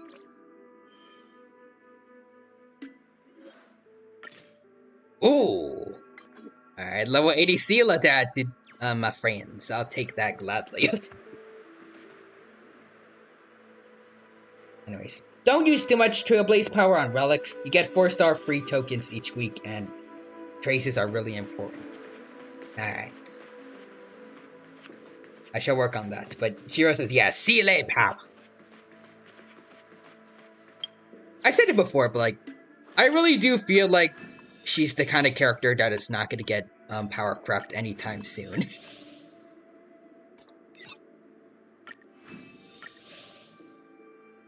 Also, I'm planning to change it to Japard again. Oh wait, hold on, wait, was that you? Oh yeah, it is. I don't know why I didn't notice. Right. It's okay. I have level 75 Sela, level 80 soon once I finish everything else. Oh, this one's yours. And I see the Henya emote there. Now we have double Sela power. Shiro says, who is that Shiro Imato person? I don't know. I've never seen him in my life. Yeah. Must be... Hold on. Must be a noob. Who's this weirdo that just friended me? Definitely not someone cool like you, huh, Shiro? Shiro says, yeah, I agree. Probably has only, like, level 1s for every other character besides the Sela.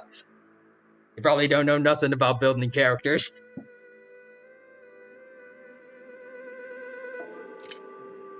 Here's this. Yeah, who's that Trailblazer person? He must be dumb. Yeah, he must be very smooth-brained.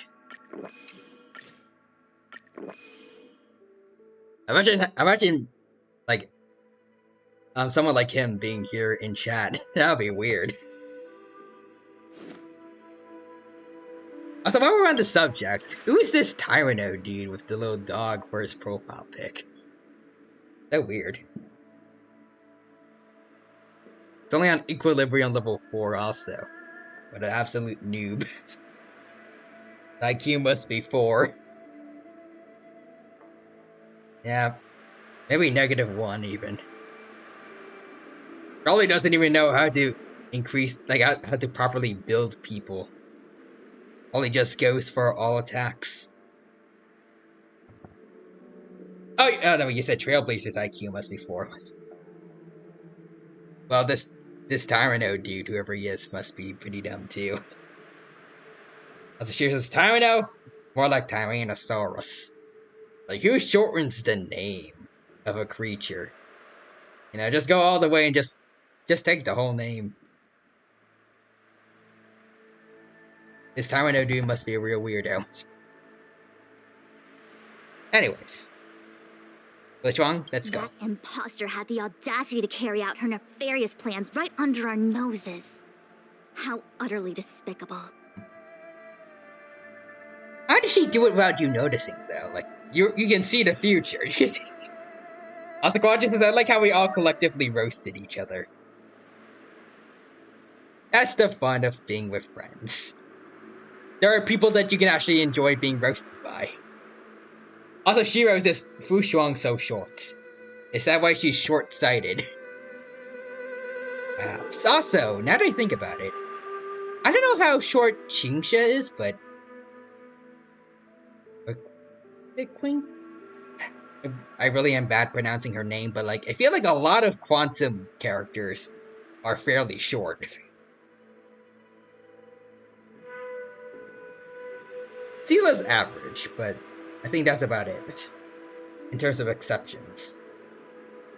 Qingsha is taller than her. Like, by how much? Also, Shiro says Stella has the mommy size. She is pretty darn tall. I don't know exactly how tall to certain other characters, but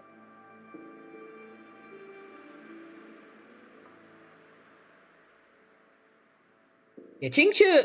I remember seeing one event where not an event, but like a dialogue thing where Welt was talking to her about talking to Chingcha about what a jade abacus is. And from like at least it might have just been like the perspective, but she definitely looked like a shrimp compared to Welt, but I think Welt just might be tall, so I don't know if that's that's something good to compare her to.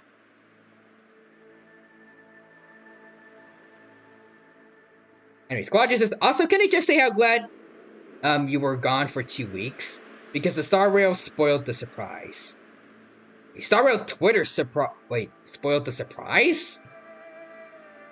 Oh, I would have hated that. Twitter just ruining the surprise, like the story for everyone. Yeah, Walt is also extremely tall, but Jing Yuan is even taller.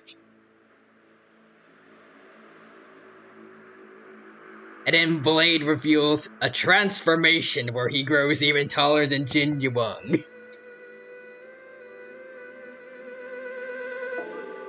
Like Blade just becomes like a 30-foot tall behemoth.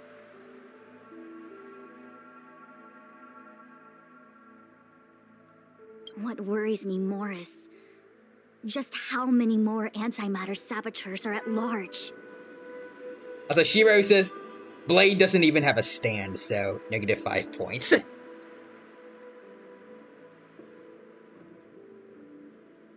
Okay, what about this stand? Jin Yuang fuses with his stand, and then becomes like I don't know, multiple stories tall. I don't know how tall like the lightning lord dude that he has, like how tall he is. I feel like it would be funny to like say his full name every single time, but I forgot what it was. It was like lightning something something thunderclapping something lord.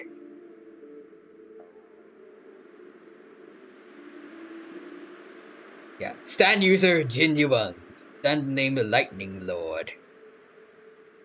-5 points for not having a name related to music. But anyways, Roger says, you know what they say. Blade will come with the pain. Anyways, I want to see that fight. Stand user Clara, and then stand name Sparrog. I feel like it might be a little bit unfair in terms of size, but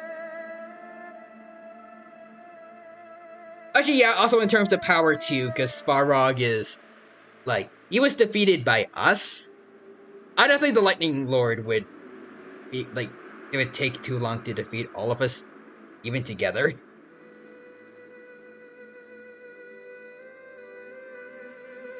Probably. Like I feel like it would be a pretty easy wipe to take out. Like if he fought us for some reason, I think the Lightning Lord could solo the Trailblazing team. Except maybe Welts? I don't know. Like, well, I don't know like what the power scaling is like in Honkai's Impact 3rd, but maybe Welts is hiding a lot more power than I think he is. That was hinted a bit like at the very beginning of this story, like March saying that Welts, like we have no idea what Welt is capable of. Like the Trailblazer isn't. But I don't know what that means really. Like, is like could he have one-shotted Plantalia here, or is he like how strong would he be? But anyways, Shira says, you'll see how big the Lightning Lord is quite soon. Okay. Also, Gentleman Eldritch redeemed Hydrate. Thank you for that. I shall drink some water now. Well, I have Coca-Cola, but it's liquid still. I will hydrate.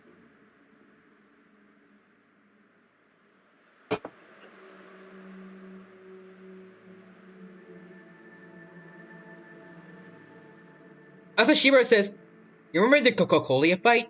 Oh, right, yeah. Himiko Laser. Yeah, Himiko Laser will carry, and Himiko Laser is broken. True, it did do a lot of damage to that. Excuse me. It did do a lot of damage to that robot that Coca-Cola was controlling. And from that, I guess it could be safe to assume that it would pretty severely damage even Coca-Cola herself, if Himiko decided to use it on her. How would it affect the Lightning Lord?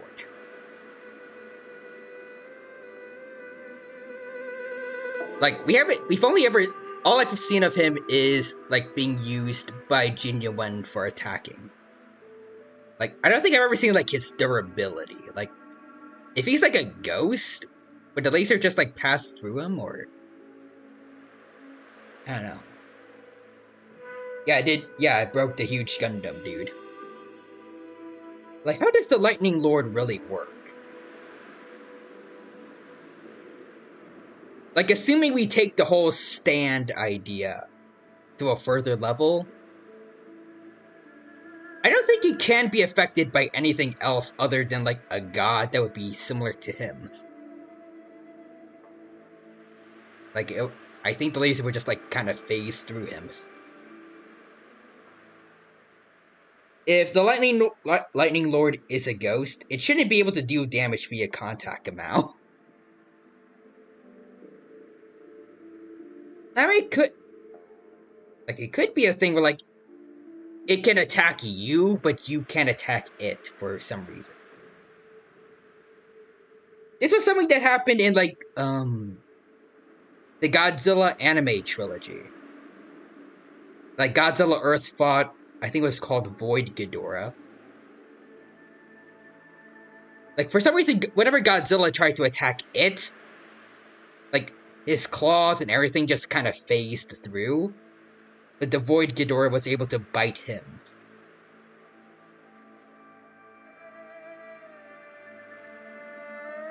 And I'm pretty sure, like, stands work similarly in JoJo. Like, a regular person can't see or, like, even touch a stand, but you can use stands to kill regular people. Like, I remember the Falcon that Dio had used its stand to kill the guy that had the taxi thing. I was, like, trying to find Dio's hideout for the Crusaders.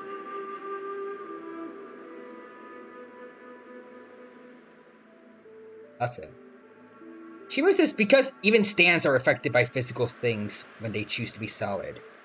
Oh, okay. Yeah, it says I don't think they go ghost and solid in the middle of a fight. I think there's, like, a weird thing where, like what I said before, like, it's just, you can't attack them, but they can attack you just cause.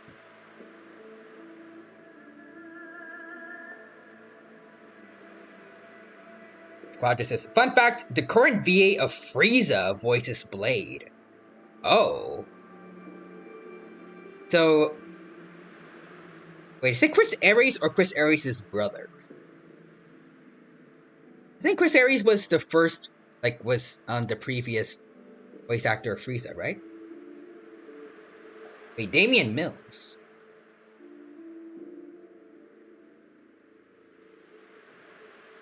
Wait. Is it Japanese dub? Like, dub voice actor for Frieza or English?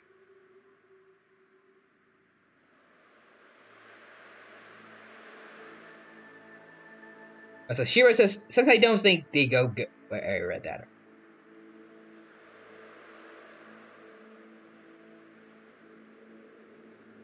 Oh, wait, okay, Frieza says, oh, my bad. Frieza in Dragon Ball FighterZ is Damian Mills, not anime.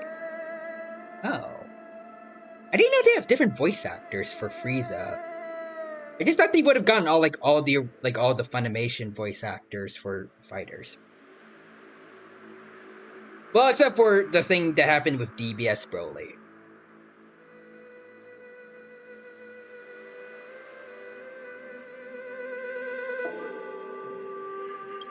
Alright, so... Anyways, let's get back to the main story. So, about Tin Yun. It all happened so suddenly. But Looking back, I think Mr. Yang was right. Ting Yun was behaving strangely. She was fascinated with the Abundance's creations. Since she was an ambassador dispatched by the Skyfaring Commission, it's evident that there must indeed be a person with her name in the commission. We'll have to let the Cloud Knights get to the bottom of what happened to the real Ting Yun. As for the Ting Yun who accompanied us all that way, it's like what Mr. Yang said. Her appearance was designed to sow seeds of doubt among us. We can't allow ourselves to fall into her trap. So is the Tin Young that we knew this whole time not the real one, or?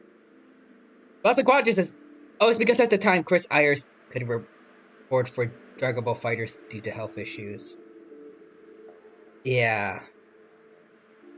I have heard about that before.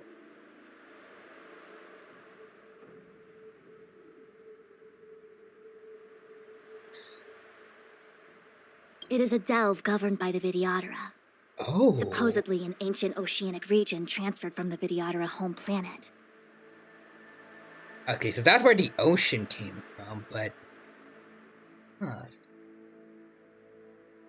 So we're gonna see more Vidyadhara here. Also, Shiro says... Maybe the fake Tin Yun was there from the start of the Stellaron problem. I really hope not, because that implies... Like, we've literally never seen the real Tin Yun before. And it was always just, Fantalia.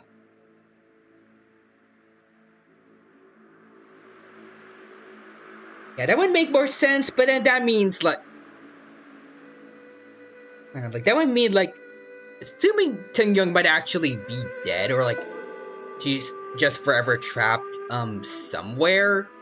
Where Fantalia is just kind of, like, torturing her to her pleasure. While stealing her body, well, like, her appearance, basically. Like, that means there's at least one playable character in this game which doesn't actually have relevance to the main story, and we've never actually met. Like, we never have actually met yet, and possibly won't ever actually meet for real. Which I kind of don't like. I think it's nice, like, a game like this where... Like, for a game like this, I would like for every playable character to, like, truly be there and have some relevance to the story. Like, for Tin Young to just only be relevant because someone stole her body and then we never actually meet the real her. Feels cruel to Tin Young. Like, it makes the villains, like, the Antimatter Legion, more fearsome and terrifying, definitely. But it kind of, like... It feels like they kind of discarded Tin Young as a character in the process.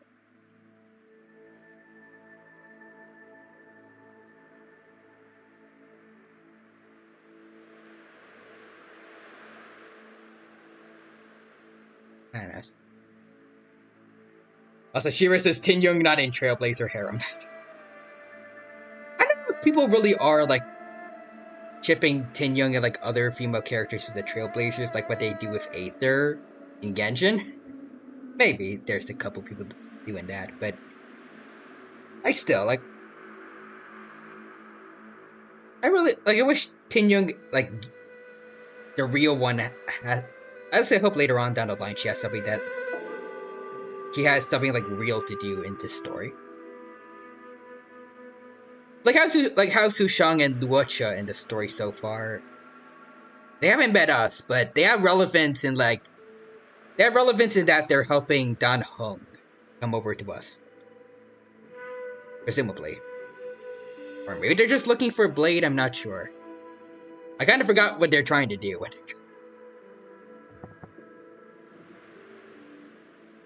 Anyways, Rogers is my favorite is Stella X Trash Can. That's the best one. Yeah, there's definitely lore of Tin Young before we met her, but it's like...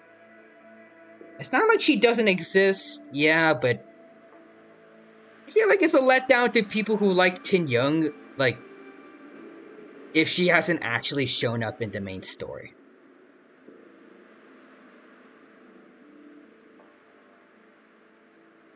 Like, if... if they made Pantalia's like her puppets just like an NPC, like a random NPC. I don't know how much effect then like the reveal would have, because it's not like the fact that it was a playable character that seemingly died probably amps up the like the shock value of the cutscene a bit more, but still, like,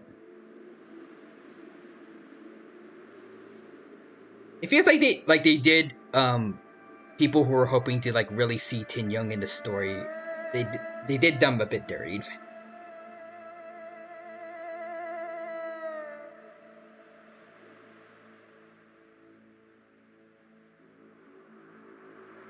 Like, similar to like what they did with Kabe, I guess, also, like in the Sumeru story.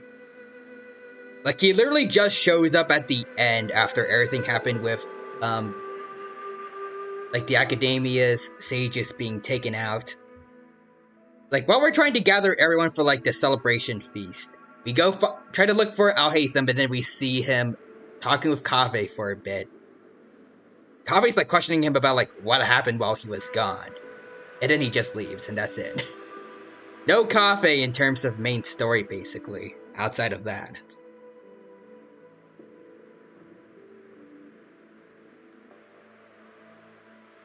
And Abaso Quadra says yes, like me, and Shira says people would still want Tin Young as a playable character even if she died, or if she was Fantalia.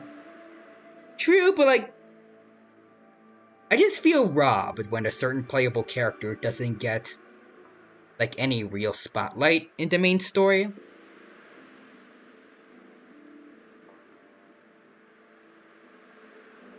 I don't know.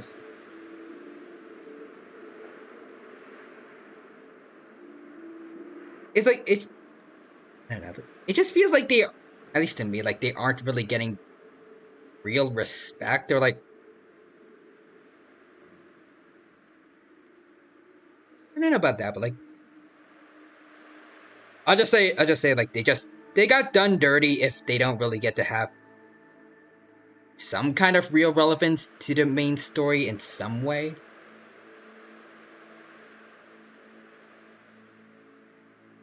I don't know.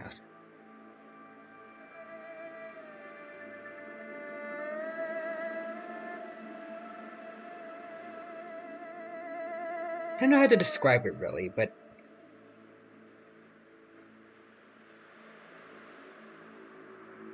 I guess I would compare it maybe to like Xin Yang in Genshin. Like, she has technically never shown up in the main story at all. Xin Yang, she's gotten a bit more spotlight nowadays, but it's only been through like events, really. Like, in terms of like Archon quest stuff, Xin Yang's basically never been there.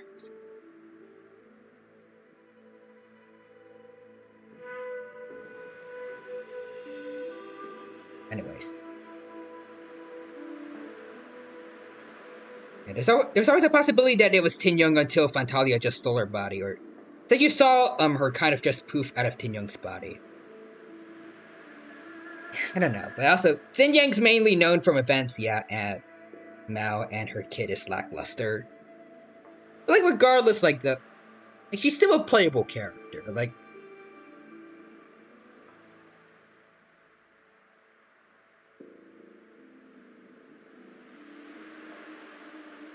again, I'm still really bad with words, but like, I guess what I'm trying to say is like,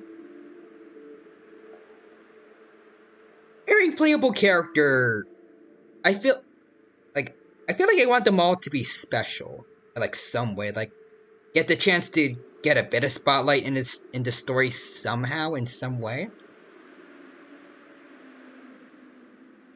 Even if it's seemingly like for a very small portion, like just allow that character to shine even for a little bit, and allow the fans of said character to be happy to see their character, like their favorite character, show up in the story and like have some relevance and like help out the main character a bit.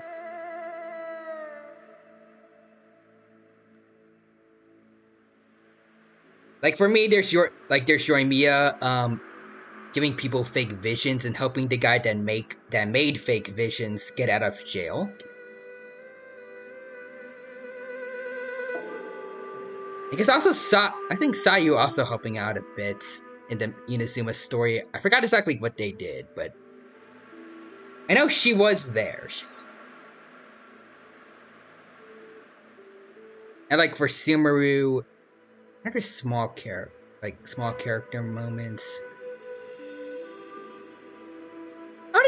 I wouldn't call it small, but like there's like Nilu being like she had the entire spotlight to herself for one cutscene where she did the dance to help everyone get out of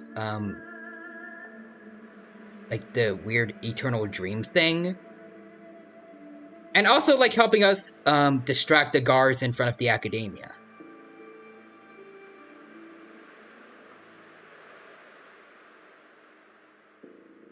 I don't know. Also, Shirei says reminds me of Mika. I haven't heard of Mika at all until its release. True. Same for me. Yeah, Yoimiya tried counteracting the Vision Hunt decree and tried to protect people that wanted to keep their visions. Like,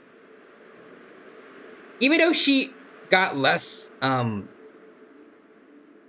I mean, I'm biased towards Yoimiya, but like, even though I think personally she got less screen time than I wanted, she was relevant to the main story. Like, there was something she did.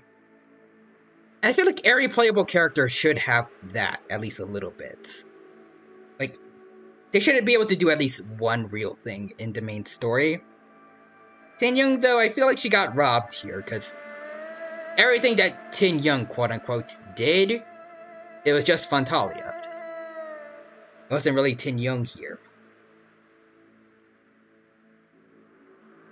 Like, it kind of takes away from her when you think about, like, all the experiences we had with Tin Young, it wasn't actually with the real one. And when we see the real one, like, she's not gonna know who we are if we do see her again. Or, like, see her for real.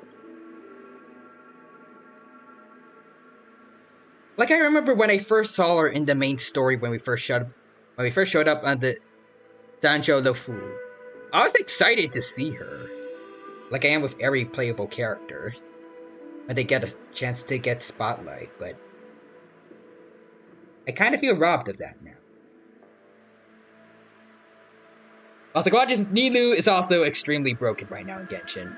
True, yeah, Bloom and Hyper Bloom be like, they go brrr, and wipe out the entire Spiral Abyss, my bad. A good thing I got, C1, Nahida, and Nilu. I'm still working on my Hyper Bloom team. Also, Shiba says, I don't know DPS difference yet, and between Nilu, Nahida, Yao Yao, Xingshu, and Raiden, Yelan, Xingshu, and Nahida. And for my Hyper Bloom team, I'm going for... I think it's not... Right now, the idea is Nahida a child, because I like him, and we need a Hydro character for the Blooms to work at all. And then, fourth one, I guess... I probably need to go with Xingshu, probably.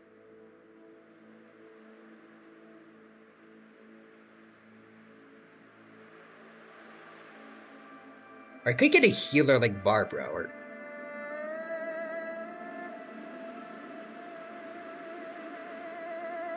I don't know. Still working on that one. Still need to get better at just building characters in general. After the Ambrosial Arbor was broken in two during the war, its roots were left gnarled and broken. Yet it never died. Oh. Also, Quadris, honestly, I'm Tokomi, Naida, Nilu, Kale. And I'm never removing Kale. Protect the child. Also, I don't care if Baishi was better. The Sumeru Amber, understandable. Especially if you read the Genshin manga. Then you have even more of a connection towards Kale. She went through a lot of that. The Alliance decided to seal the arbor within Scale Gorge Waterscape, entrust it to the High Elders of the Vidyadhara, and rely on the power of Long Scions to constrain it. It has been so long. No one knows whether the seal remains. Even if it does, I doubt it will hinder that spectral Lord Ravenger. What did you I've want? reported the current situation to the Seat of Divine Foresight. He made no further contact after we communicated at the Matrix of Prescience. He said he had important matters to personally attend to. Oh. The situation stands on the edge of a precipice. We must trust in the General. Alright. Well, time is of the essence, let's go. I have definitely not been acting like time is of the essence, but okay.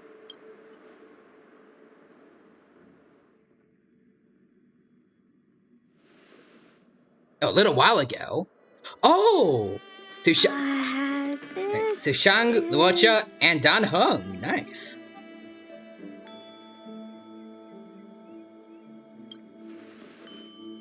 Huh?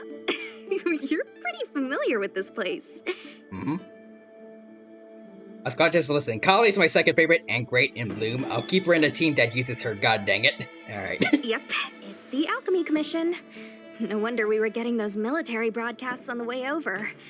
Something about the Cloud Knights gathering here, right? They're probably coming to fix the Stellaron problem. It's been such a long journey, but now we're finally gonna meet some Cloud Knights. I'll be back with my unit. I do like the main characters, but it's also kind of nice getting to see, like, Dan Heng with, like, this trio of characters here. Kind of cool. I didn't lie to you, right? I told you I'd bring you somewhere safe, and I did. Though, we did take a bit of a detour. Like, this definitely is this is definitely a side story, but I'm really happy Dan Heng is getting, like, a lot more spotlight than he did before. I feel like during Jirello 6, we got a little bit of insight into March's backstory, but Dan Heng was just kind of there. But now he really gets to shine. Like, especially here, since he doesn't have, like... I feel like the more overpowering personalities of the Trailblazer and March, he's able to shine a little bit better here, though now he also has main character syndrome of only being able to talk through dialogue options and he doesn't talk himself. Xushang also has a pretty strong personality, but it does seem like she allows Dan Heng to talk a bit more. Unlike March, who kind of steals the spotlight from him a bit more. And Luocha is pretty similar to him in terms of being silent. Anyways. Alright, so now the Dan Heng quests are part of the main story instead of something you open in the text menu. Oh wait, is this what we were going to see before? Yeah, she was to see Dan Heng, Luocha, and Sushang. Reminds me of the anime I'm a Spider, So What? I haven't seen that before, but the anime is split between two different places and eventually converge into one when they reunite. But that sounds kind of neat. About this is he. Before I arrived in Starskiff Haven, I had a diviner read my fortune for the journey ahead. He told me not to be concerned with the destination, but to seize my chances and travel with the current to reap the greatest harvest.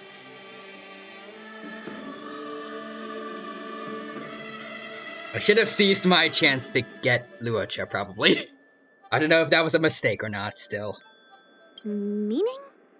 Meaning, thank you, Miss Sushang. He's nice. I feel like I've heard a lot of people say that he might be evil, though, because of an Impact Third counterpart he has. His name was like Otto or something. I was like, nah, he'll come back. Maybe. Oh, okay. Well, I'm gonna go report to the nearest captain. You guys can hang around here, but don't run off too far. There'll be Cloud Knights coming to escort you back soon. Bye for now. Sushang leaving. Alright. But also, Shibra says Luocha isn't a must pull, but from what I've seen, he is really, really darn good. He's nice when I'm banking on Hua Hua. Cool.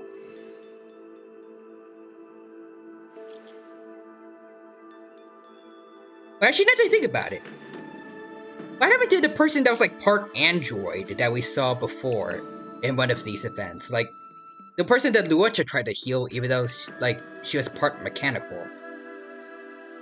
And she had joined Mia's VA too, right? Like, what happened to her?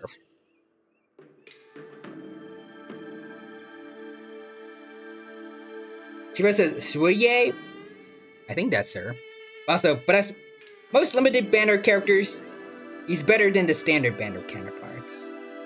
And also, she's a judge and is probably somewhere else. Ah, okay.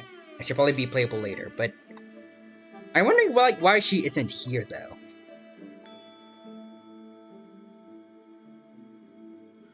Isn't really equipped for this type of issue, but like she was injured before, right? Like, even though the watcher healed her, I thought she would like accompany us to this place at least, and then leave us later like Sushang.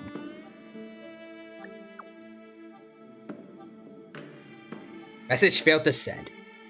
The Shansha Lofu really has terrible signal for some reason. But this keeps happening. The messages never get sent. I wonder what's happening with those three. I should have gotten a better data plan. Cloud Knights seem to be gathering for the Stellaron disaster.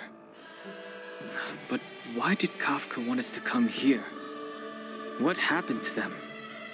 And what happened to Blade? I've delayed for too long. I need more information.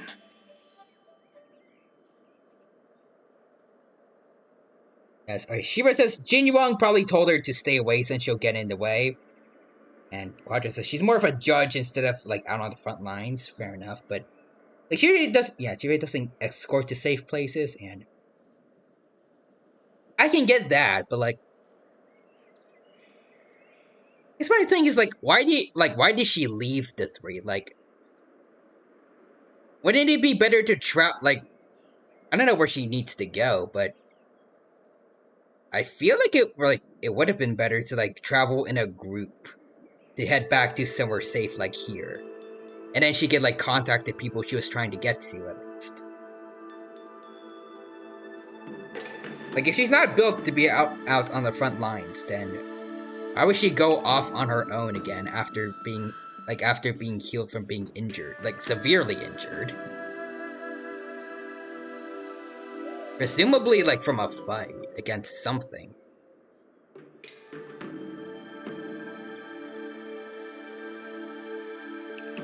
I don't know.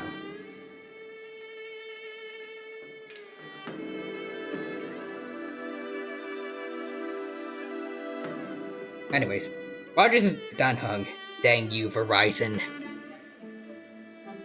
$200 a month for this. Also, Shiro says, even the other time she had her soldier escort you instead of going with you, if I recall correctly. Oh. Also, since she's a cyborg judge, she wouldn't make judgments that break the rule. Wait, is she like an AI or is she like an AI or like?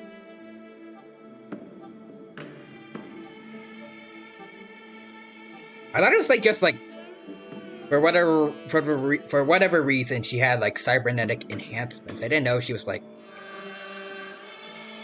she has programming that she has to follow.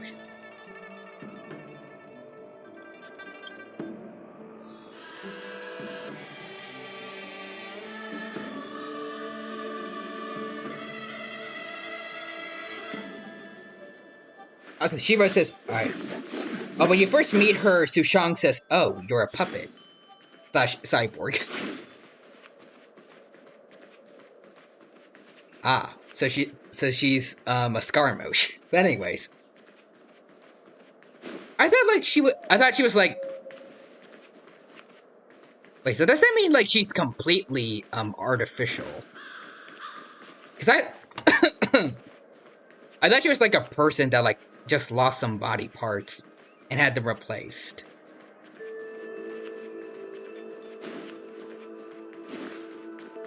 Then again, I guess we're getting people like Screwellum, who's definitely just a robot, though. I guess that makes sense. Like it's within reason for that. Like it wouldn't be weird to play as her. The ranged disciple. The master was defeated? No, no, that cannot be. Apparently, after Dan, well, actually, no, not after Danshu. I don't care about her, but I guess we're getting more confirmation that she is kind of dead. Maybe. Anyways, just a deadpan face a lot of the time. I mean, she could just have a case of resting bitch face. I have that a lot too. I have had friends before like talk to me like, "Are you okay, Kat? Are you afraid?" I almost talked my real name there, but I was to say like, yeah, would come up to me like, "Are you okay? Why are you upset?" And I'm like, "I'm fine." But you look upset. This is just what my face looks like. Yeah, which is why it was weird that Luocha healed her. I guess that makes sense. And Shira says, "Look at the hunt light cone in the battle pass." Oh, I don't think I get. Wait, no, I can't do that. Wait, can I? Oh, wait, hold on.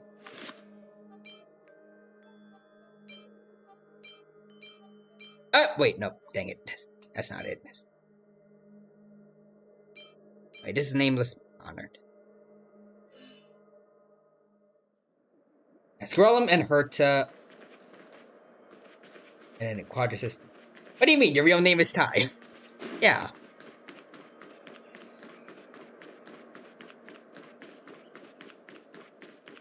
Let's go talk to Shushan. What's up? Nothing. Don't worry. Once the fight is over, I'll personally escort you and Mr. Luocha home. Yeah, look at it closely. The one with the white haired girl in the Nameless Glory. I just called it the Battle Pass. Oh, okay, wait. So it was this one, okay. Ted Links.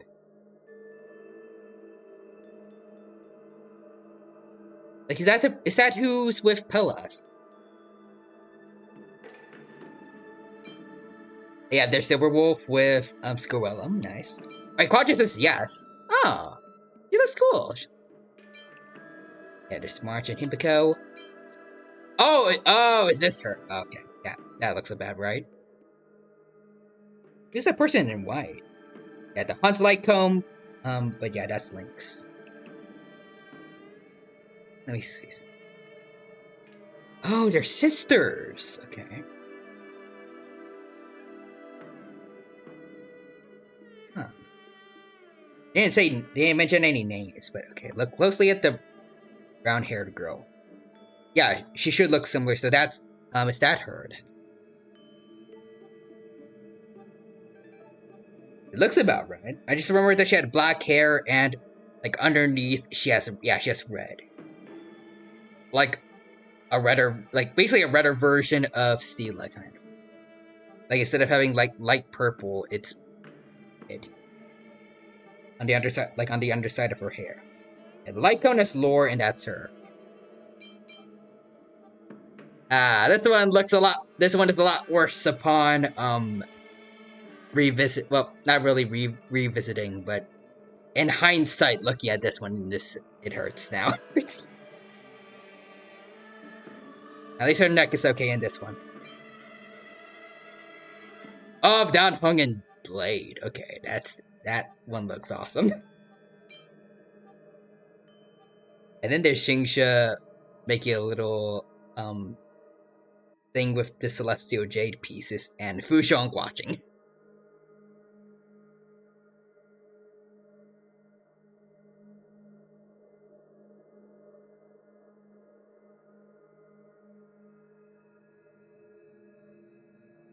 This is this looks like the kind of thing I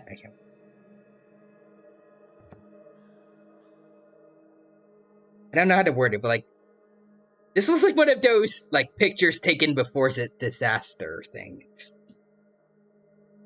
With just Fushong like staring at her ominously. And watch out. You haven't been back home for a long time, have you, Master Dan Heng?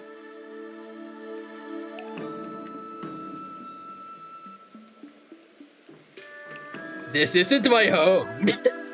Oh, is that so? Apologies. Oh, okay. I thought the Watcher would see through that. Do you want to leave? Then do it now. The Cloud Knights will soon check our identities. I have somewhere else to be. I've tarried here too long.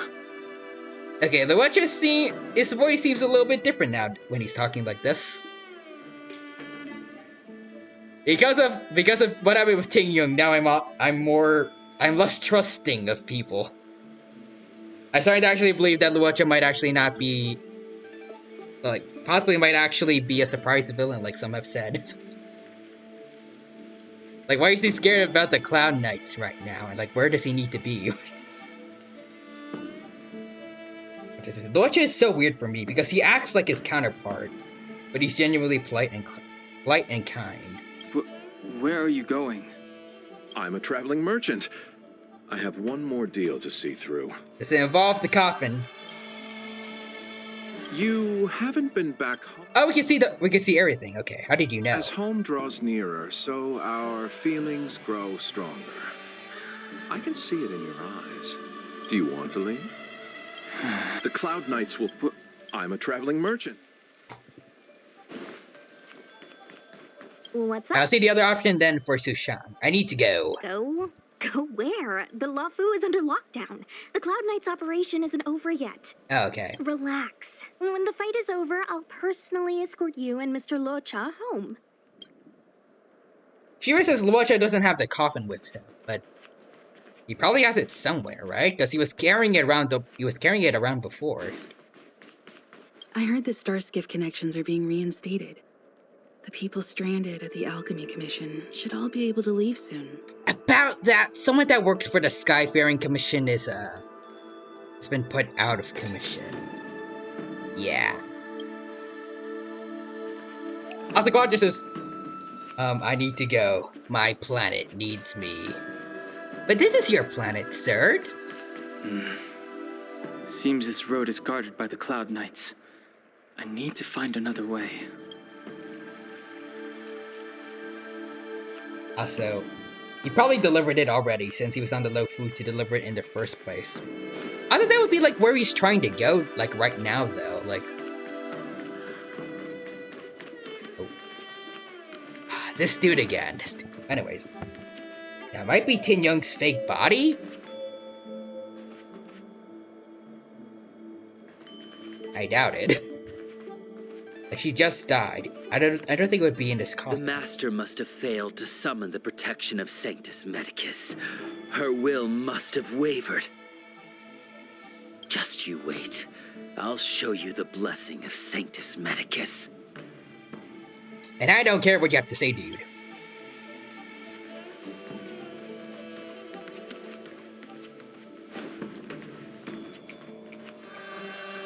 Also, Quadras is that man deluded. He's more delusional than the Fitsui. And they're all about delusions. Wait, rejuvenated Cloud Knight. Is this the person that we saved? Thanks to those heroes I managed to pull through. Could those guests of the General be the Galaxy Rangers of old? Is this the person that we saved? I think so. Asakwa says yes. Oh, I'm glad that we were able to help them. They have a completely different voice for some reason, but I'm glad they're okay. I love our good deeds having having relevance later on. Also, Shira says Luocha. Wait. Oh, Luocha could have delivered the body that Fantila inhibits. Oh. Good news from the front lines. The disciples over at Eve Mist Mansion have been defeated. I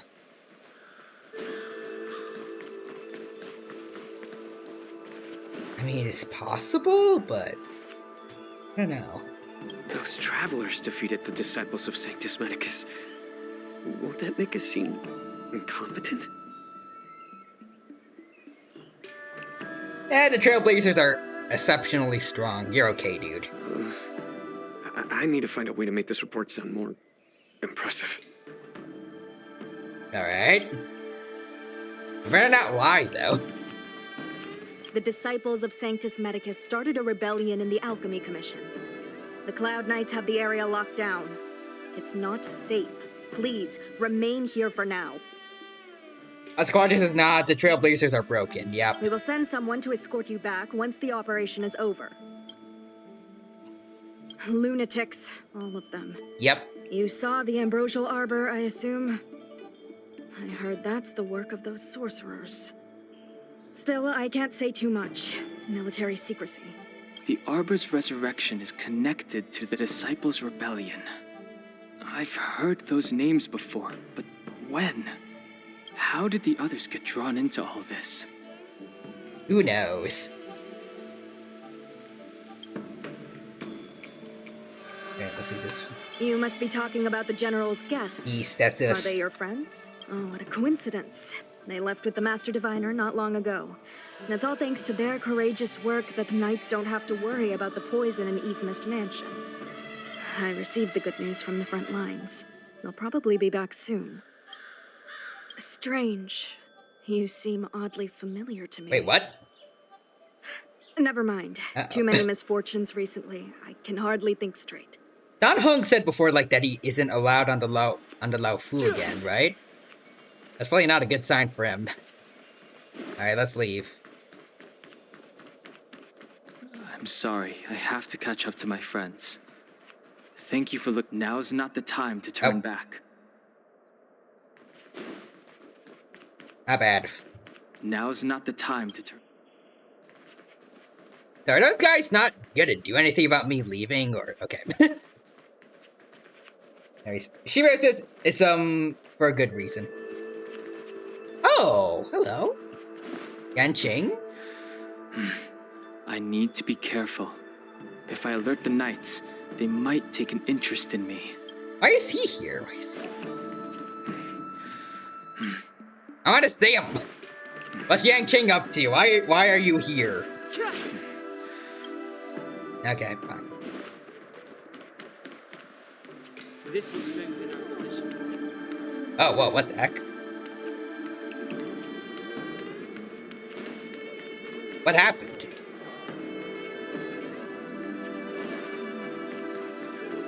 Oh, wait, is it the smoke that's affecting us? Is this like before that we got, is this before we got to them? Also, if you did Yanqing's story quest, you know. Huge cauldron. I haven't done it yet, though, unfortunately. Also, Rogers is done home. Controller, I need to go catch up to my friends. This aureate Please, stop restricting me to walking. Magic of our people, the Vidyadhara.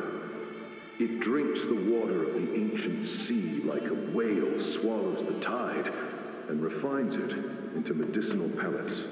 Okay.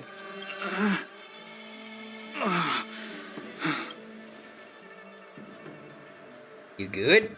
Find out where the Trailblazer and the others are. Awesome. Shiro says it takes place before this, but as a spoiler for a future character. Ah, intriguing.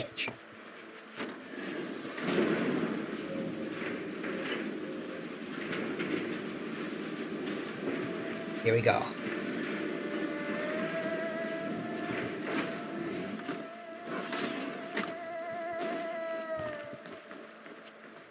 Alright. Nothing here. Let's go. Yeah, you learn of a future playable character in Yanqing's story quest, and I want to get him. Interesting. Oh, there's Ghosts. Hello, Ghosts. All the elixir crucibles that the Vidyadhara helped to construct contain Cloud Hymn magic.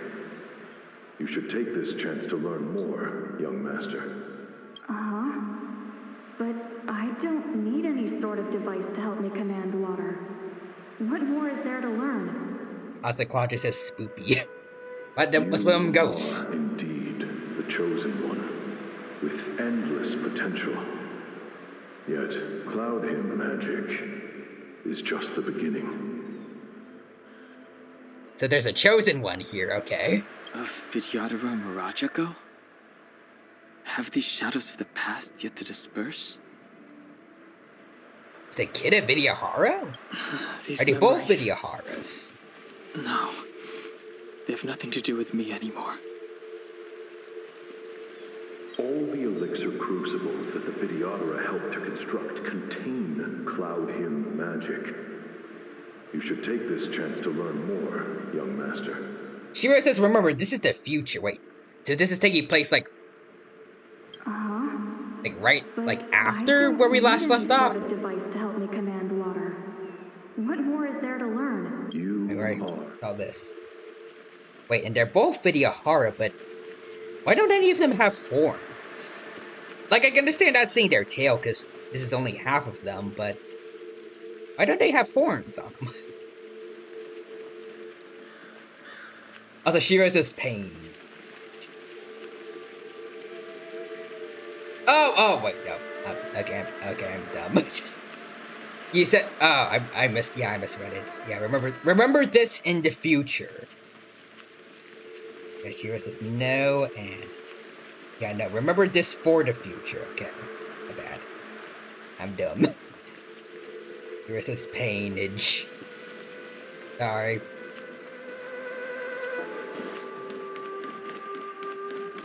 Okay.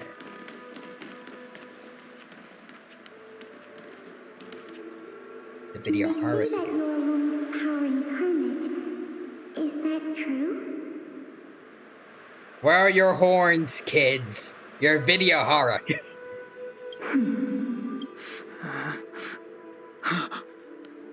Long. I was exiled from the Xianzhou. I'm no longer one of the Scions of Permanence. What? Wait, are these his memories? I doubt I will be here to see you take charge. No need to feel aggrieved. Videodora go through cycles of life and death, existing forever in this world. Also, Quadra says, did you get a blade? And Shiro says, I don't want him. If I need a wind DPS, I can just use Dan Hung. Fair enough. But also, Quadra says, Dan Hung. Long man. I'd love that line of commercials. By the time you are the High Elder, my hatching rebirth will be complete, and I will be a child once again. Please take care of me. Okay. But pain will come with the blade. Exactly. Surging power. It's you. You've returned, High Elder. Is Dan Hung? Wait. Something terrible is happening in Scale Gorge Waterscape. Please, don't go any further. Your enemies are waiting for you. I'm sorry. I cannot linger here. My friends have left. I must find them. You didn't heed us then, and won't heed us now. As headstrong as you always were, it seems you already made your decision. There is a vessel bound for Scale Gorge Waterscape, located ahead.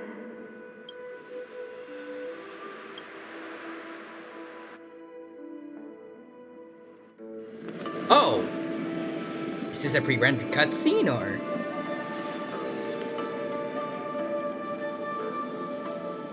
Oh, it's a cutscene.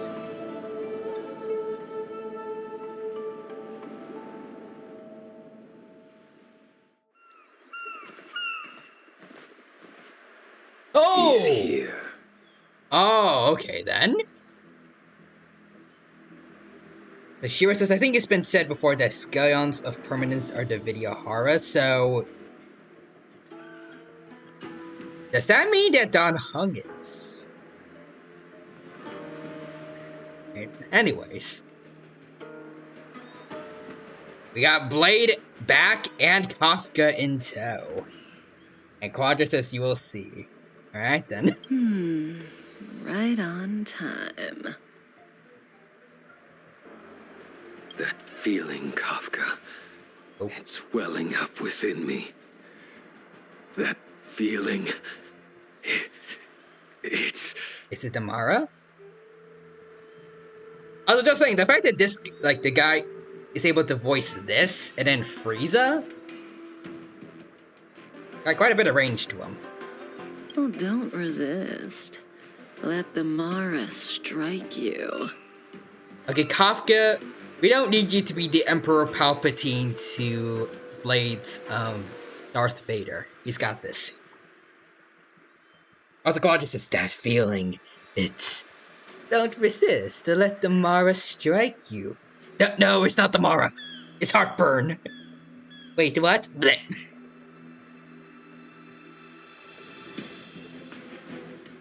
That's probably how he wishes it would happen. Also, Shiro says Kafka. Don't resist. I imagine a lot of people, felt a certain way to hearing that. Hello, Don Hung. You're here. You're here.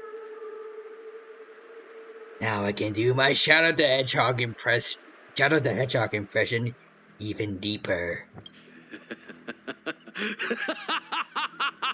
It's time to pay the price. It's time. I wish your facial expressions were a little more expressive, but the voice actor definitely did a great job there.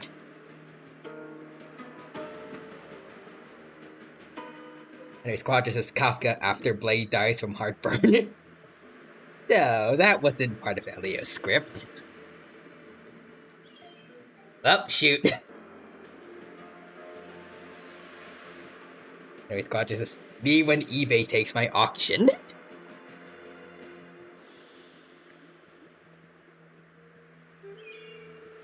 She was, yeah, good voice acting, facial expressions weren't detailed enough. Yeah, artistic choice problem.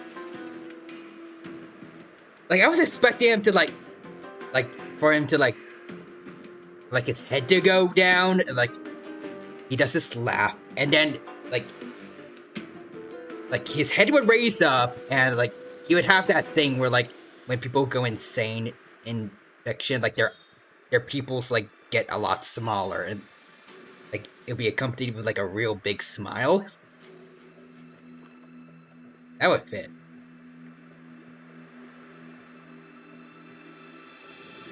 Yeah, one of the only times Star Rails missed on facial expressions. This is a similar problem in Genshin as well. The pre-rendered cutscenes are just through the roof in terms of quality, but the normal cutscenes like this one, they don't really do as much as they could probably be doing with the models. I know they have a budget, and probably most of it goes to those pre-rendered cutscenes, but I wish they could do a little more with these models, for normal cutscenes. Shiro says, some pre-rendered cutscenes in Genshin are poopy. I mean, I always like them. Most of the ones that I've seen are bangers. You think changing form will help you escape? Escape. Escape. Escape. Sorry, I forgot all the other parts of my vocabulary for a bit.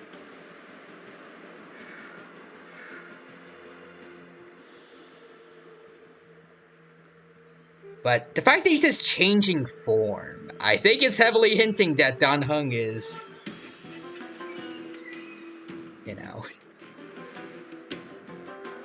I want confirmation, but I'm liking where this is going. Also, Shiro says, I hate the animation of Traveler jumping at Osile. Wait, is it Osile or Baishut? His wife?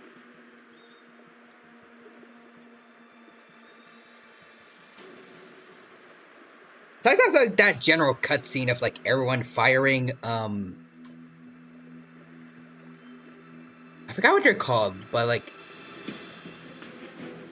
it was the stuffing ballistas, at Baishut, and then Trailblazer trying to use the dull blade before Baishut knocks them into a cliff, and then they get chased by Shenhe.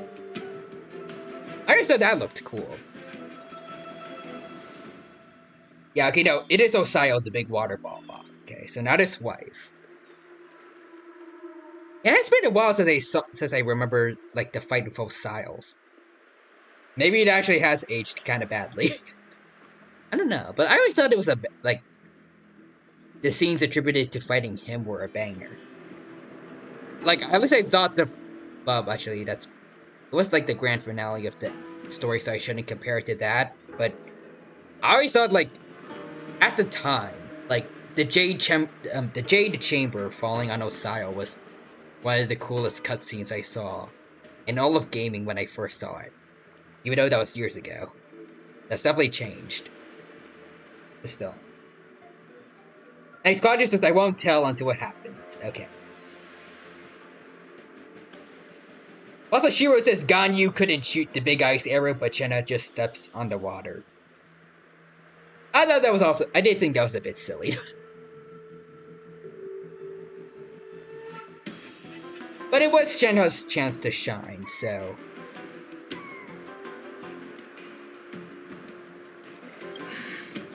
I've told you and that woman many times. I am Dan Heng. I've nothing to do with your past. Alright. Dan Heng. You think another name and face can blot out the sin of your past? You didn't even experience death.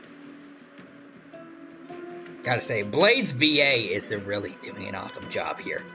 Also, Shiro says Blade's ultimate animation better than Traveler jumping at Osile. Blade's ultimate is indeed pretty awesome looking. But also, Shiro says I was sitting there waiting for Ganyu to say "Correct Slappies" and cause a cryo AoE. That would have been pretty neat actually. Like, it was supposed to be Shenna's chance to shine, but... Maybe they could have had Ganyu freeze the big wave coming towards her. I think also catching and, some people from the Millelith. And, like, for Shenhe to shine, like, when she steps on the water, she would create a bunch of ice of, like, roughly equal size to Ganyu. Implying that, like, maybe they're roughly similar in power, because they're both raised by Cloud Retainer. Ganyu is a legitimate Adepti, but Shenhe is raised, she was raised in the Adepti arts, and she has, like, the whole bloodlust thing going for her in terms of strength, so it can make sense, like, for them to be, like, roughly equal in power, and it would give Shenhe the chance to shine still by, like, comparing her to one of the strongest people in Liyue. But yeah. Ganyu says she didn't have enough energy for burst. Even with us generating so many particles. Yes. She really needed to get that energy recharge percentage. Also, Shiro says Shenna stole them all. Yeah, Shenna's a human too, but like she was raised and taught by Adepti. And again, like the bloodlust thing without her red strings. I imagine that gives her some kind of boost in powers. But I feel like it could stand to reason she's of similar power to an Adeptus. Especially when you consider like the big rock that she carried around for us during that one event. Like she's clearly like physically strong. Also, yeah, I guess Shenna's also Chung Yun's aunt. Also, wait. Anyways, back to the Honkai story. I will force this suffering upon you, Dan Heng. Right. You will know the pain of death. You won't know it. Not on my watch. Hello? Oh, Yanqing! Okay. You're not murdering anyone today, fugitive. You're coming with me. This is where you are. Well, this is what you were trying to do. Okay.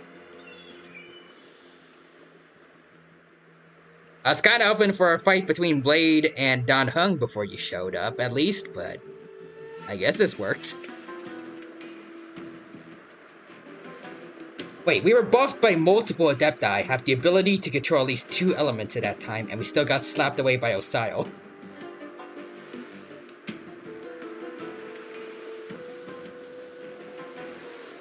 Traveler stinks.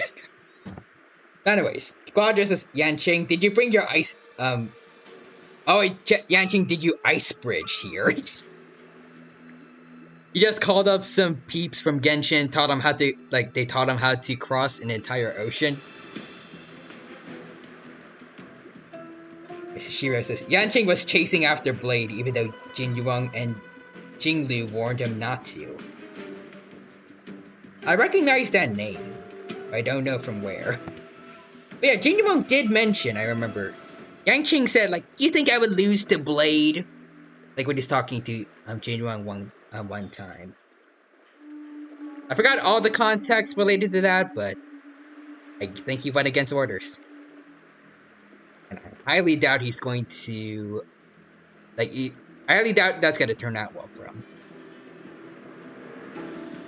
Shiro says, Yanqing control at least 6 flying swords, so he probably just flew here. Quadra says, you'll see. Alright, Yanqing. Are you actually as strong as you claim you are? Jing Yuan's lapdog. Oof. Did the general not teach you to choose your battles wisely? You say Jin Yuan's lapdog when you yourself are basically Kafka's lapdog. Anyways, Rogers, you'll see. Also, Kafka be like, hi, I'm here. I have no relevance to either of you 3, but I'm still here. Jeez, there are 3 people, there are technically 4 people here, but Kafka still finds a way to be the 3rd wheel.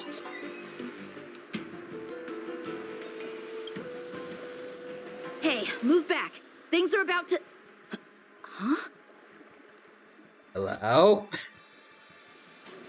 You look so familiar. Are we gonna get the reveal? Look out! Oh! I see that smile on Blade. Are we gonna fight? Oh, we're ready to cutscene! Oh! Okay, this is looking sick. Oh!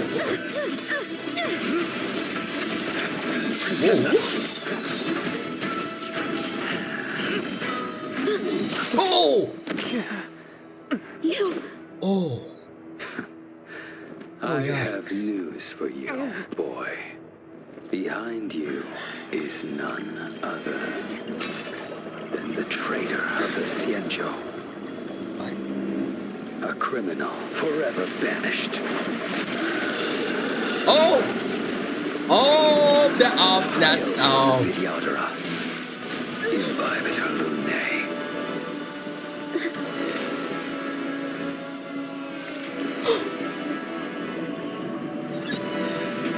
Yo! You really thought the Stellaron hunters were the only ones to infiltrate the Xianzhou?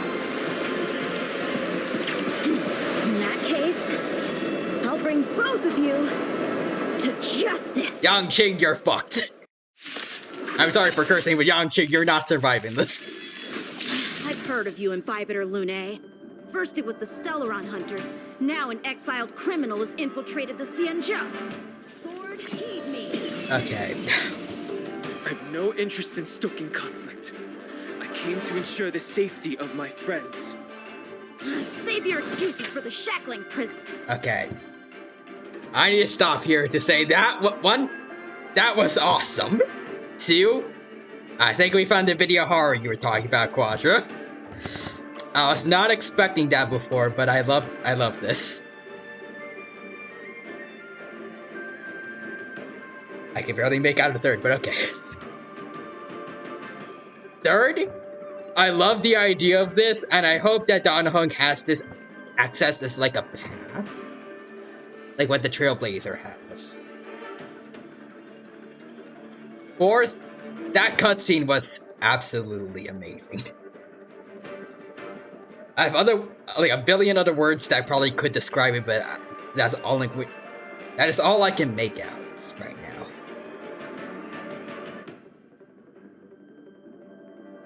And 5, I am absolute.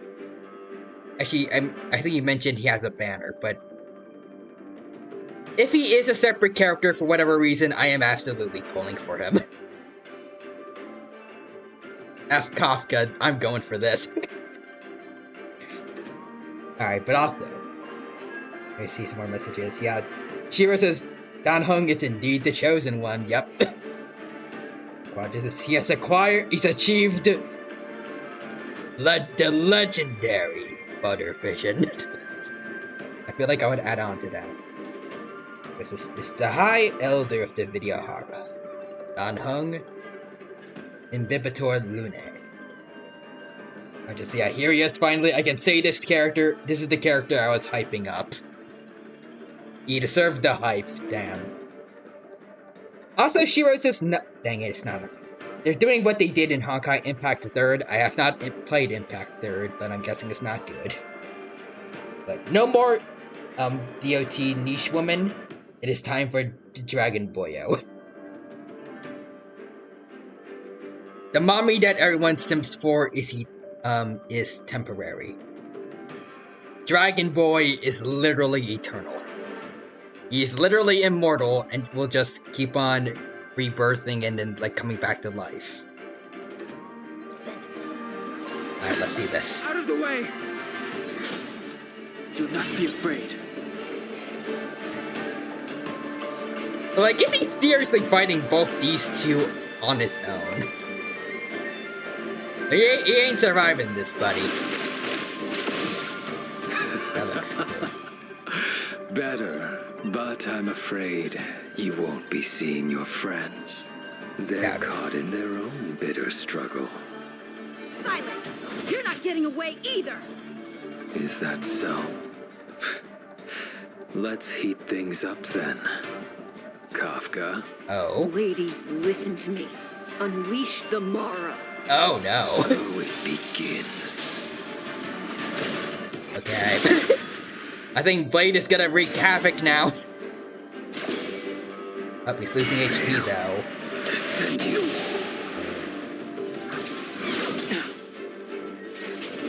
Grace. Surrender! Also, just saying, having Yang Qing as a boss fight was pretty unexpected. Okay, so he does have like a little meter thing, kind of like the Trailblazers thing.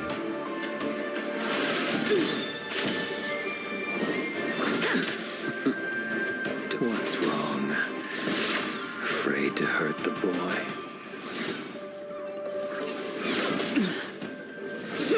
You're all in on it.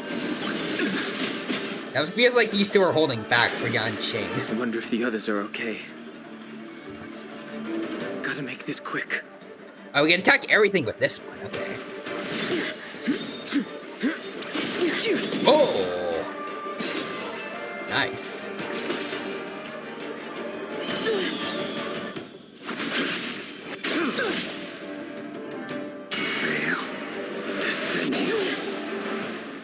You two just won't give up. I only have one choice. Oh, okay. Oh, okay, big sword.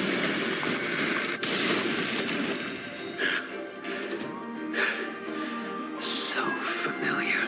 Did she teach you? Is that Jinglu? You deserve no mercy. Also, is that his ult, like, in-game? Like, reversed onto us, or is that, like, completely new? That's... Shiro says... Yeah, this character is what caused me to reconsider Kafka. Understandable. Also, Shiro says, in Honkai Impact 3rd, they had multiple different versions of characters with different ability sets. They have the thing for the Trailblazer to switch paths. They should have done this.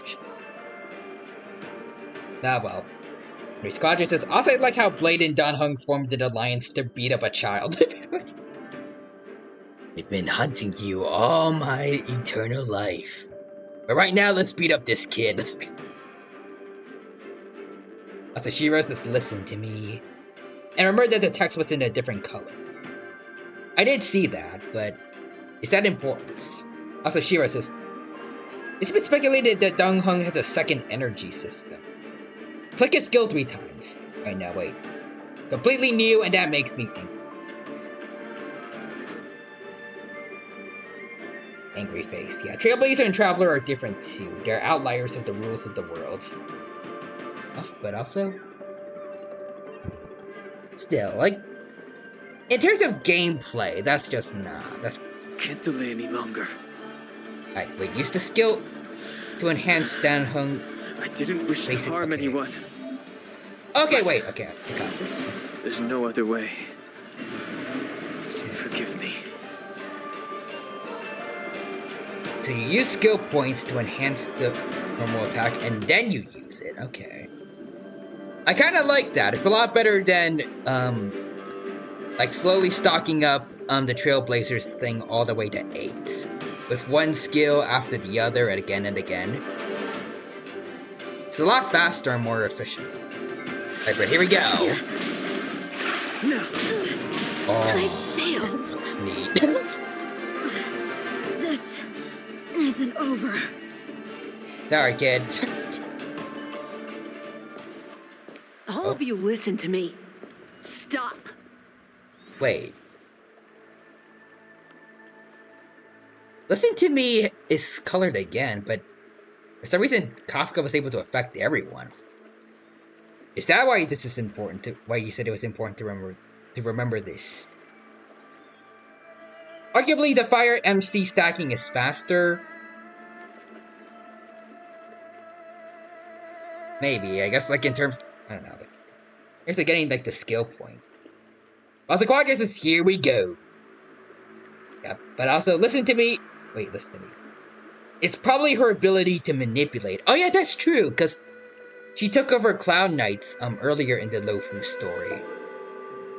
And like her main thing is to dominate debuff when she's fighting you. Also, Shiro says he gets a stack each time he's hit. He gets a attack. Let's see, he gets a stack per skill, and he gets a free use on ult. Only needs 4 stacks for the end. Well, Blady, are you satisfied? I doubt so. Like, he didn't get a chance to really kill Dan Heng.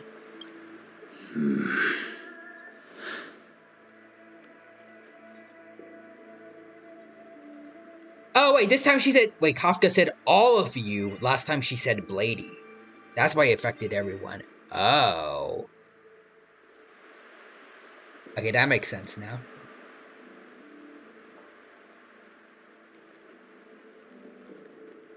Also, Quadras says, reject mommy, return to Dragon God. Exactly.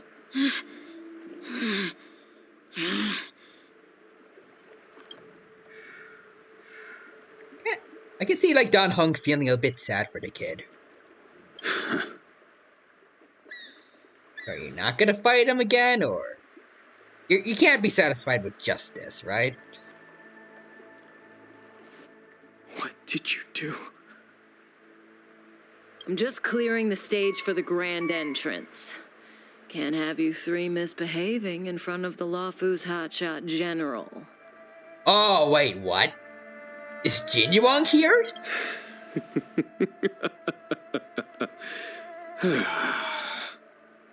Why did you laugh like that, Jinyuang? You better not be a secret enemy this whole time. Shut up. And himself. Jinyuan. Also, dear lord, he is... Like, we only saw him for a couple seconds, but, like, he is tall as heck. Kafka says stop, so they have to stop. And Jinyuang did say he had personal matters to attend to. I guess this is what that dialogue was leading up to. Yeah, look at that. Yeah, Jinyuang is hella tall.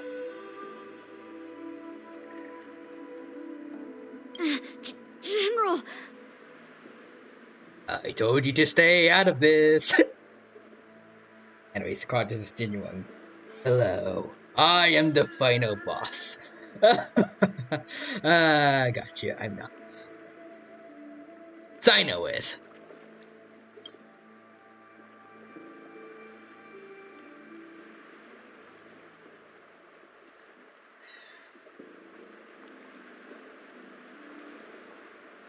Many years have passed since the two of you departed the Xianzhou, and yet the circumstances of your return appear to be equally unhappy. If you still thought of me as a friend, you should have forewarned me. You should have texted before you came back. My task is complete. Oh, okay then. That it is. Is this part of why he let Blade escape? Thank you for assisting the Xianzhou in this small matter. Take this person away. I will pretend I didn't see anything this time. Also, Shiro says Blade has similar hair to Don Hung IL. Is that how people shorten his name down, like from, like in Bibiter Lude? General, Maybe this has something to do also with like why he didn't want Yang Qing to be there. Now is not the time.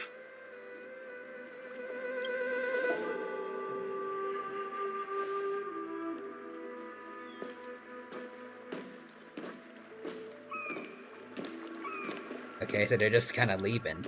It has been a long time, old friend. So Blade really is okay with this? Okay then. Most prefer to refer to him as IL, since instead of that. But yes, I guess that like Don Hung is a lot less of a mouthful than like in Bibiter Lune. I'm not him. I'm sorry. I don't know if Blade is cannot okay with this, leave but he's yet. being manipulated by Kafka. Your Astral Express friends are waiting for you in Scale Gorge Waterscape. Shall we go and see them together? Alright, but also, like, I guess he is being manipulated by Kafka, but like,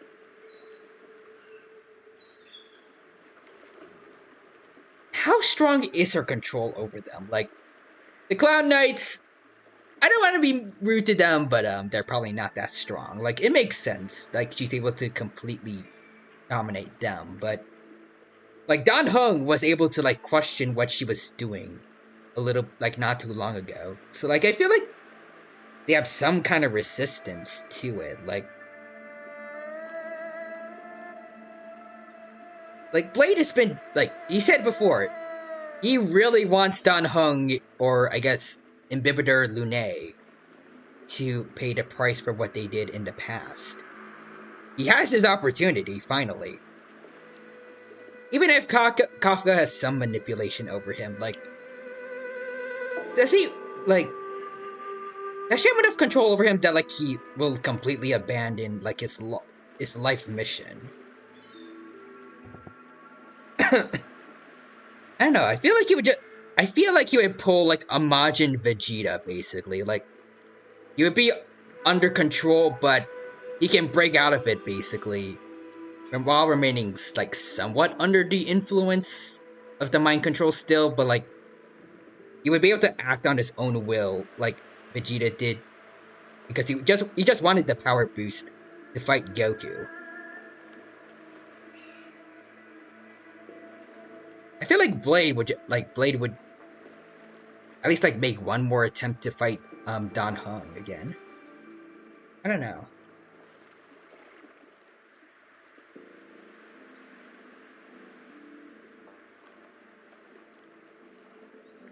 I guess like all the Stellaron hunters are loyal to Elio, so I guess if Elio told him ahead of time that, like, it's not in the script, don't try to kill him, I guess it would make sense, but if that's the case, then Kafka wouldn't have needed to manipulate him in the first place, because he would have just stopped himself. I don't know.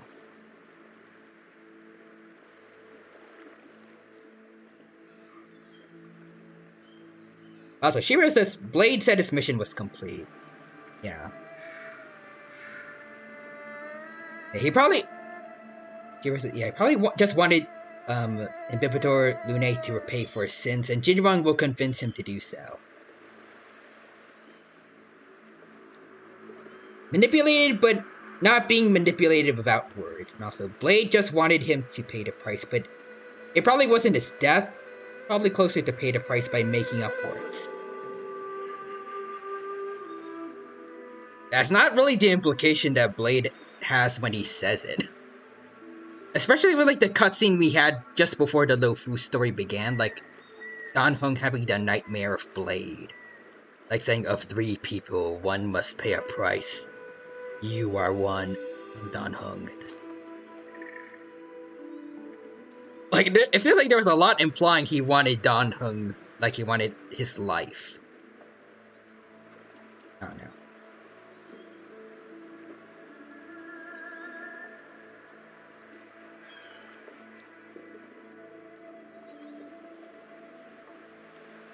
So Shiryo says, Kafka's manipulation is activated in a one instance kind of way. Like, all of you, listen to me, stop, and Blade, listen to me, unleash Tamara. It's a nightmare because it was a memory lost, forgotten, a memory of his past life that he wanted to.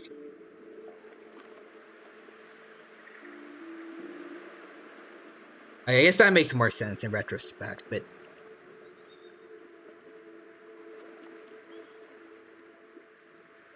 I don't know.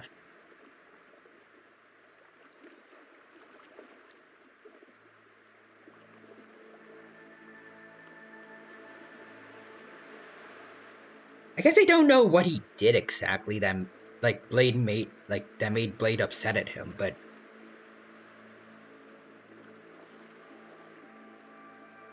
I'm under the impression that Jin Yuang is, like, he's been doing all this because I guess he might have wanted Dan Heng to reawaken this power to maybe stop the Ravager and save the Lofu. I don't know if, like, Blade is the kind of person that really wants that. Like, I don't think that's really making up for the price.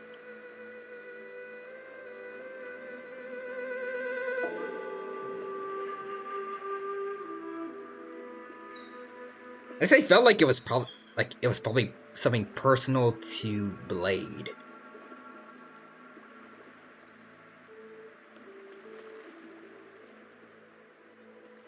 Like, I kind of think that he would not be satisfied with like being made up for by Blade, like by Dan Heng just like saving the Lofu against some guy that, well, some person that Blade doesn't even know about, probably like barely knows about, maybe at least.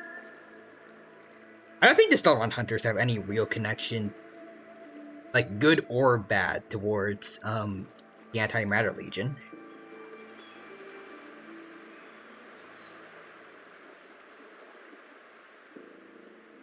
Yeah, not specifically because of the Ravager, probably be more because of the Stellaron. But also, Dan Heng was also the chosen one that was meant to do something.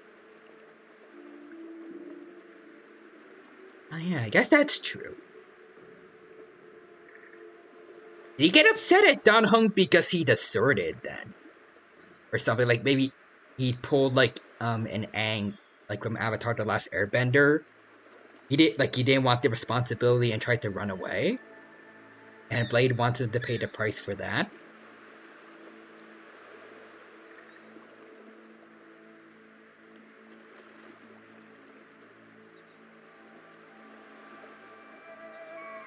I don't know. Dan Heng. She says Dan Heng was banished. Yeah, that doesn't add up. Then. Yeah, he didn't desert.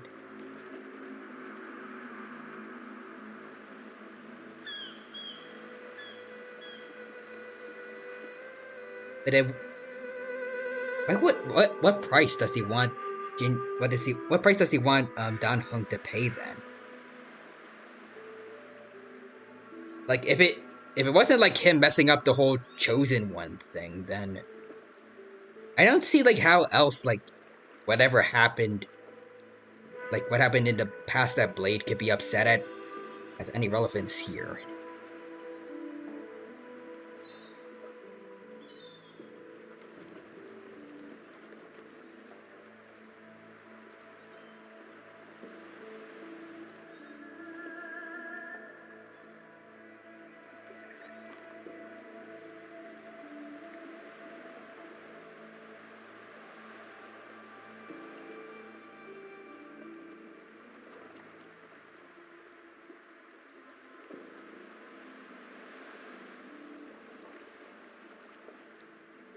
I don't know.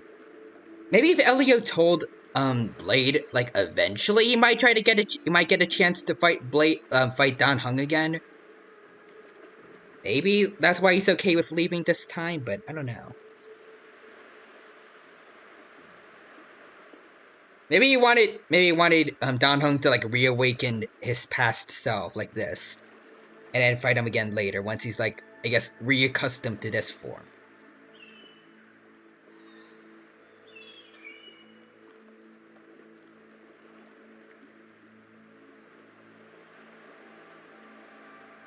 Quadra says Ty a few streams ago. You know, Dan Heng isn't that interesting. Inhibitor Lune. Heard you talking shiz. He heard that and then made up for it tenfold. It's like, oh, I don't have anything interesting to do in the main story. Well, let me just throw like 10 times the amount of stuff that March has right now. And then some. But you know what? I love it. Like, I really do feel like Dan Heng deserved a bit more attention, and this update definitely promised that and more. Also, Shiro says Blade does have a grudge with Dan Heng, but it's not a bloodlust only type. He would have tried eliminating him a long time ago, if so.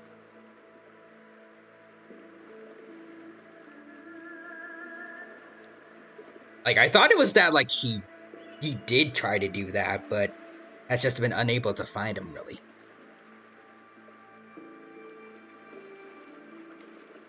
Also, Forrester with the emote there, and also... Yeah. I'll just go with IL, because it's easier to say. Yeah, IL had heard the dino smack talking. This is like his Uno reverse card.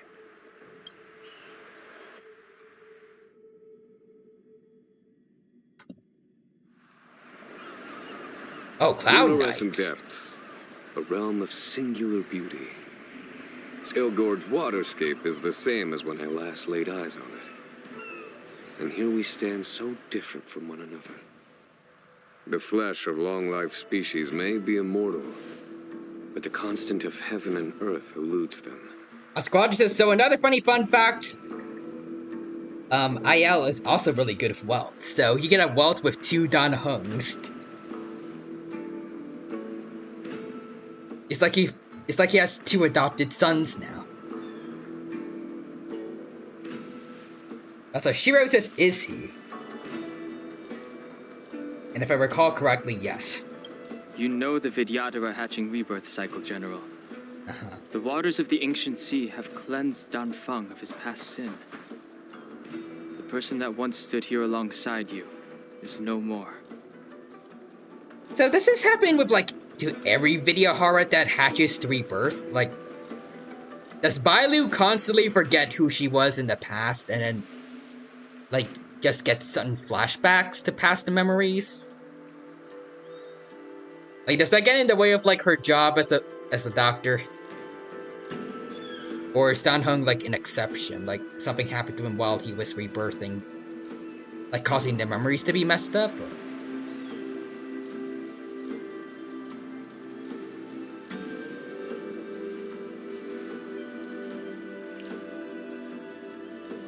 Like, Bailu is from what I remember of her dialogue, she's well aware that, like, video horror rebirth and such, so...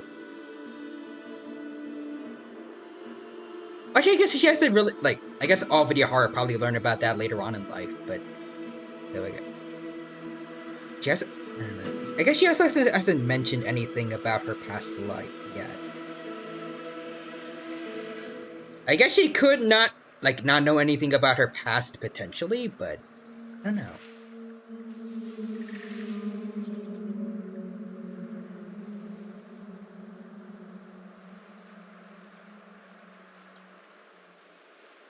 I feel like it'd be weird for Dan Heng to be the only one with awareness of who he was in a past life.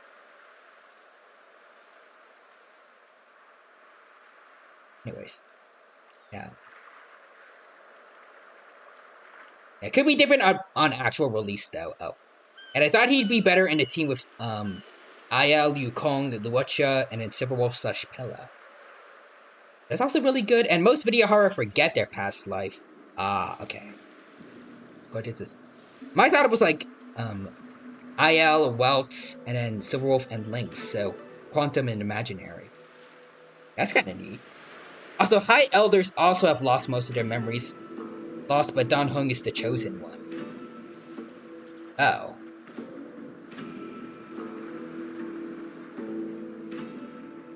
Dan Heng is...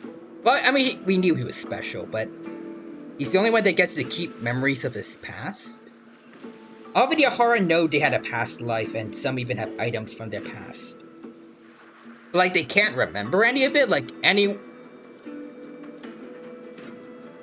Like, that's, like, kind of... I feel like that's kind of depressing, actually, because then they're, like, Dan Heng, like, everyone sees them and remembers them, and they're like, hey, man, what's up? But, like, all, like, that whole time, they're unable to remember who these people are that are trying to talk to them. And they have, at best, like, a couple of items to look back upon, and maybe someone will, like, catch them up on, like, what they were like in the past, but, like...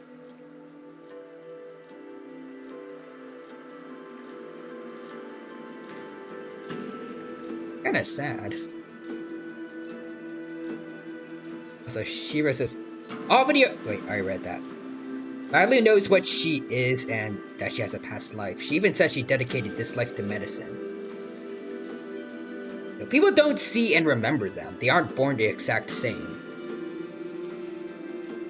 They're reborn as babies and they grow up from there. Okay, but like, Dan Heng though, like... Everyone looked at him and said, you look very familiar, and...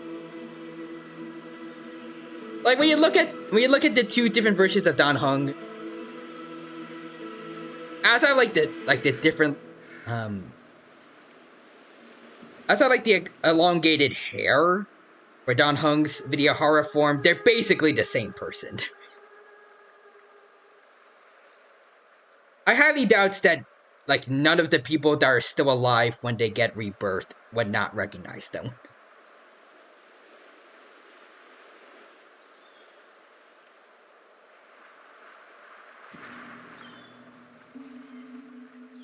Anyways, Dan Heng and IL is just Dan Heng. It's just...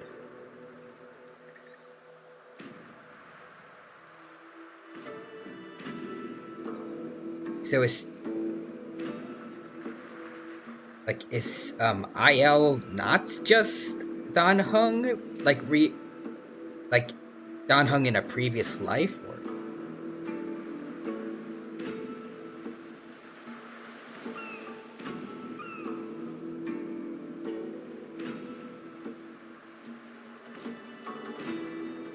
Asquatch is Dan Heng.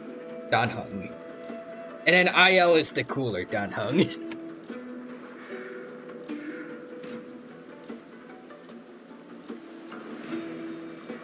I am Dan Heng. Whether Dan Feng was hero or villain has nothing to do with me. I bore his punishment, accepted my eternal banishment without complaint. Oh. But do not let his shadow cloud your estimation of me, General. They have pretty much the exact same name. Like his past life was Dan Feng, and then he's Dan Heng here. How does no one else how does no one else instantly recognize him besides Jin Yuang Blade?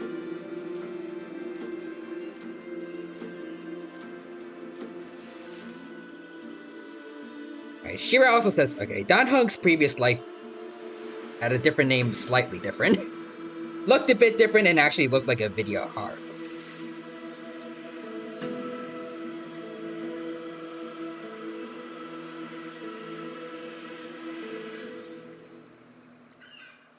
As the question is, to be fair, he's probably a reincarnation and maybe only high-ranking officials would know Dan Feng. Maybe.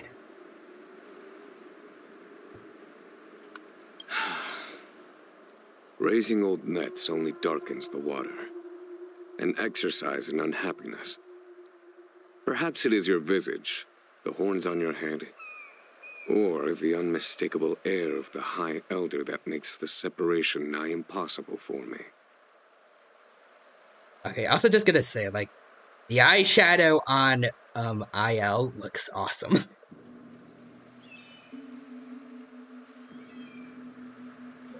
Kind of it reminds me a bit of Zhongli right now, actually.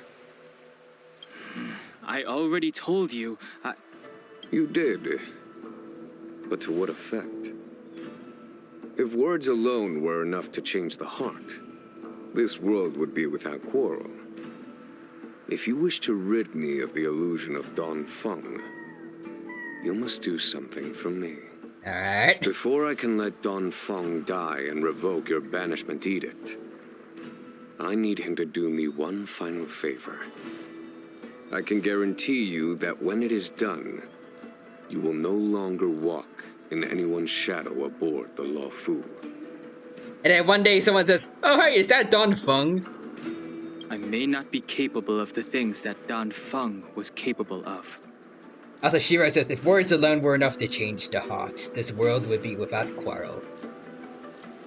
And then Naruto is like... He's just sad talk no jutsu user noises.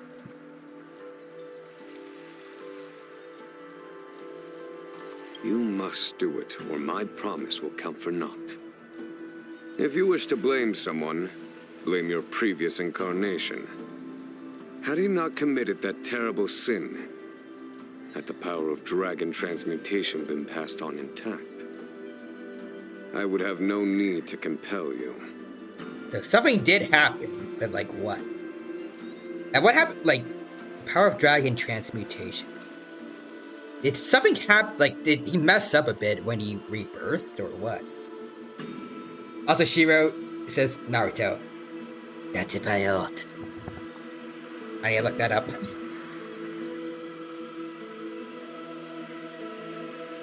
I want to see what it means. Oh, it's believe it. Huh.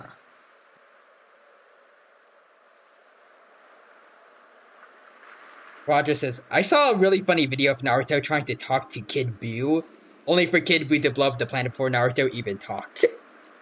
That is realistically what would happen. Kid Buu, it's just, anyway, but it's just the powers of Majin Buu unhinged. He will destroy absolutely everything as he sees fit. He's not gonna give someone time to, talk him out of it. I think, as soon as, Super Buu turned into Kid Buu, the first thing he did was, try to fire a ki blast straight at Earth that Vegeta had to deflect. He gives no darns about, trying to fight someone strong or anything like that. He just wants to blow stuff up. It is as I said. Here we stand so different from one another. Don Feng is no more. Now, there is only Don Heng. But I... Acknowledge that your name is only changed by one letter. You are barely different. I am the general of the Lo Fu. There are things that I wish I did not have to do, and yet I must.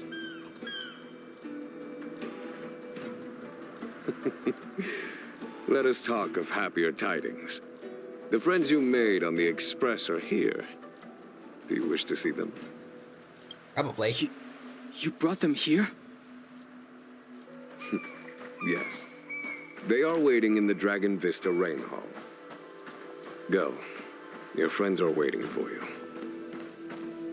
Oh, hold on. What are these? I have been keeping careful watch against the abominations of abundance, the Stellaron Hunters, and the disciples of Sanctus Medicus. But I never anticipated the Antimatter Legion. And the Xianzhou Lofu got hit by like almost every evil organization we have so far. The hunt is far from over. Yet all the while we find ourselves at war with other evil spirits. From this battle onward, the Alliance must fight the Legion to our dying breath. Even if it means the end of the Law Fu. Alright.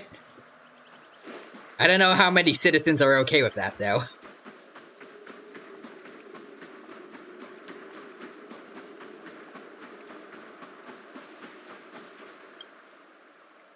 Our intelligence tells us that the Legion are a mad and destructive war machine. Yet they never took up arms against the Alliance. The armies of the Seven Ravagers all have their own means of destruction. They are not to be taken lightly. Lord Ravager Fantilia favors internal collapse, which is why she masterminded the Stellaron crisis and urged the disciples of Sanctus Medicus out of the shadows. Now that her plot has been laid bare, she has no choice but to retreat. And yet that hardly suits her philosophy of destruction. There must be something more. Alright, but I also see some more messages. Shiro says, "Oh, you're about to see the Dragon Vista. I'm looking forward to it. I hope it's a cool thing." From what I can see, like, from very far away, it looks like some kind of statue. That's about it. But also, Quadra says, "Masked fools appear." Genuine. Oh, come on! Is there anyone who isn't here on the Lofu right now? And then Himiko shows up, everyone from the Herta space station shows up. Everyone on Gerillo 6 finds a way to show up as well.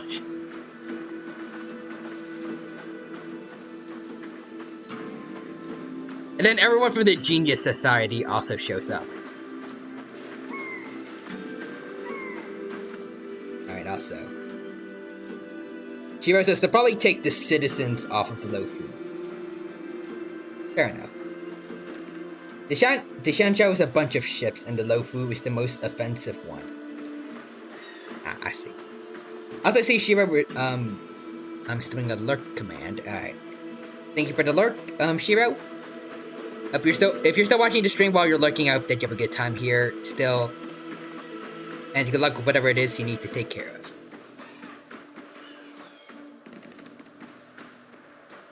Alright. Roger says, the Tori just appears. I don't even know what the Fatui is. Come on. Come on.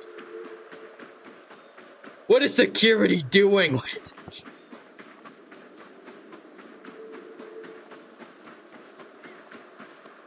it? Can I talk to this dude or? Oh, I can't talk to more of them. Okay. Her hatching rebirth is complete. She left me all alone. That's rough, buddy. I wait for the day of my rebirth. Endless waiting. That's rough, buddy. That's rough.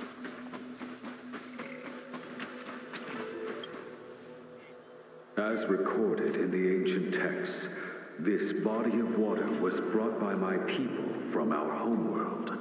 It formed part of the roiling deep. It is as pure here as it was there. Ariel, the accident was not your fault. You have to let us go. Us with the water of life, and bestowed us with the permanence of the Videodora.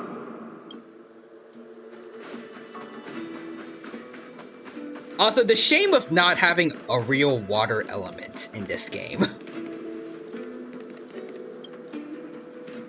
Waters of the ancient sea, cleanse me. Waters of the ancient sea, protect me. This world's good karma is settled. Like, that's what I feel like IL should have been. The video horror seemed to be like very attributed to water. Wait, hold on, wait. Am I being dumb? No, okay.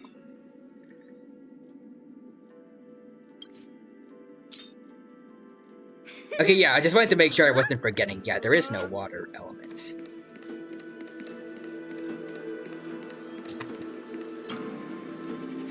Waters of the ancient. Wait, I already heard this.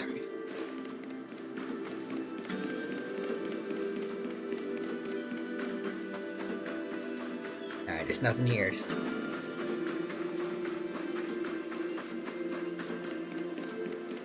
Oh, there's a dead enemy over there. Alright, let's go check this out. Let's go check. Do you know something? When Don Fong committed his great crime, the Ten Lords Commission advocated strongly for him to be destroyed. The Vidyadhara, on the other hand, were split evenly in their favor and disfavor of the motion. The dragon transmutation inheritance was not intact after all. The senior Vidyadhara hated you, yet did not dare to kill you. The Vidyadhara were under great pressure. In order to placate the Ten Lords and Skyfaring Commissions, they performed an exuviation charm on Don Fong against his will. Still, they ensured that the charm contained a flaw, thinking that this would fool the Ten Lords Commission. The senior Vidyadhara were sure of their scheme. But you cannot hide fire with paper.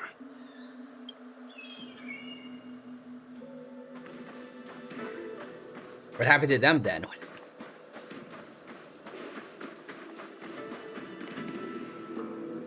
Oh, so everyone is here, and it's the Antimatter Legion that they're fighting.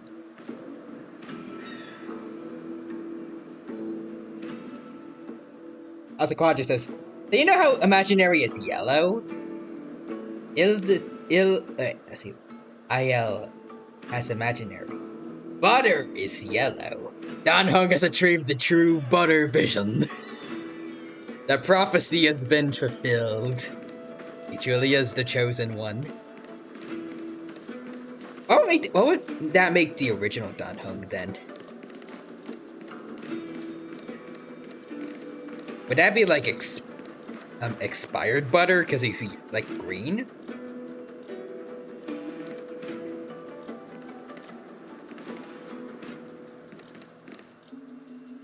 Look, your friends are taking the fight to the Legion as we speak. Before butter.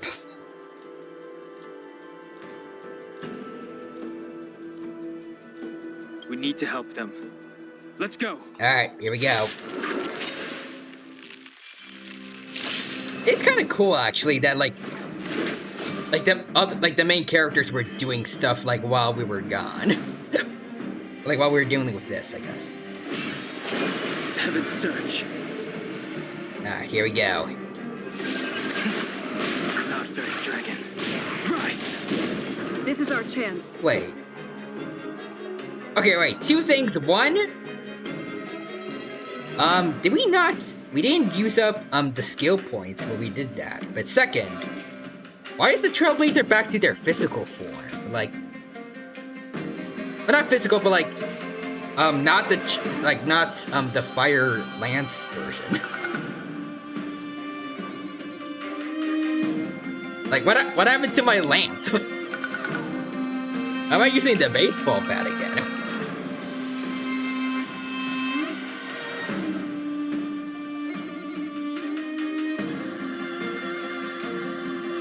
Also, Shiro is back apparently. On Lurk. I don't have a command for that, but it's good to see you here. I hope you're doing well again, and I hope that you have a good time here at the stream again. And Quadra says, yeah, this confuses me. Why is Stella not on fire? Did she drop her lance somewhere like while they were traveling here. Like they were on the flying boat on their way here. Stella accidentally drops her sword into the water. And then like they try to go back, but they can't find it, so Marge is just like, okay, here's your baseball bat again. We'll find it later.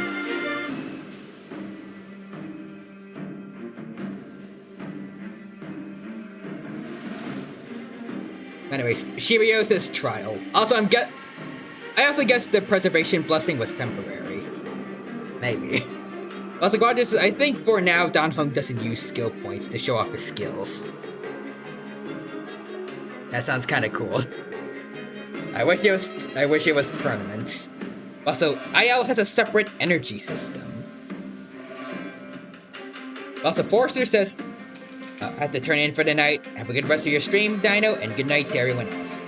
I see all the emotes there. Thank you for using them, Forrester. And thank you for stopping by today. I hope you had a good time here. Take care. And until the next time we meet again on Twitch or Twitter. What is this? Like, I get it, trail-wise, but story-wise, how?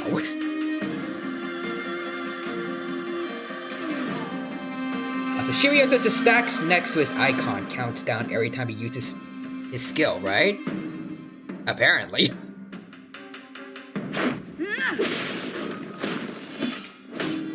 Alright. Here is thunder. You have the worst luck running into me. Up, there's the Thunder Lord. Wabam! There's more of them.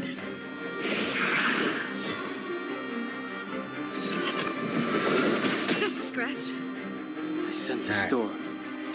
Heaven's surge. Let's get him. Celestial dragon. This is our chance. Break him.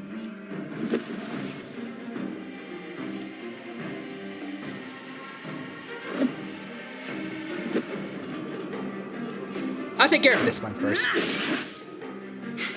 A foregone conclusion. Conflict is penniless. My turn.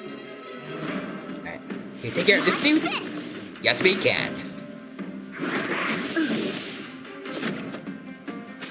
You probably just check when it's his turn.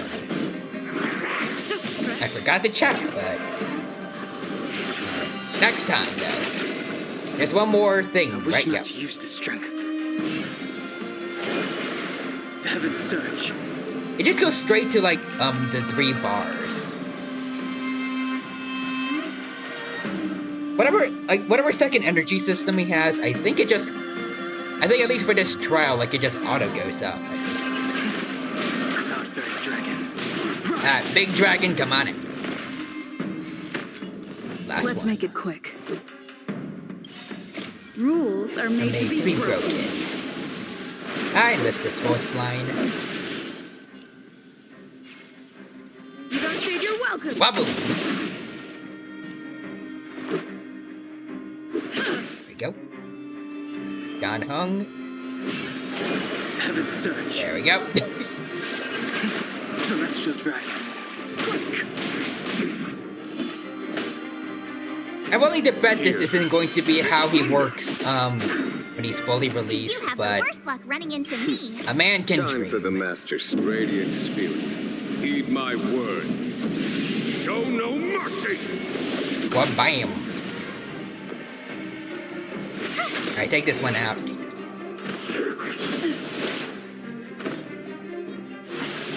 Alright. Thunderlord! That wasn't enough, Thunderlord. But also, I guess you can't check his kit then either. I can. Okay, no, we can't view the detailed info. Dang it. Darn.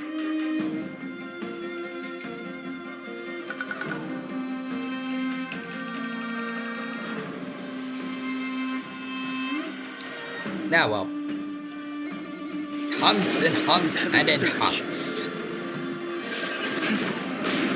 Oh, I also see Shirio is smoking again. Alright. Thank you for the lurk A again. foregone conclusion. Conflict is pitiless. Bam. Let's go. Bam. I sense a storm. And huts. Search. Celestial dragon. There's no time to lose. Here is thunder. Almost. Alright. Will the Thunder Lord finish it off? Yep, there we go. Took him long enough. Xing Yuan, where have you been? Finding Dun Hung. Forgive my late arrival, Lady Fu. We are indebted to you and your forces. The Seat of Divine Foresight relayed the battle reports to me. As for Fantilia's plan... The Ambrosial Arbor. That's her focus. Lord Ravager Fantilia's strategy was to create civil strife, then let it consume the Xianzhou from within. She wanted to use the Arbor to disseminate the power of the Plague's author, and turn the Luofu into a hell of undying abominations. What does disseminate mean? She like steal the power, or? That is clear to me now. Friends of the Astral Express, I have brought someone with me whom I think you'll be eager to see. Shouldn't they have seen him during the fight? Hi, Dun Hung. Huh? Is that... Dun Hung? You had a glow up. You are Dun Hung, right? What's with the horns? It's a long story, March. It's me. So, you do have secret strength. Yep.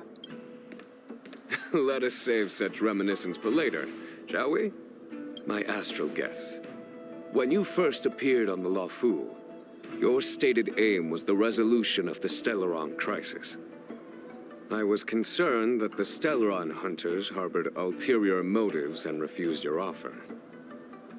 I see now that I was overly anxious. Nevertheless, it is true that the motives of the Stellaron hunters were not what they appeared. In order that the Express and the Xianzhou fight side by side, Kafka lured you here and broadened the scope of the crisis. In doing so, she succeeded in making it clear that your sincerity is beyond doubt. The Luofu is in your debt, and I have no right to seek further assistance from you. But you'll do it anyways. However, as Lady Fu has explained, the appearance of Fantilia means that the situation is far from under our control. As General of the Luofu, it would be foolish of me not to ask Dun Hung and the rest of you for your strength at this critical moment. Even if the crisis on the Luofu had nothing to do with the Stellaron, I would be willing to help. But I can't speak for the other members of my crew. Walt is a great guy. And I'm joining Explore, understand, establish, and connect. As the crew of the Express, that's the Trailblaze creed we follow. Still, when the journey gets tough, those words can feel far off. Fear, risk, enemies, and death are the obstacles we face in pursuit of the creed. That's why the nameless who are able to stay the course number few indeed. Are there other nameless besides us, or? As far as I know, it's just us. Whether our destination lies before us or behind us, the decision is ours to make. Here, as on the Express, every vote counts. Alright.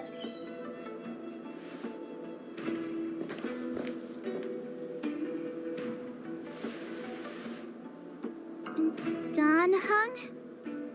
I mean, it's still 2-1, so it's still...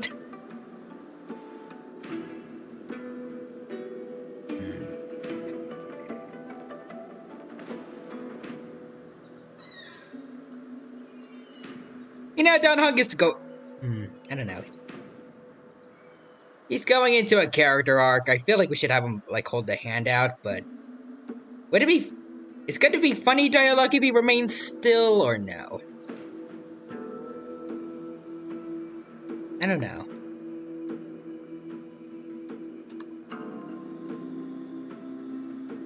You know, I'm just gonna look up the dialogue options just a bit because I don't want to be disappointed if I choose the wrong thing.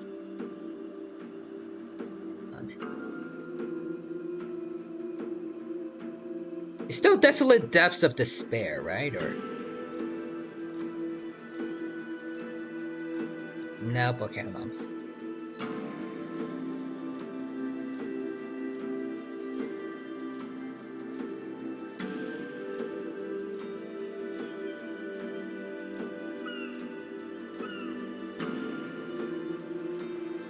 Alright, hold on.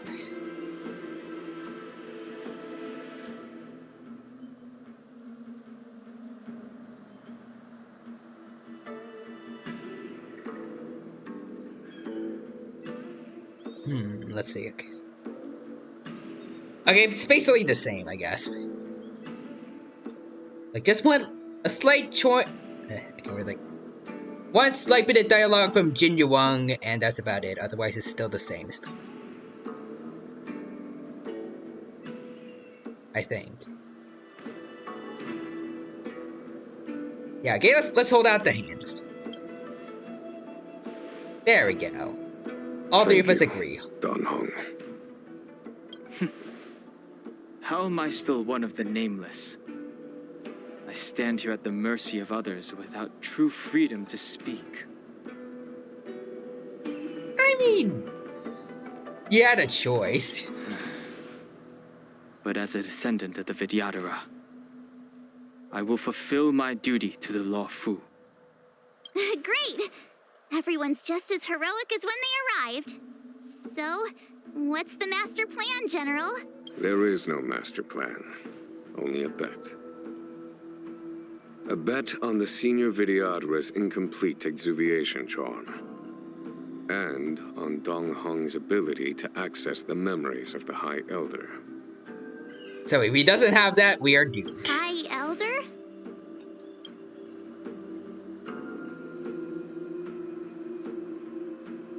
Oh, wait. Oh, that statue's him! Severed the ambrosial arbor. Remnants of the curse of the plague's author lingered. In order to make the stemming of those remnants a possibility, the Law Fu invoked the power of the Scions of Permanence.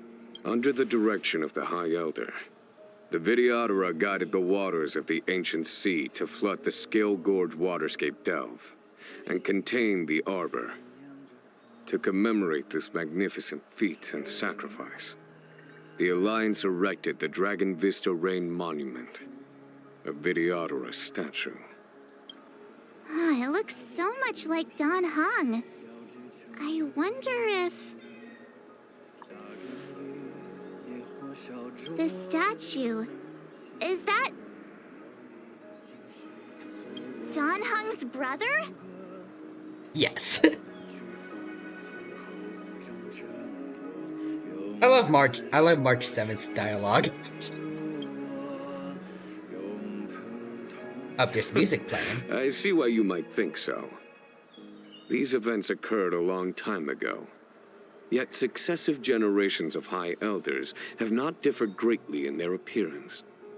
That is, until the current generation. The most recent successor did not inherit the same level of power, and their appearance is that of a child. Ah.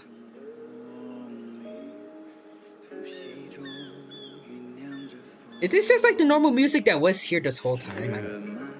I thought we were like going into like a Take the Journey / Wildfire moments. Like when there's vocals added to the music. Do you understand, Don Hong? Since Dong Feng perished, the Law Fu Vidyadhara have no longer had an individual capable of performing such feats. But you, who once kept watch over the arbor, should be able to open a way through to that great tree. What happens next is in your hands. Alright. Optional, talk to the others in the hall. I'm gonna do that.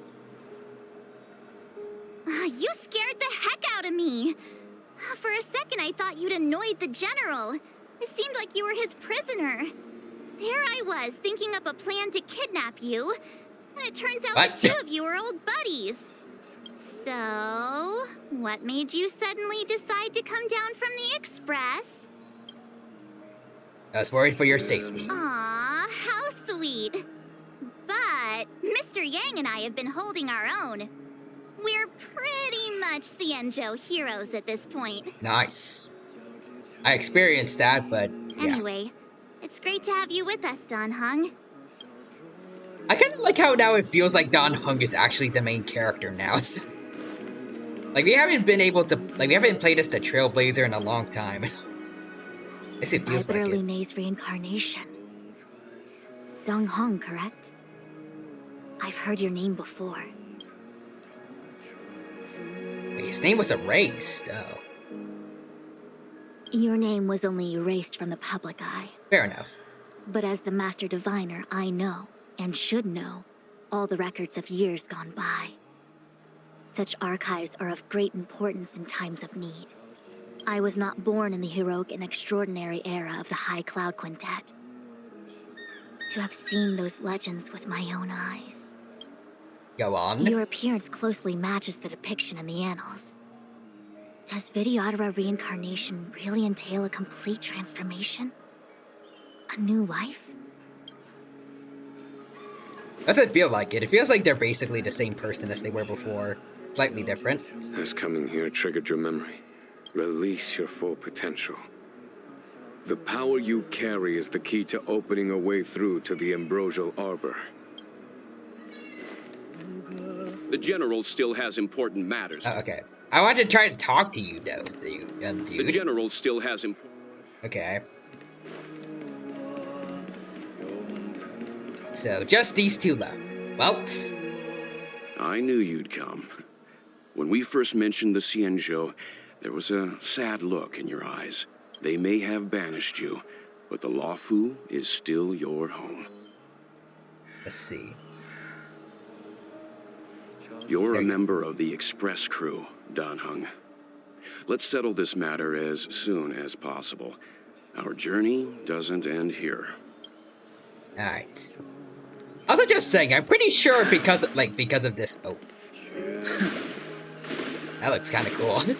Also, I'm pretty sure because of the story now, I wouldn't be surprised if now Dan Heng is actually the strongest of, at least of like the three, like the main trio for the Trailblazers. And I don't know about Welts or Himiko, but I feel like he's stronger than the Fire Trailblazer and March at this point. Alright, let's talk to the Trailblazer now. Trailblazer looks at... Oh, Tamino looks at you as you both become silent. I'll be silent back at you. Tamino shakes her head. She doesn't want to speak. No one can get her to open up. So this is what happens when two silent MCs talk to each other. They have her, like, she does talk more often than, like, the Traveler from Genshin does. Like, I thought they were going to give her something to say here. Ah, well. Let's see what's going on over here, though. Oh, okay, never mind. Let's go to the statue, then. Investigate. The statue of the High Elder has been gravely changed by years of weathering. There are small wards engraved near its base. Arc in this harbor revives and foes near.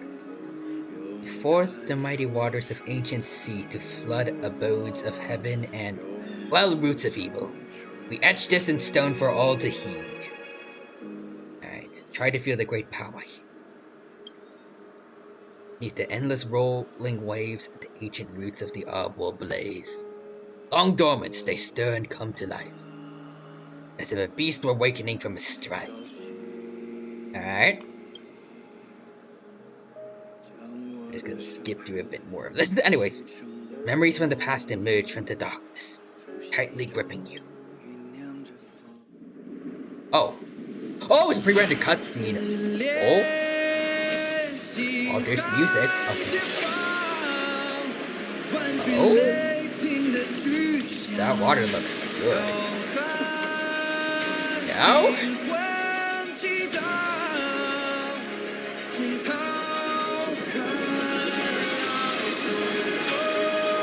Oh.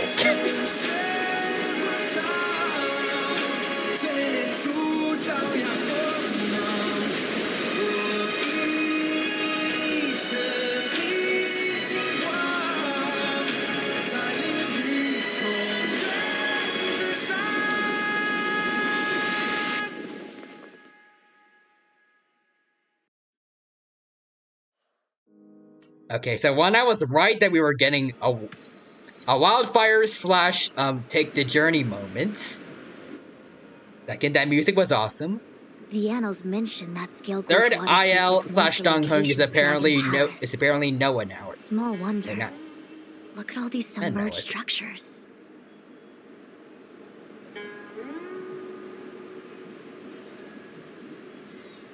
It was Moses, yeah. He's Moses now. And that cutscene was awesome. Oh, hold on, I clicked outside of Honkai Star Rail, my bad. I was fortunate enough to be here during the Shuhu upheaval period. That is cool. I witnessed this place in its prime. An age past. The palace was left in ruins, and the Vidyadhara used their sacred homeland to imprison the Arbor. The Luofu and the Xianzhou are greatly indebted to them. Lady Fu. Here, General. Remain here. Lead the Cloud Knights in defense of this passage. We must prevent further incidents. Jing Yuan.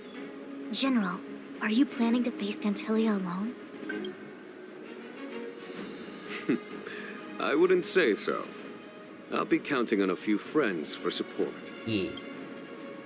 General, don't cast us aside. We're willing to go with you. I appreciate the effort, dude, but you're not doing shiz against Phantalia. Yes, General. We may not be the mightiest force, but it's our duty as Cloud Knights to protect the Xianzhou. How can we let Outworlders face the danger while we stay behind the lines? With your permission, sir, allow me to lead the way. I just realized Yang Xing I don't think is here. I understand your sentiment, soldiers. But the adversary ahead of us is not an abomination of abundance. They are a Lord Ravager of the Antimatter Legion. Crossing this line will bring you into the conflict between the Rainbow Arbiter and the Ruin Author. You have a more important duty. Cloud Knights, attention! After I enter the Ambrosial Arbor, and if the seawater returns to its original state, you must withdraw immediately and seal off the delve once more. The Master Diviner will lead you. Yes, General! Alright.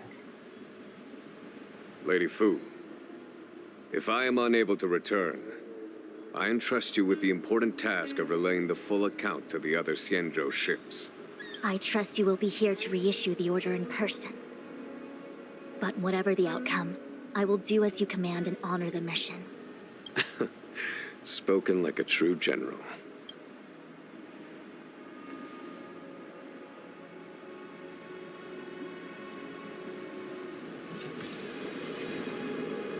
Let's see, Santis Medicus Dahari. Is that the music we heard just now? Right. Step into the ancient Vidyadhara ruins. So far apart. I gotta find a way down. Honestly though, I feel like with all of this in mind, I can now really see why why it took 2 updates to finally get more story.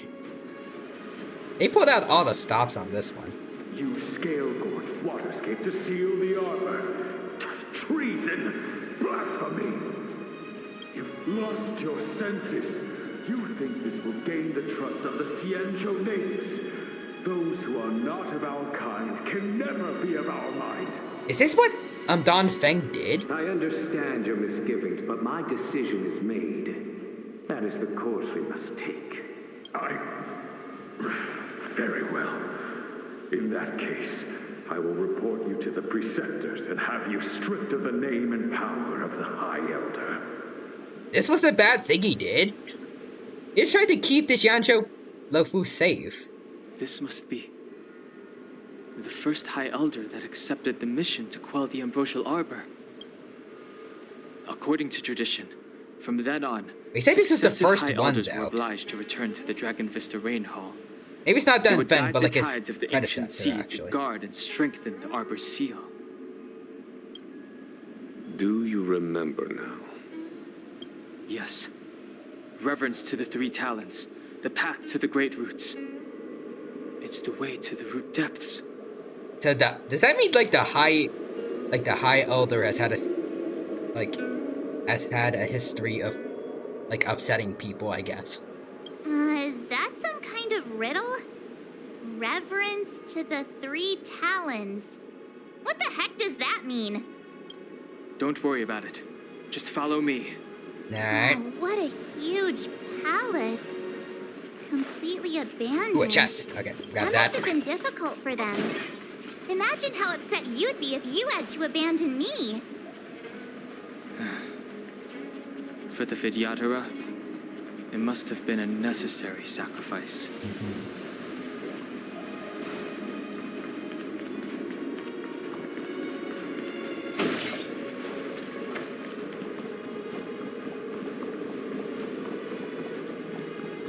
Oh, wait on. There's something over here. Wait. Oh, wait. Vidyadhara. Oh, wait. This is an egg?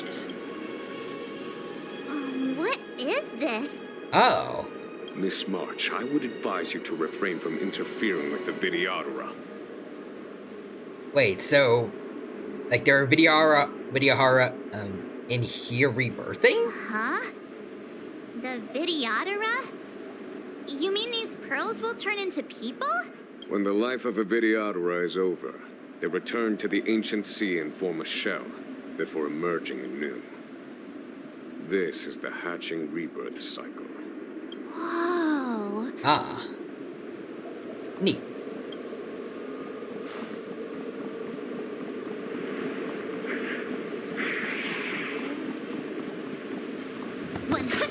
There we go.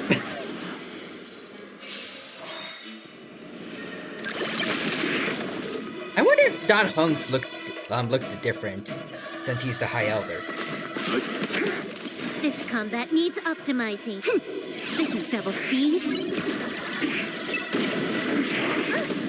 You took the bait. Alright, take care of this dude. You don't look so good. This. Let's begin. Time for a buzz. There we go. Nice. Let's see, so Let's do it again when you're leveled up.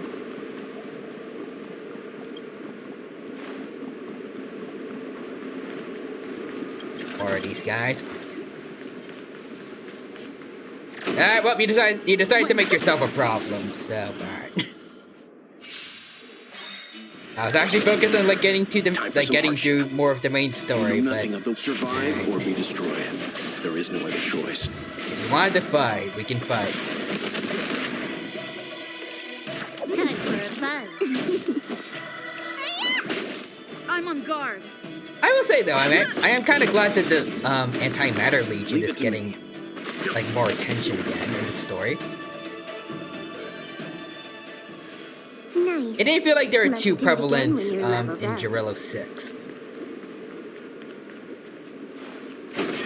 It didn't have Stellaron Hunters really either, but I was kind of worried that the Antimatter Legion might end up becoming like the next Abyss Order. Like where they had a bit of relevance at the very beginning of the story, and then later on they just kind of reoccur every now and then. Time for some hardship. But you know nothing of the way survive or be destroyed. There is no other choice. This combat needs optimizing. This is double speed.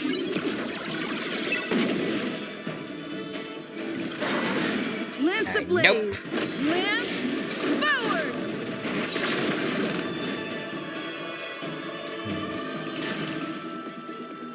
Take care of this dude first. There we go. Lance at the ready. There we go. Nice. Let's do it again when you're leveled up. Alright, so there's the first thing.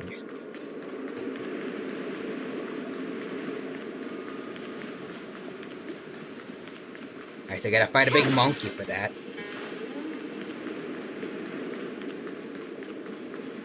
Oh. This is one of the places mentioned in the riddle. One of the 3 talents. If we can break the seal here... Alright.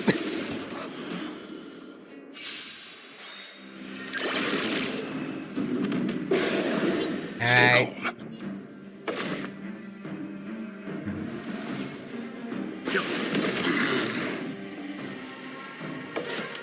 We'll be fine, we'll be fine. Oh. I'm on guard. I'll just do this. This combat needs optim. A little extra damage.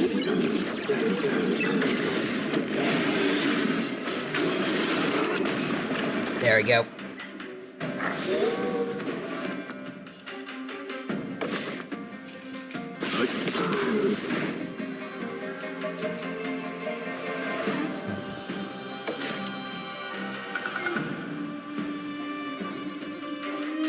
I'll just do this.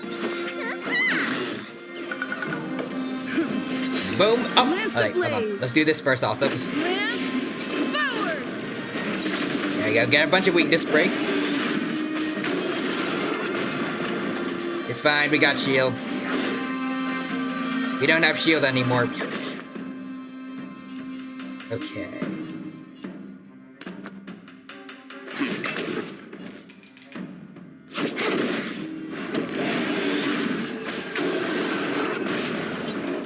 Oh wait, he's become exhausted and can no longer mark enemies. Okay, perfect.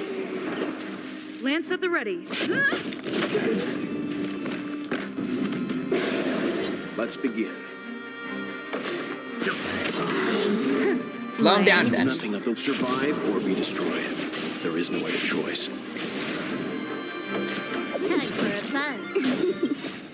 buzz. Almost. This is double speed. Okay. I'm on guard. Alright, let's do this. Leave it to me. Yep, change the target. Stand down.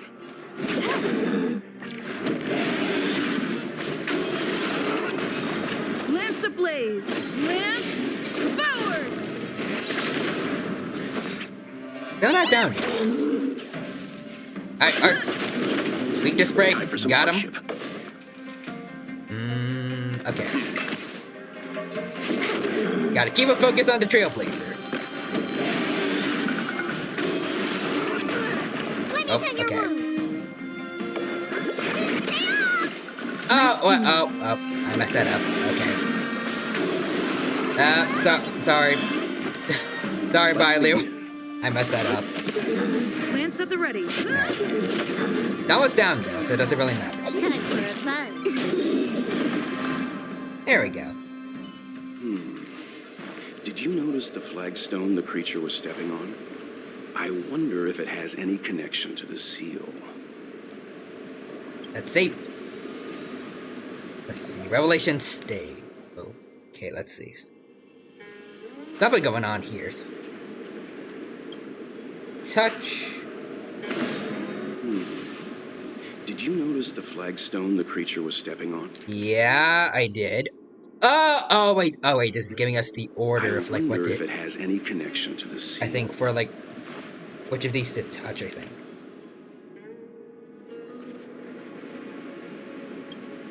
F here. Did you notice the flagstone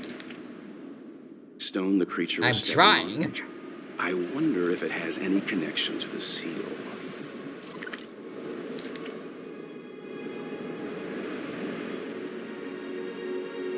Okay, wait, is this it?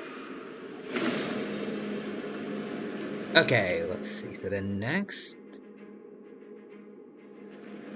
we go for this one.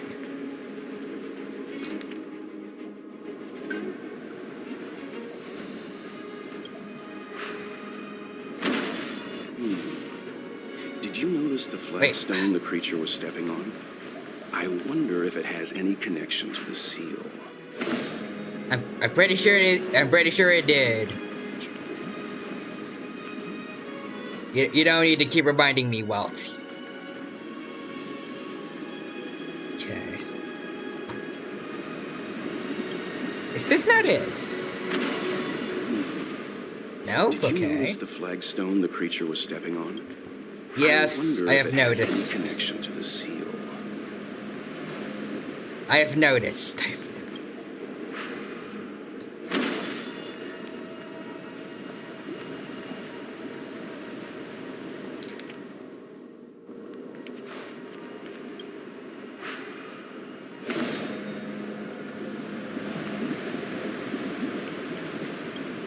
Alright, there we go, right? Okay, there we go, finally. It worked. Alright, well, that's one down. Did you hear about Miss Ting-Yun? Oh, I received word from Lady Fu. The depth of Fentilia's infiltration, along with meticulous planning, makes her extremely difficult to guard against. The Cloud Knights will carry out an investigation. But for now, our most pressing matter is to put a stop to Fentilia's scheme. Yeah, she's a real pain in the neck. Also, Silver Wolf says... Wait, Silver Star, my bad. Wait, Sliver Star, my bad. Sliver Star says, what do you notice with your special dino eyes? I spy enemies to fight and more story stuff to get to. Beforehand, I spent a lot of time, like, exploring at the very beginning of this, so... For once, I'm going to do what everyone else probably actually wants to see and focus on the main story. I can explore, later on, like, off-stream. But it's good to see you here, Sliver. Hope you're doing well, and hope you have a good time here at the stream today. And thank you for stopping by. Right now, we are playing Honkai Star Rail, and having a very good time with it. And I hope you will too. This seal was already on the verge of breaking before the Ambrosial Arbor's resurrection. Do we just touch and hope for the best? Or, okay. Well, we got that one, right? Is it just, Hey, check it out! The bases of these stone lanterns are different. What? Oh, okay. So this is how we interpret the order. Okay, so we do this, then this. That one has all of them glowing. Yep, this one has 3, okay. Alright. A lot easier than the other one. Alright, also, Slipper says, I like the story and the updates. Literally, all of it made me go... Okay. WTF? Let's head to the third seal. Same. It's some wild stuff. You made yourself an enemy. I was going to walk past you if you didn't do anything, but... Time for some hardship. You can only blame yourself for what's about to happen. This combat needs optimized. Oh, okay. This is double speed. Yeah, also Flipper says, unlike Genshin, I keep up with this one. Same. Time for a buzz. I like Genshin, but... I've definitely been having a preference for Honkai as of late. I haven't completely forgotten about Genshin, but... Let's begin. Star Rail is definitely it's definitely been taking up more of my time.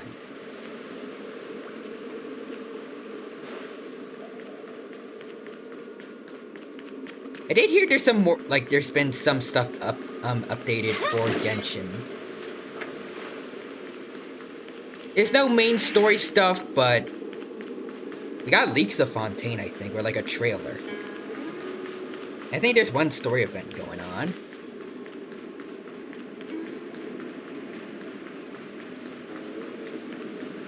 But also, Yeah, the grinding is just way too time consuming in Genshin, or at least it was when I last played it.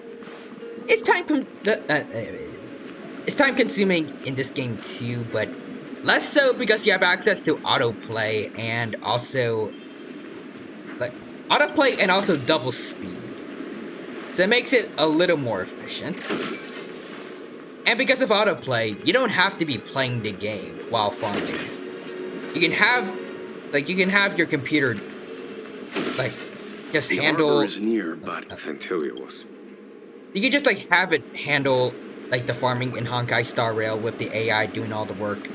And in the meantime, you can like just do whatever you want. And then just wait until like you hear something, like you hear like the victory stuff. And then like you can like start again if you have the trailblazing power for it. The last of the 3 talents is here. Meanwhile, like with Genshin, you can't really do double speed or like autoplay because of how the gameplay is.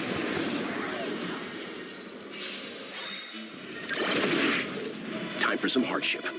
Like there's a bit of inefficiency with Star Rail's AI when they control your characters, but it would be a lot more difficult for an AI to try and control Genshin characters. More enemies. Time for a buzz. At least effectively. This is double speed.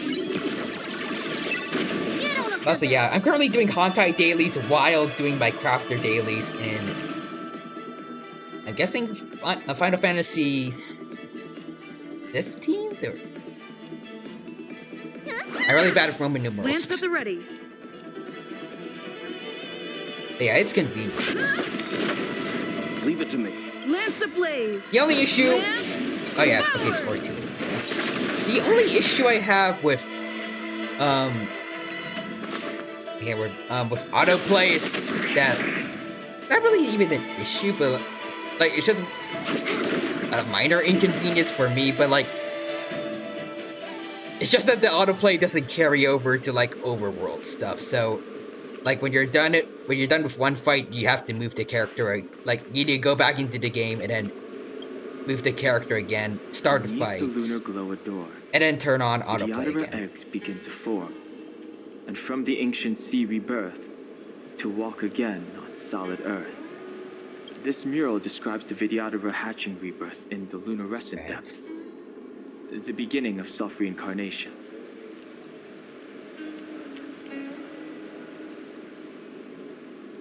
You know, now that I think about it, are Vidyadhara even really immortal? If they technically, like, if their life technically ends when they reborn, like, they go into their egg and then reborn, like, rebirth themselves? It's kind of like death. Especially since people have said to me that, like, Vidyadhara forget their past life.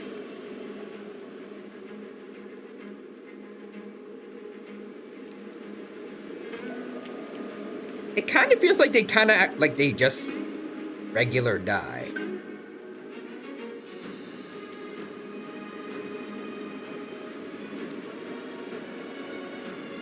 Sort of.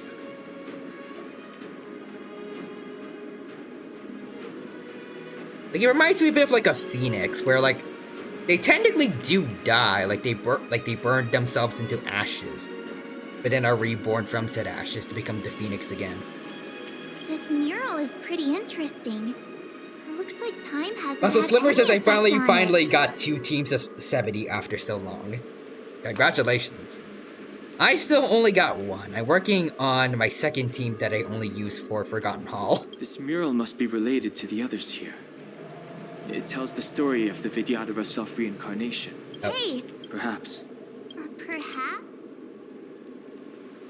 Did I reread this already? I think I might have. Also, speaking of which, one of the people that I've been leveling up for my second team is Dan Hung. It's very fitting for how, like, where the story's been going so far. Unfortunately, apparently, it's not a path for the Vidyadhara version of himself, but Hey, plus side, maybe I can get 2 Dan Hungs on one team. And also for my second team is Natasha, Mach, and then Serval. And then yeah.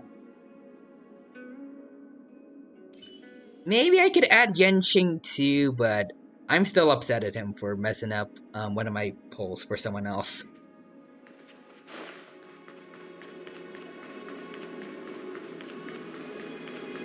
So how do we? Oh wait, hold on. I think I get it. Because of the murals. Okay. I need to interpret like which of these came first. Alright, let's. There's a baby here. There's a. Alright.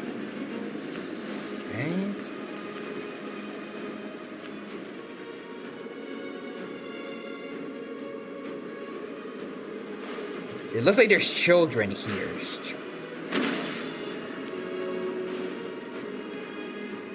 And then there's the father with the 2 kids again, so I'm guessing this is next. And then it ends with... I don't know what this is supposed to be. I think it's a video horror being led by their father again, but like back to where they were first hatched, maybe.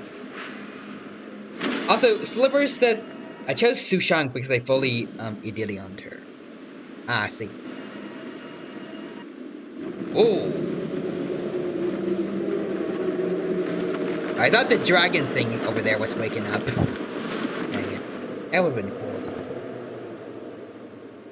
I have someone else that's also fully Idyllion, but let's see. I think that's just her. Oh, it's not Herta. I think I've heard him fully Idylioned on my alts. Do I have anyone fully Idylioned or... Oh, it's Don Hung. He's the only one. He's the... Trailblazer is getting close. Okay.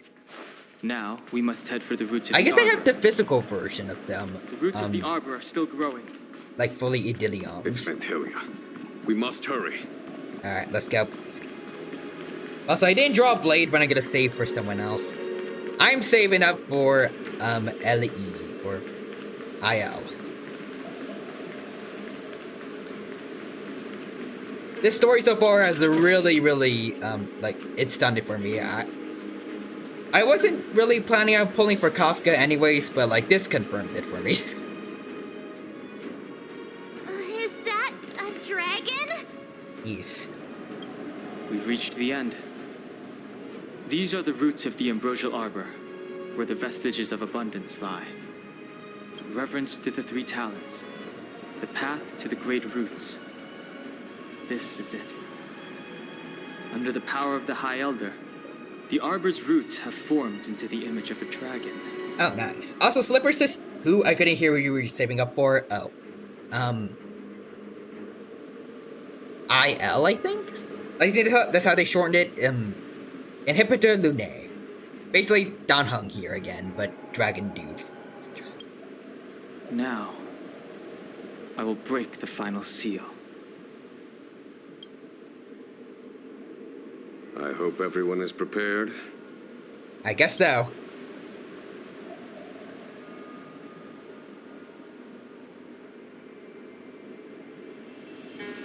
I step into the depths of the roots of the arbor.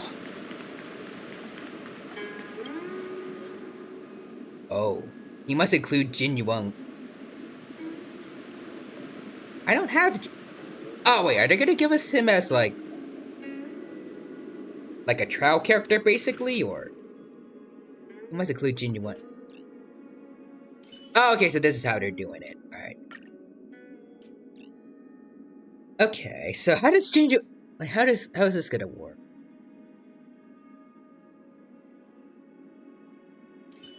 Yeah, bye, Liu. Let's do a quick setup. I want Silver Wolf.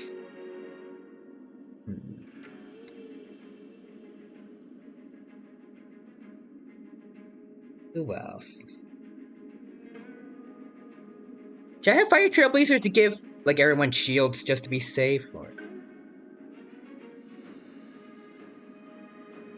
Maybe for this story we could add Dan Heng. See those.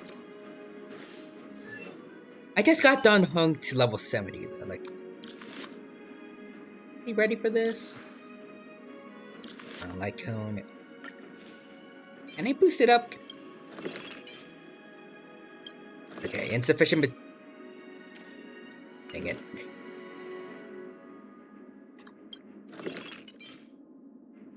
Let's see, Embers exchanged. Am I willing to sacrifice some of these? Yeah, sure.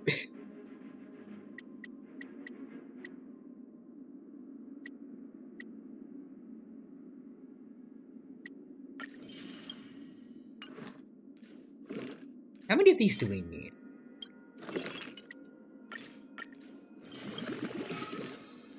Okay, one more. So we need 2 of these. There we go. There we go. Alright, but also... Alright, so Slipper says go and fight, but also my main team is Stella, Natasha, Silverwolf, kid with the ice swords, I keep forgetting his name, Yang Qing, I think. But that sounds like that's a pretty solid team. Alright. You know what, just because, like... Yeah, I'm definitely going with this. I want to have Dan Heng for the sake of the story. He's gotta be here. I feel like he's ready for this. Like... And I'm up to level 70 with the others. I think I've done them. Like, I have his light cone. Fully maxed out. Traces need some work, but... I think I did decently with his relics. Got wind damage boost with his orb. Everything else is attack percentage, which people have told me is not actually quite that good. I have also got, I've been working on getting him, this set, which I heard is really good on him.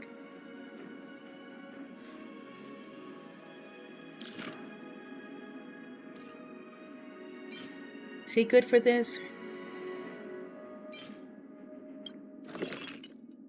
Maybe I should spend more on... I don't know. You only have a few days left, apparently, until, these come back. I want to save stuff for the tickets, but... Actually, wait, we have plenty of, we have energy left. You know, maybe we could do a little bit of farming for Dan Heng. He deserves it. Also, I can also swap out the last 2 with Tin Yung and then Jean for lightning weakness.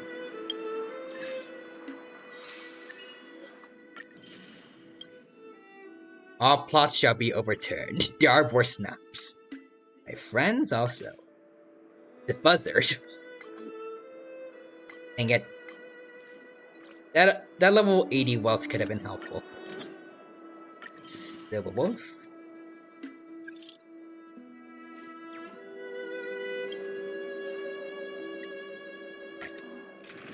Let's see. Yep, this is the maxed one. Okay. Oh, Shiryo. Let's go with Sela, though. I like Sela. Alright. What a headache. You know, let's let the autoplay have some fun this time. This is double speed. I want to save my mental energy for the fight that will be coming up. Probably. Next. Yeah, I'm hopeless with the relic grind. I just don't know what is good. Me neither, but Quadrant and Shiryo earlier. Disappear among the sea of butterflies. They both have helped me out a little bit. If like, at least some things I had questions with, like attack percentage or elemental damage boost bonus. few things like that. They can probably help you if they're still here. Disappear among the sea of butterflies. Shiryu Illusions is of the past. lurking right now. But Parker might be still around, I'm not sure. Disappear among the sea of butterflies. Illusions of the past. Mostly, like when I try to find advice, like off stream, I just tried to look up guides on YouTube and hope that everyone agrees with it. Even though I see a couple comments every now and then where they're like, maybe I think this set is better or something like that. And some people saying things like, no, this set actually kind of stinks on this person. Go for this instead. You're wasting your time farming for this relic. Go for this one. Luckily, that hasn't happened too much, but it has a couple times.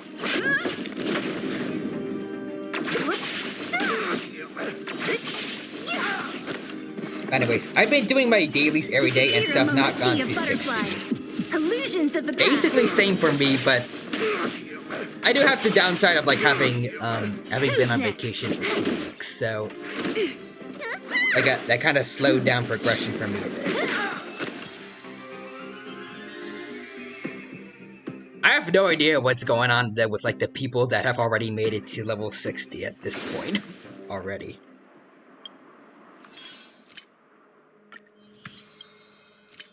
Like those people are just wild. Alright, so let's see.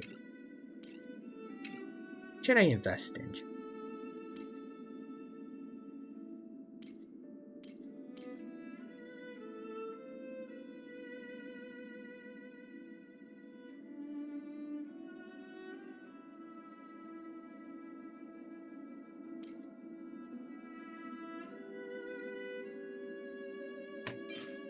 Let's see how much.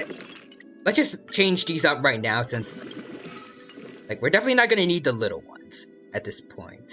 So we have a total of 9.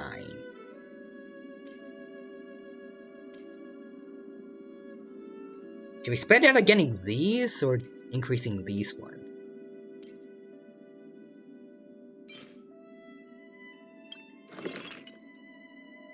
I'll go with this. I'll go.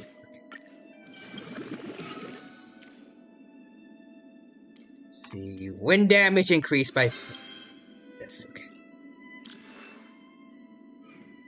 Then we can spend what energy we have left to get a little extra. Yeah, my current teams are incredibly beefy and bursty, so I'm good for now. Though I still wonder what Stella Power is next. It would be very ironic if she ends up getting the power of the abundance. I don't know if the Zhanzhou Lofu story ends here though, like in this update. I don't think I've heard anyone talk about, like on Twitter, like a new power for the Trailblazer.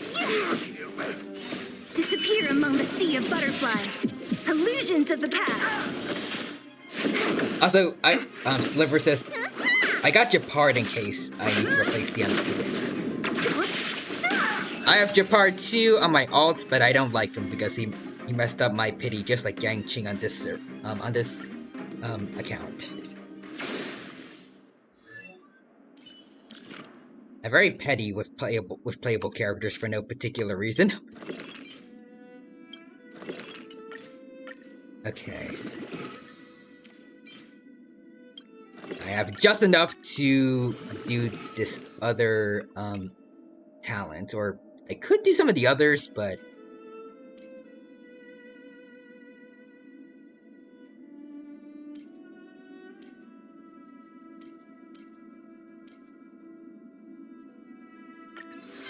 I think I want to do this one.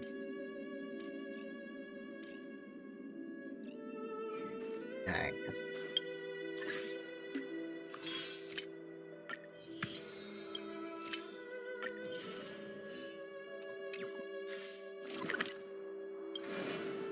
Wait, hold on.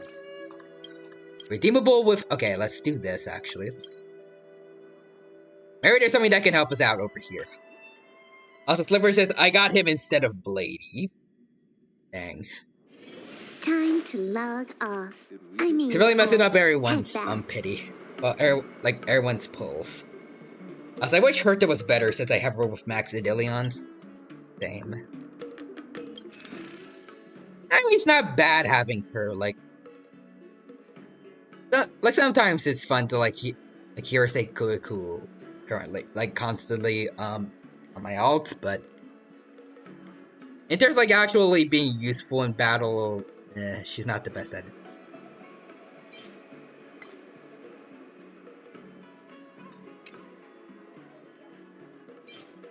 Alright.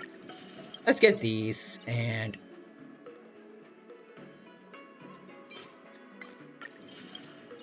let's use everything. We might as well. Alright. You got a ticket.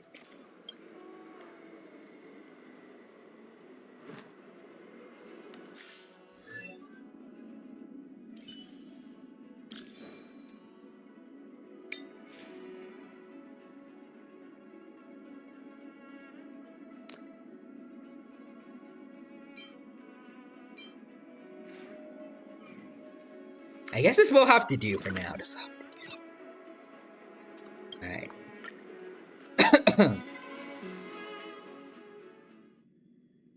Alright, so it's going to be, as far as I know, it's going to be Jin Yuang, Dan Heng, and then Silverwolf and Bailu. So double likelihood of, I thought they were going to come after me, but okay. So I think double likelihood of having lightning weakness from Silverwolf. Alright, Roots of the Arbor. Alright, here we go. Quick setup. Jin Yuang, Bailu, Silverwolf, and Dan Heng. Really hope Bailu was able to carry the team here, though. Like, in terms of, like, keeping everyone alive. Oh, pre-render cutscene. There's the Dragoon.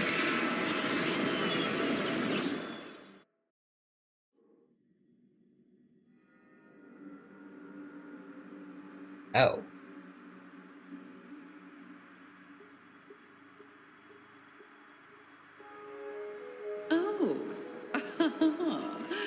Has the General of the Law Fu chosen to grace me with his presence? Oh, Fantalia's here. As Sliver Star says, I wish I had the Dragon Girl. It's alright. I hope you'll get her eventually. Honestly, I forgot what I was gonna say, but like, she's honestly is a really, really good healer. I like Natasha too. Like, her ability to remove debuffs is really helpful, especially in simulated universe when I'm going up against Kafka. But I feel like Viley's ability to revive people at least once is still. I think that's a pretty cool thing to have. I don't know if that would make her better than Luocha, but like it comes in handy every now and then.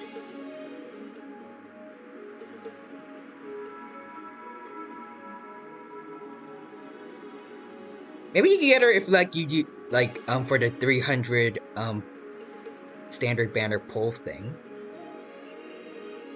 I'm thinking about like maybe doing Bronya for that, but I'm not sure. Sliverstar says, my Natasha is full Adilions. She is strong. I say like damage dealing or like just keeping people alive. Because if she could heal and kill, that's definitely interesting.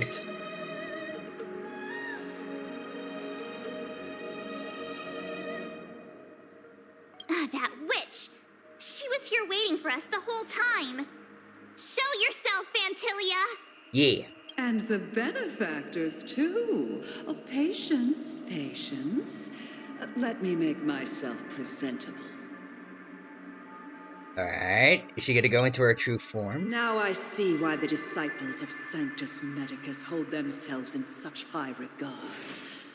The Arbor's traces really do possess the power of metamorphosis and resurrection. All of you, ready yourselves. Alrighty. Hong, guard my back. I'm counting on you. Got it. Understood. Alright, wait, so... Can we use, techniques? I think we can. What about energy for everyone? Oh, wait, I can give you energy. Perfect. Alright, this is going to help us out quite a lot. Nice. Right. You know what? No, I'm not gonna do the attack boost. We're gonna fight mostly fair and square. On a leaf, and full of worldly strife. There you go. A little something for everyone. And done, huh? This will strengthen our position. I don't think we'll be able to use Silverwolf's technique, but let's go anyways. Let's go. Alright, so much healing. So much healing, good for my ice glass cannon.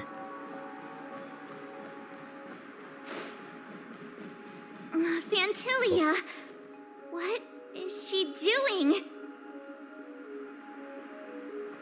He's just standing there. Oh, we ran the cutscene.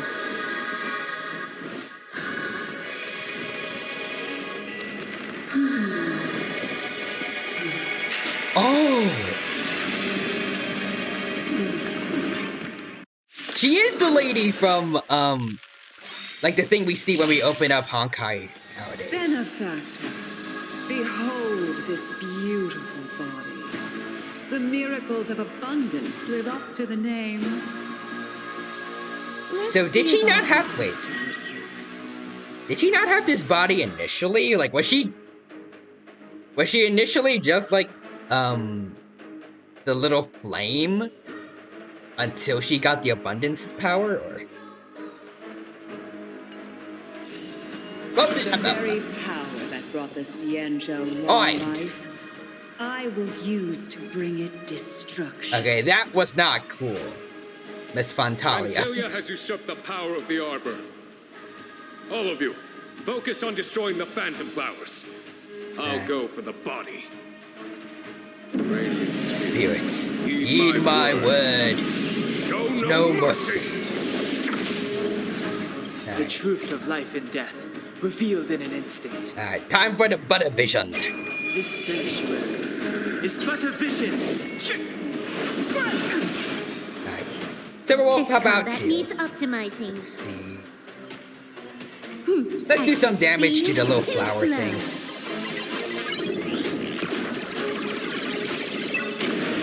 Nice, Oh, skill points recovered. Heck yeah. Victory! Clemency?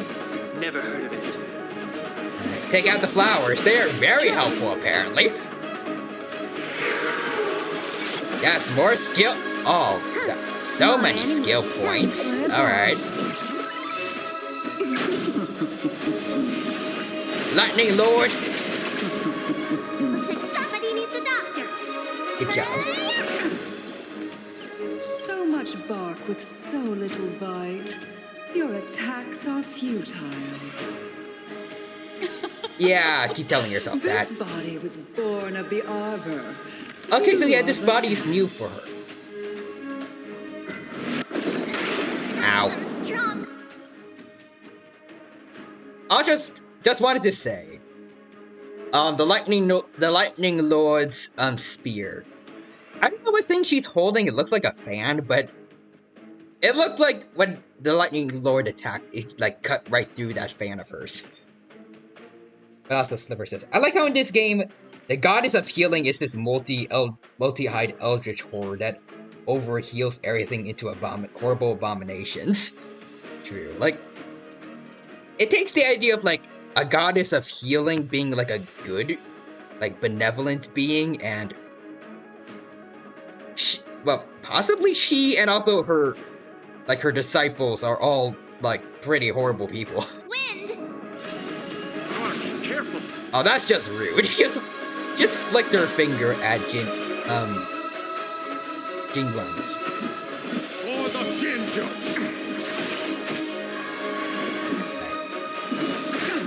Break that weakness.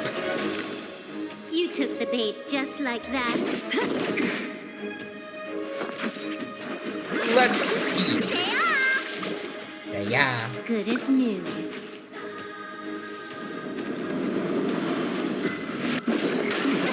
Cleansing sweep. Bloody insects. Oh, that's just rude.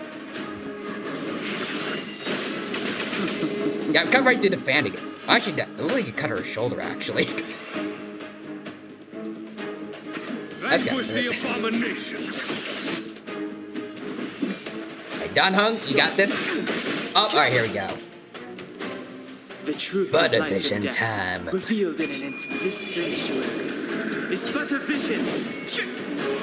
Right. She still got the quantum weakness. Oh, okay, there we go. This combat needs Optima. At this speed, This is gonna end the too first health slow. bar.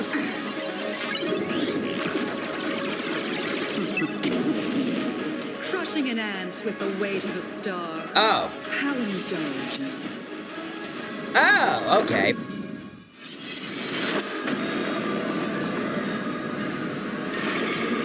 Okay then. Okay. The universe will end. That in was cool, but destruction, also very terrifying. and with it, the abundance and the hunt will disappear. Not on our watch. Time to show you. Did you see us fighting? Also, Sephiroth moved right there, apparently. She just destroyed a planet, basically. Oh, what? Time for the master stroke. Radiant spirit. You did not just do that, Keep my it's, word. Also, well, it's doing good in its eyes. Honestly, shouldn't get too close to any god in this universe. Probably not.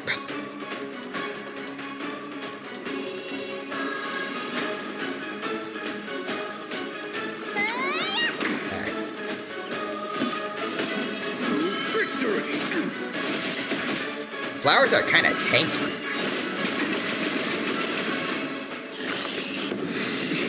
Oh, yikes, okay. General of the Cienjo, can your feeble strength survive this calamity? Don Hung, you take it from here.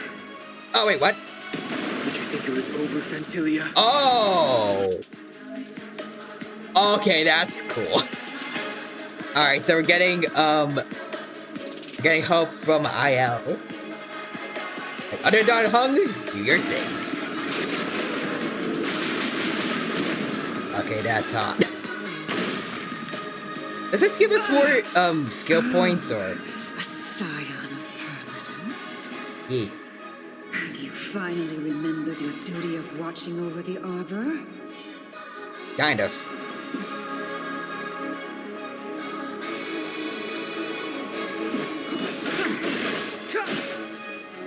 Alright. Several and planet weakness on him. There we go.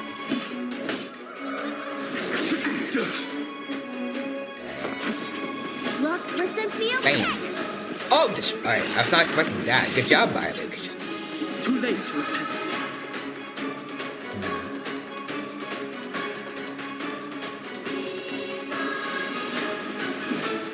Okay, let's do it.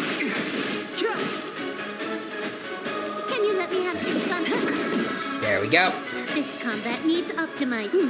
At this speed, Almost at the third too slow. stage. Kinda wonder what that's gonna be like. Ooh, good damage. Vanquish the abomination. Bam!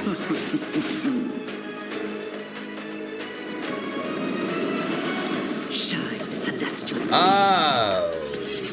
Boy. Finally, we're gonna need some heals like right about now. Right about now. It still ants to you, Fantilia.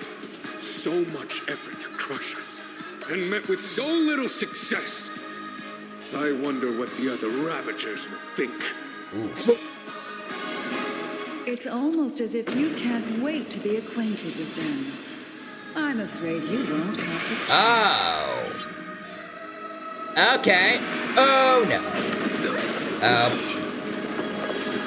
Oh, thank you, Violet. That really came in handy. If Digimon is knocked down, the battle will immediately end. Thank God for that. Violet really coming in clutch. Okay. Oh, Violet, heal, please, please. Everyone is at low HP. Okay. Oh, wait, no, dang it. Time for the master stroke. Radiant spirit, heed my word. Show no mercy! The truth of life and death, revealed in an instant. Okay. Let's try and take out these things. It's but a vision. We didn't do that with the other ones. Let's see if this can actually help us out. Yeah, okay.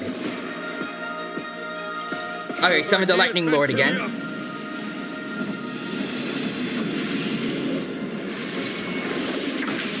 Bam.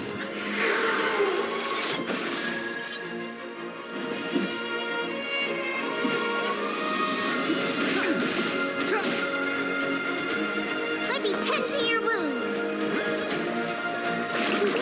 Let's try to help Jinji Wang. 1,000 thanks. Yikes. Time for a buzz. Oh, there we go. At this speed, too slow. Also, someone else says Natasha has a very special perk where she heals a lot more when someone's at low HP. Your scheme ends here. Or the Shinju. That would have been nice to have, but this works too. What do I do here?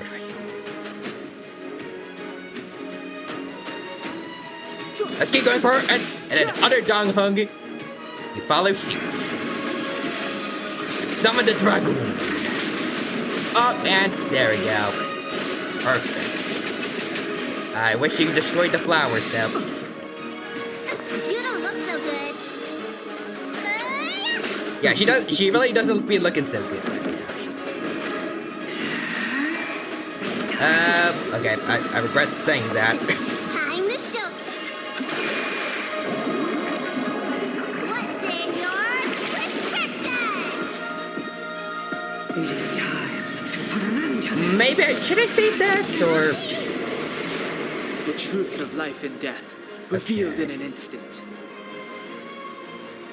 Okay, let's start destroying the flowers more. It's but a vision. Okay, that was not enough. On my command. Alright. Vanquish the abomination. I wish you got a little more energy from that. More enemies.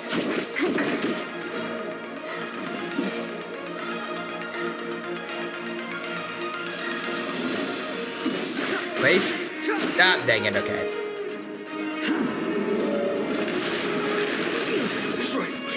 Alright. We can bring out the Thunder God, though. Time for the Radiant Spirit. Heed my word. Show no mercy! Bam! Alright, almost. To put an end to this. Oh. Oh, poor Silver Wolf. Optimizing. Okay, we can take care of this one flower, though.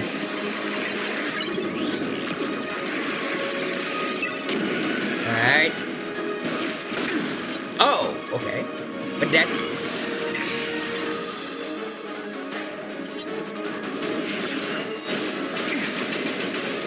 I was like stabbing her hand. Stabbing.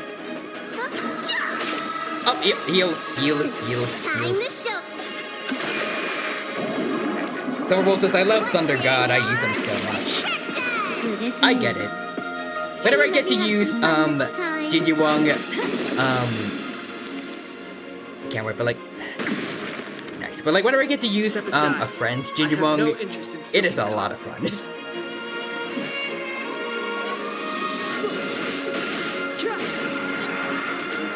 I am the vanguard of the hunt. Victory! Can we not destroy that flower, or repose his end? times now. Can we not fully get rid of that The flower? truth of life and death, revealed in an instant. This sanctuary Is but a vision. Right. On my command, vanquish the abomination. You're only at 8%, ma'am. Start saying your prayers. Okay, here it comes. Alright, Dan Heng finishes it off. Boom. Wait, what? Wait, what? Forgive my indulgence. Your struggle in the face of certain death is touch. For my next trick, I shall turn each of you into my Void Rangers. Please don't. The power of the destruction will eat away at your flesh and transform you into pawns of the great Nanook. Not happening, miss. Please. Let's start with this arrogant Xianzhou general.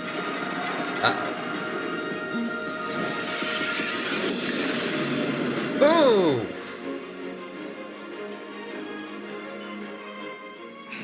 Oh, pre-rendered cutscene. Oh. Okay. Oh, yikes. Okay. Well I done. wonder if the transformation of the Xianzhou general into a Void Ranger would cast the Law Fu back into chaos. Destruction works. Someone can save her right now, right? What are you?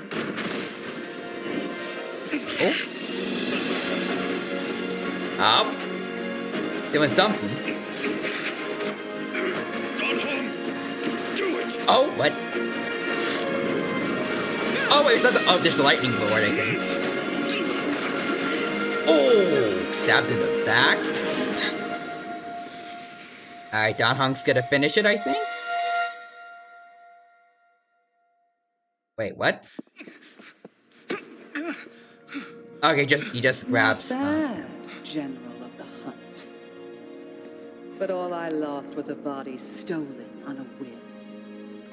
And you, how much longer can you last?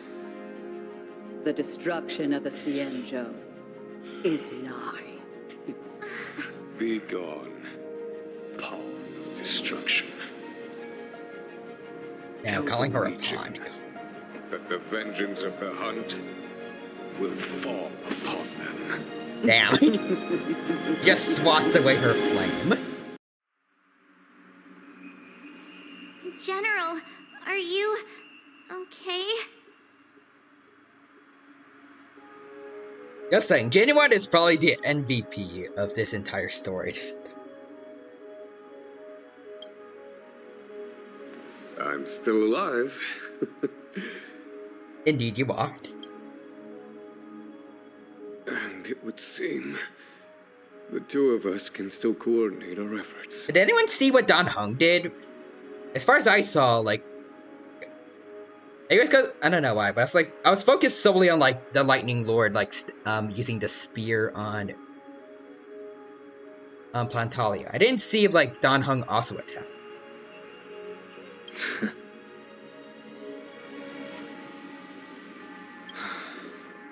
Fantilia, a truly fearsome enemy. If she hadn't attempted to turn me into a pawn of destruction, I'm afraid victory would have been far from certain. Oh. Fantilia had established a link between me and herself. Her well-timed strike gravely injured her. Thus, her connection to the Arbor was severed. Nice. So it was all part of the plan? When Dan Heng stabbed you, I was scared to death. Wait, what? Wait, Dan Heng stabbed him? Oh. Was that what was going on? Let's see, is that thing dead? It takes more than that to destroy an emanator of destruction. Dang it. Still. Fantilia won't be stirring up trouble anytime soon. Don't worry about her infecting the Arbor again. It's just that sealing the Stellaron is going to take some time. Oh, so the story pretty much is over here. Leave that to the Master Diviner. I'm afraid I may be somewhat spent. Fair enough. You did do a lot here. General, keep those eyes open. Now's not the time to fall asleep. He deserves to fall asleep. Like he's done a lot. Hey, wake up! He deserves the rest. Unless it's a bad kind of rest, like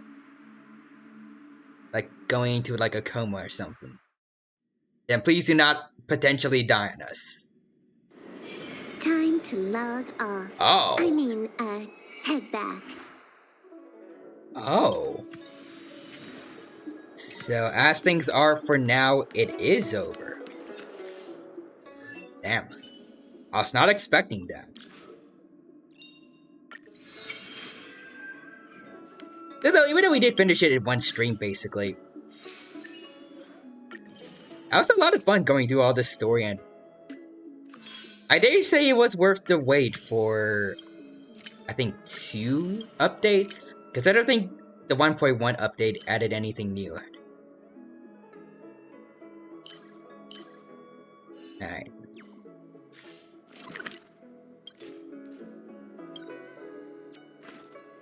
We do also have a bunch of companion missions to do, but I think I'll do those next time. Right now, though, it is getting pretty late for me. It's 1:36 a.m., so I think that's probably a good time to stop and go find someone to raid and end the day. But thanks to everyone to stop by during the stream today. It's good to see y'all here, and I hope y'all had a good time during my first scheduled stream since going on vacation. And I hope to see y'all next time that we play Honkai Star Rail, where it's gonna be more companion quests, but I don't know when, but hopefully we'll get some more story soon. I wonder where we'll be going next after Deshancho Dofu. And how they're going to possibly top this story, because this has been really damn good so far. Music-wise, we haven't gotten anything better than Wildfire from back on Gorilla 6, but cutscene-wise, this story was awesome.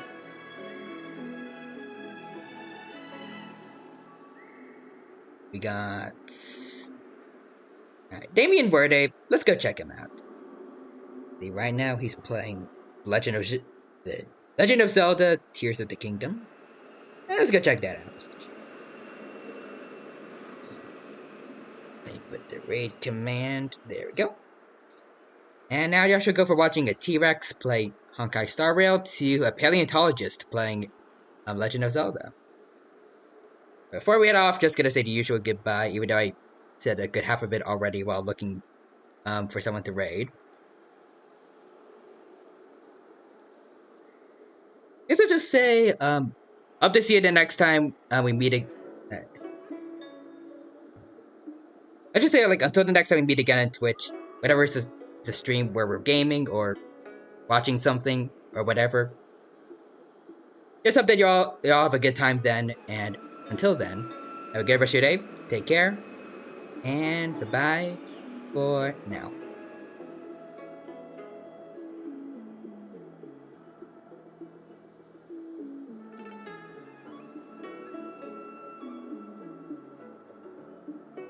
And I see that emote there, Sliver Star, thank you.